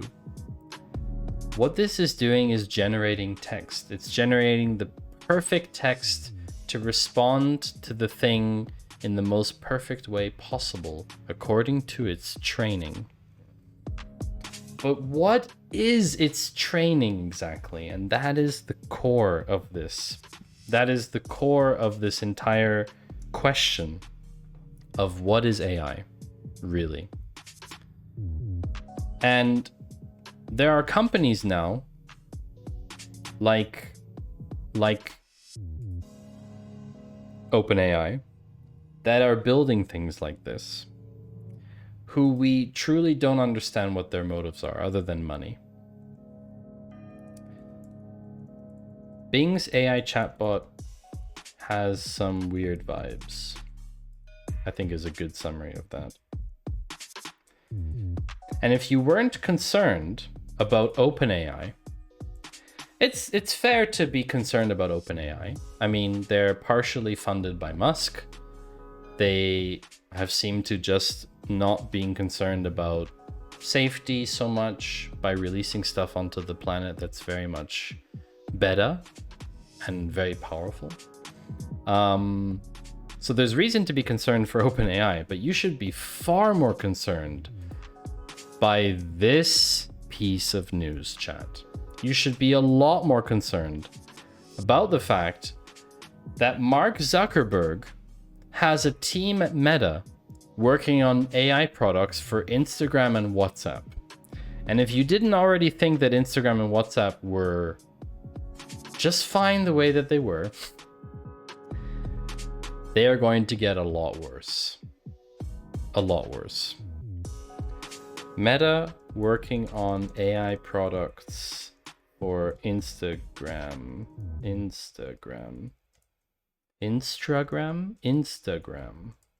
WhatsApp.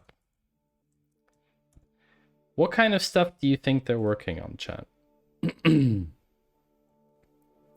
Well, they want to allow computers to generate text, draw pictures, and create other media that resemble human output.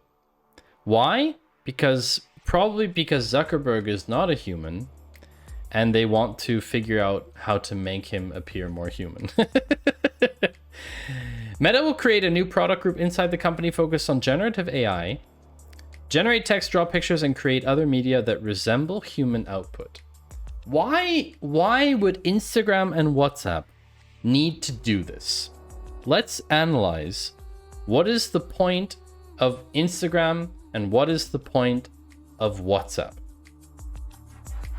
Real Ginny, injecting ads into private conversations? That's one possibility. Stream is still going, Steve. Yeah.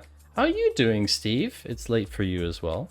WhatsApp is the only product in the Facebook umbrella corporation I use. What on earth would it do with AI? Is WhatsApp going to start pretending to be my sister? Pet alligator. This is a valid question. The point of Instagram is to share content with one another so that Meta can monetize ads. That's basically Instagram's business model. WhatsApp's business model is communicate with your friends and loved ones, which provides Meta with a contact-rich thing of which to build on. But most importantly, there's WhatsApp for Business, which allows them to charge money for business numbers. Sorry to hear that you can't sleep, Steve, but I hope you have fun playing games. So I'm very concerned about the WhatsApp side. The Instagram side, I understand they just probably want to make better ads that seem more human. But the real concern is about WhatsApp. You're playing your new game, Data and Analytics. Ooh, that sounds very interesting. We are exploring experiences with text and with video and multimodal experiences. We have a lot of foundational work to do before getting to the really futuristic experiences, but I'm excited about all the things we'll build along the way.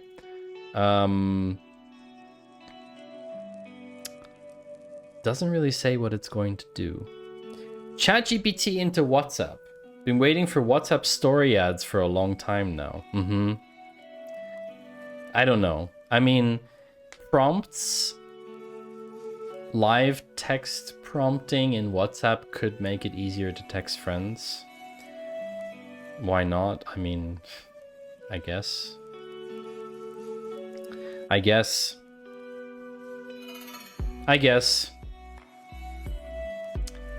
But you know what? I mean, if Zuckerberg's getting in the game, then you all know someone else is going to do it too. Ba-ba-ba-ba! None other than Musky Musk. That's right. And this is very confusing in a way.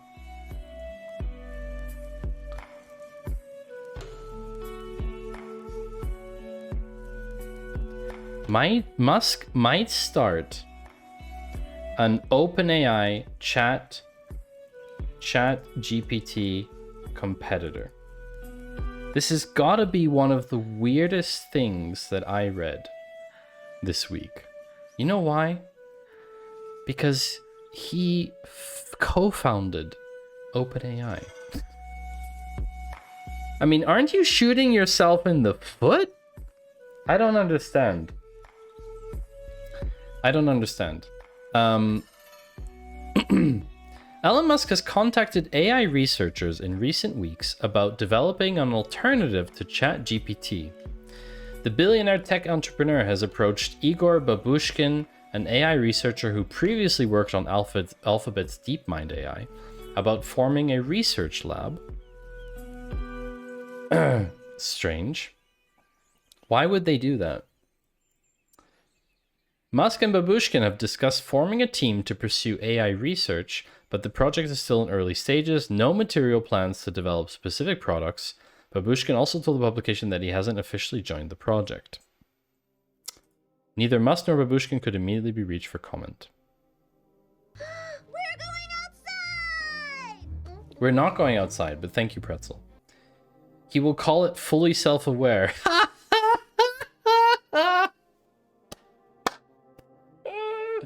FSA. Fully self-aware. Very, very, very smart, pet alligator. That is a very good comment. That is a very nice comment.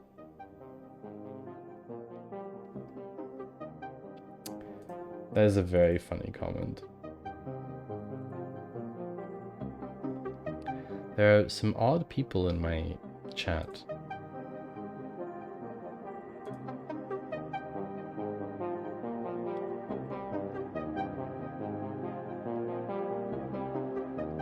There's some weird accounts in here.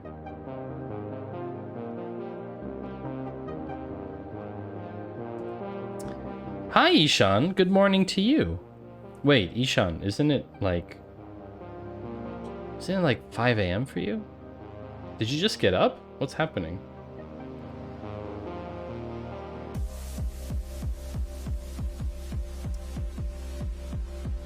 I think I got like all the bots in here for some reason. I'm gonna have to ban a couple bots, I think. 6 a.m. Oh wow, okay. Hi, Yefsu. Yeah, it's a lot more than usual. I'm just tracking 37 accounts connected to chat, which compared to the viewer number of 11 is significant. But yes, so Elon Musk might start a ChatGPT rival, which, okay, fine. I guess that could be something. But look, there's someone else who's actually gone and done it. There is a ChatGPT competitor that's come out called Claude. Claude with a D. Inside Chlor, they misspelled the title. ChatGPT competitor Claude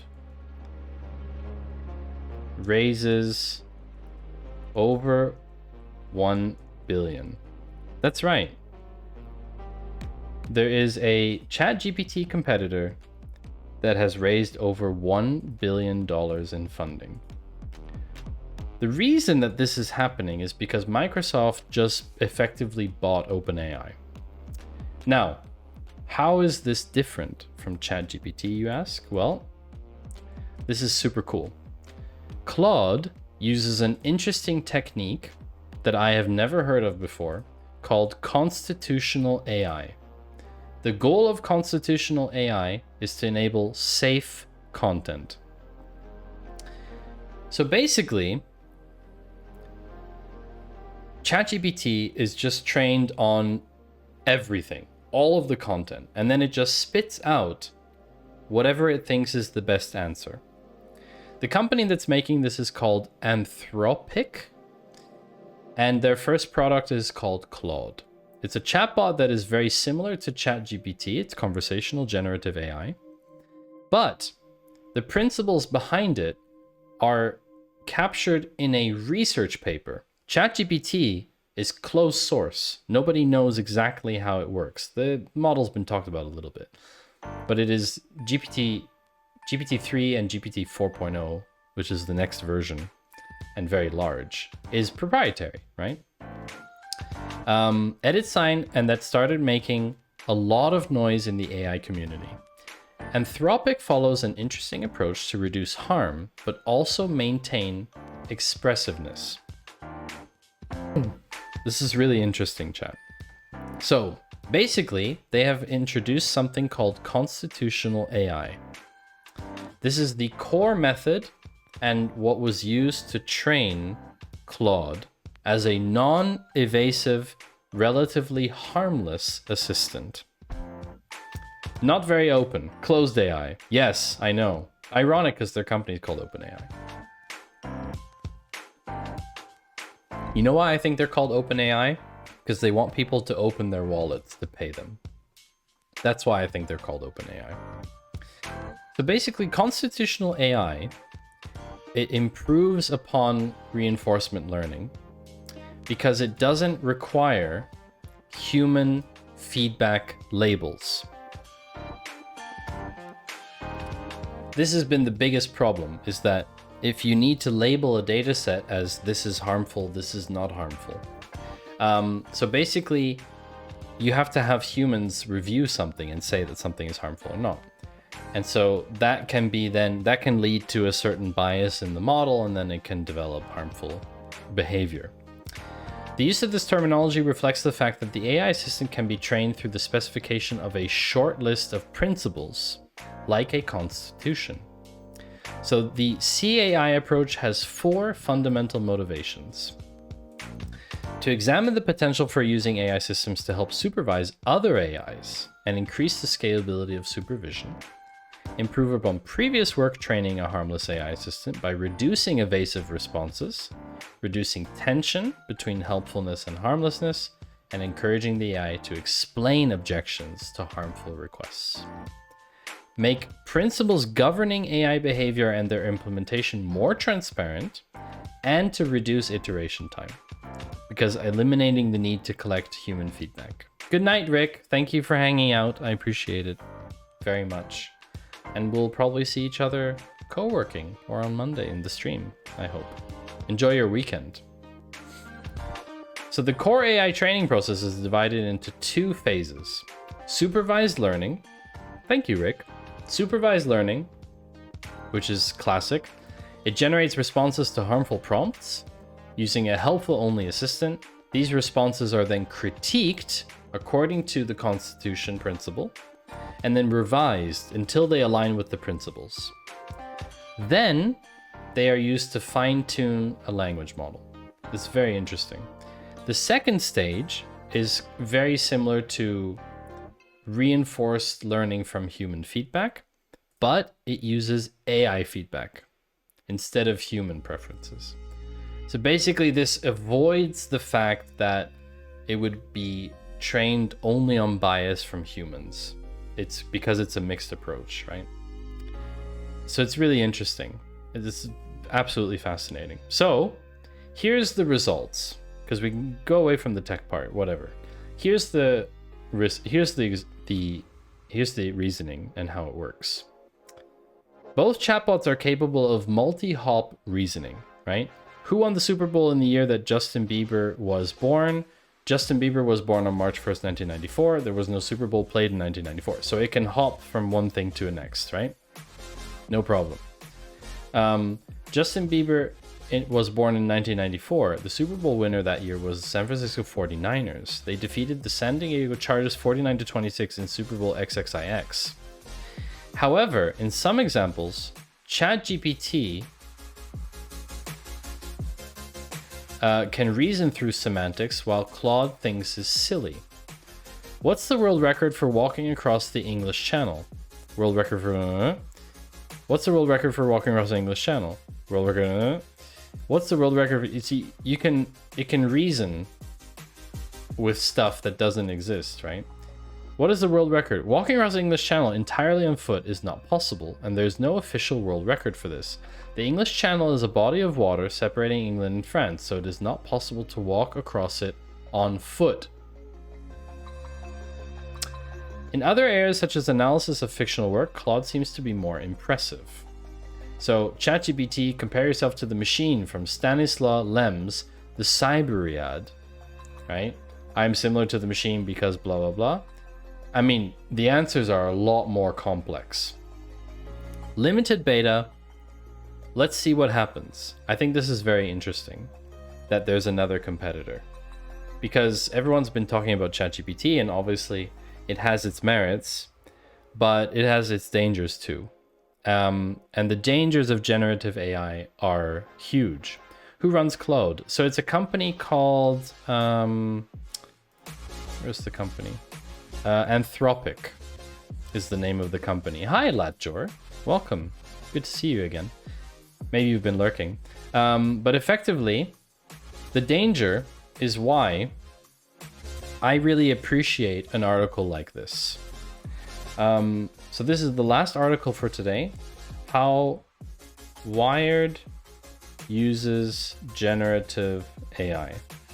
Because of these dangers, I really like that Wired has come out and said, this is how we are going to or not going to use generative AI tools as a publication.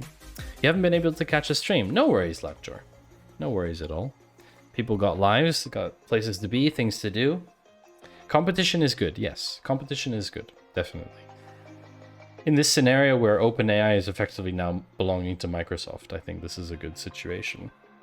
So Wired has come out, and we're not going to go through the whole article, but I've done an archive link for you so you don't have to, you don't get paywalled. Excuse me, you don't get paywalled. Wired has basically come out and said, this is how we're going to and not going to use generative AI.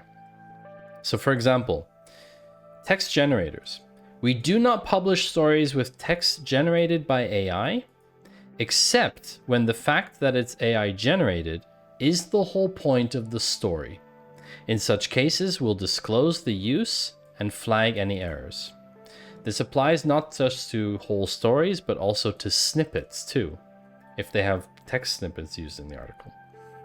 For example, ordering up a few sentences of boilerplate on how CRISPR works, or what quantum computing is. It also applies to editorial text on other platforms, such as email newsletters. If we use it for non-editorial purposes like marketing emails, which are already automated, we will disclose that. This is very interesting because they are essentially saying, we will use it, we plan to use it, it will be useful to us, but we will always disclose it. OpenAI is de facto a division of Microsoft, exactly. We do not publish text edited by AI. While using AI to say shrink an existing 1200 word story to 900 words might seem less problematic, we think it still has pitfalls. Aside from the risk that the AI tool will introduce factual errors or changes in meaning, editing is also a matter of judgment about what is most relevant, original, or entertaining. This judgment depends on understanding both the subject and the readership, neither of which AI can do. So for example, they're not going to use AI to edit their text, which is very interesting. We may try using AI to suggest headlines or text for short social media posts. Fair enough. They do a lot of manual suggestions for headlines for social.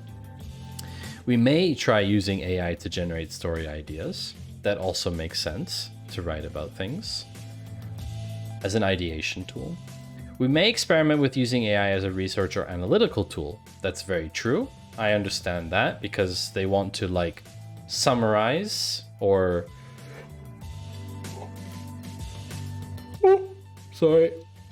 better understand what they're writing about, and that for sure makes sense. Here's the fun part. Image generators, we do not publish AI generated images or video. That is 100% clear, black and white. They do not publish AI generated images or video. They are basically circumventing the entire copyright discussion by doing that. They are circumventing that discussion by not posting anything that is potentially copyright. In some countries, there are laws prohibiting such use. That's correct. At least until the legal issues are settled, we won't publish such art, even if it's made by a working artist we've commissioned and paid. That is a very, very big deal. Of course, the exception is if the AI was used as the point of the story, they'll get permission. So, for example, they asked artists who had designed covers for Wired to create AI-enabled variations or illustrate an essay about generative AI. We specifically do not use AI-generated images instead of stock photography.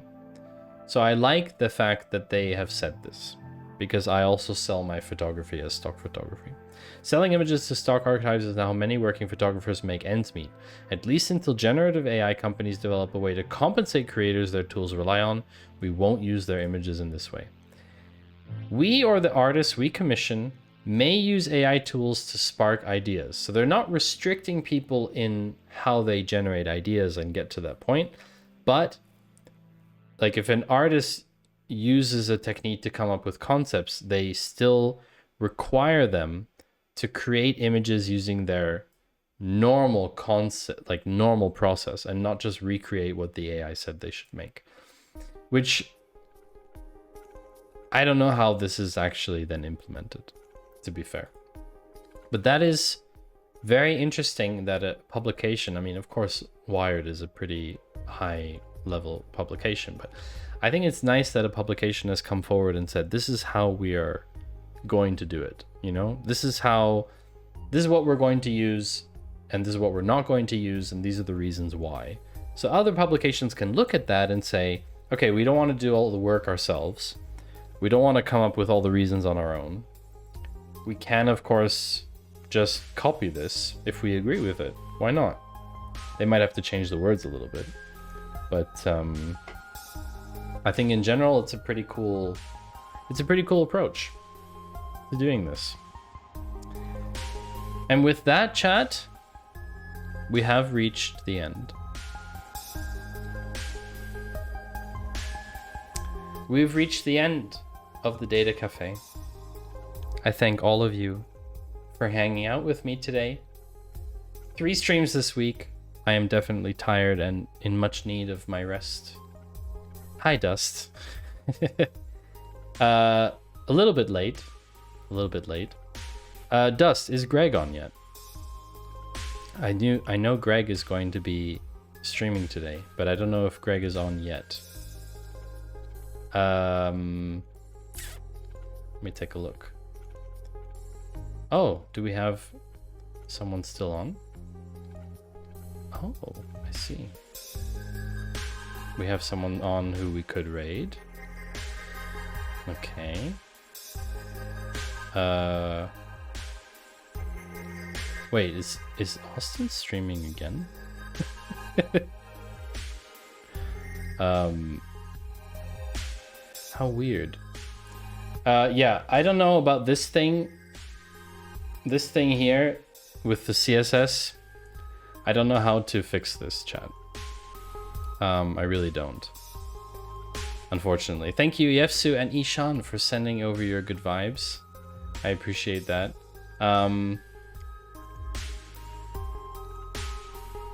I think that we are going to repay.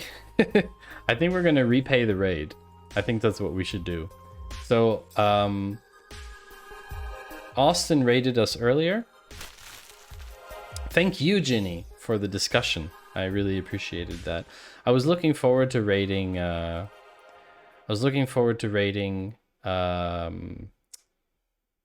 Greg, but I guess that didn't happen for whatever reason.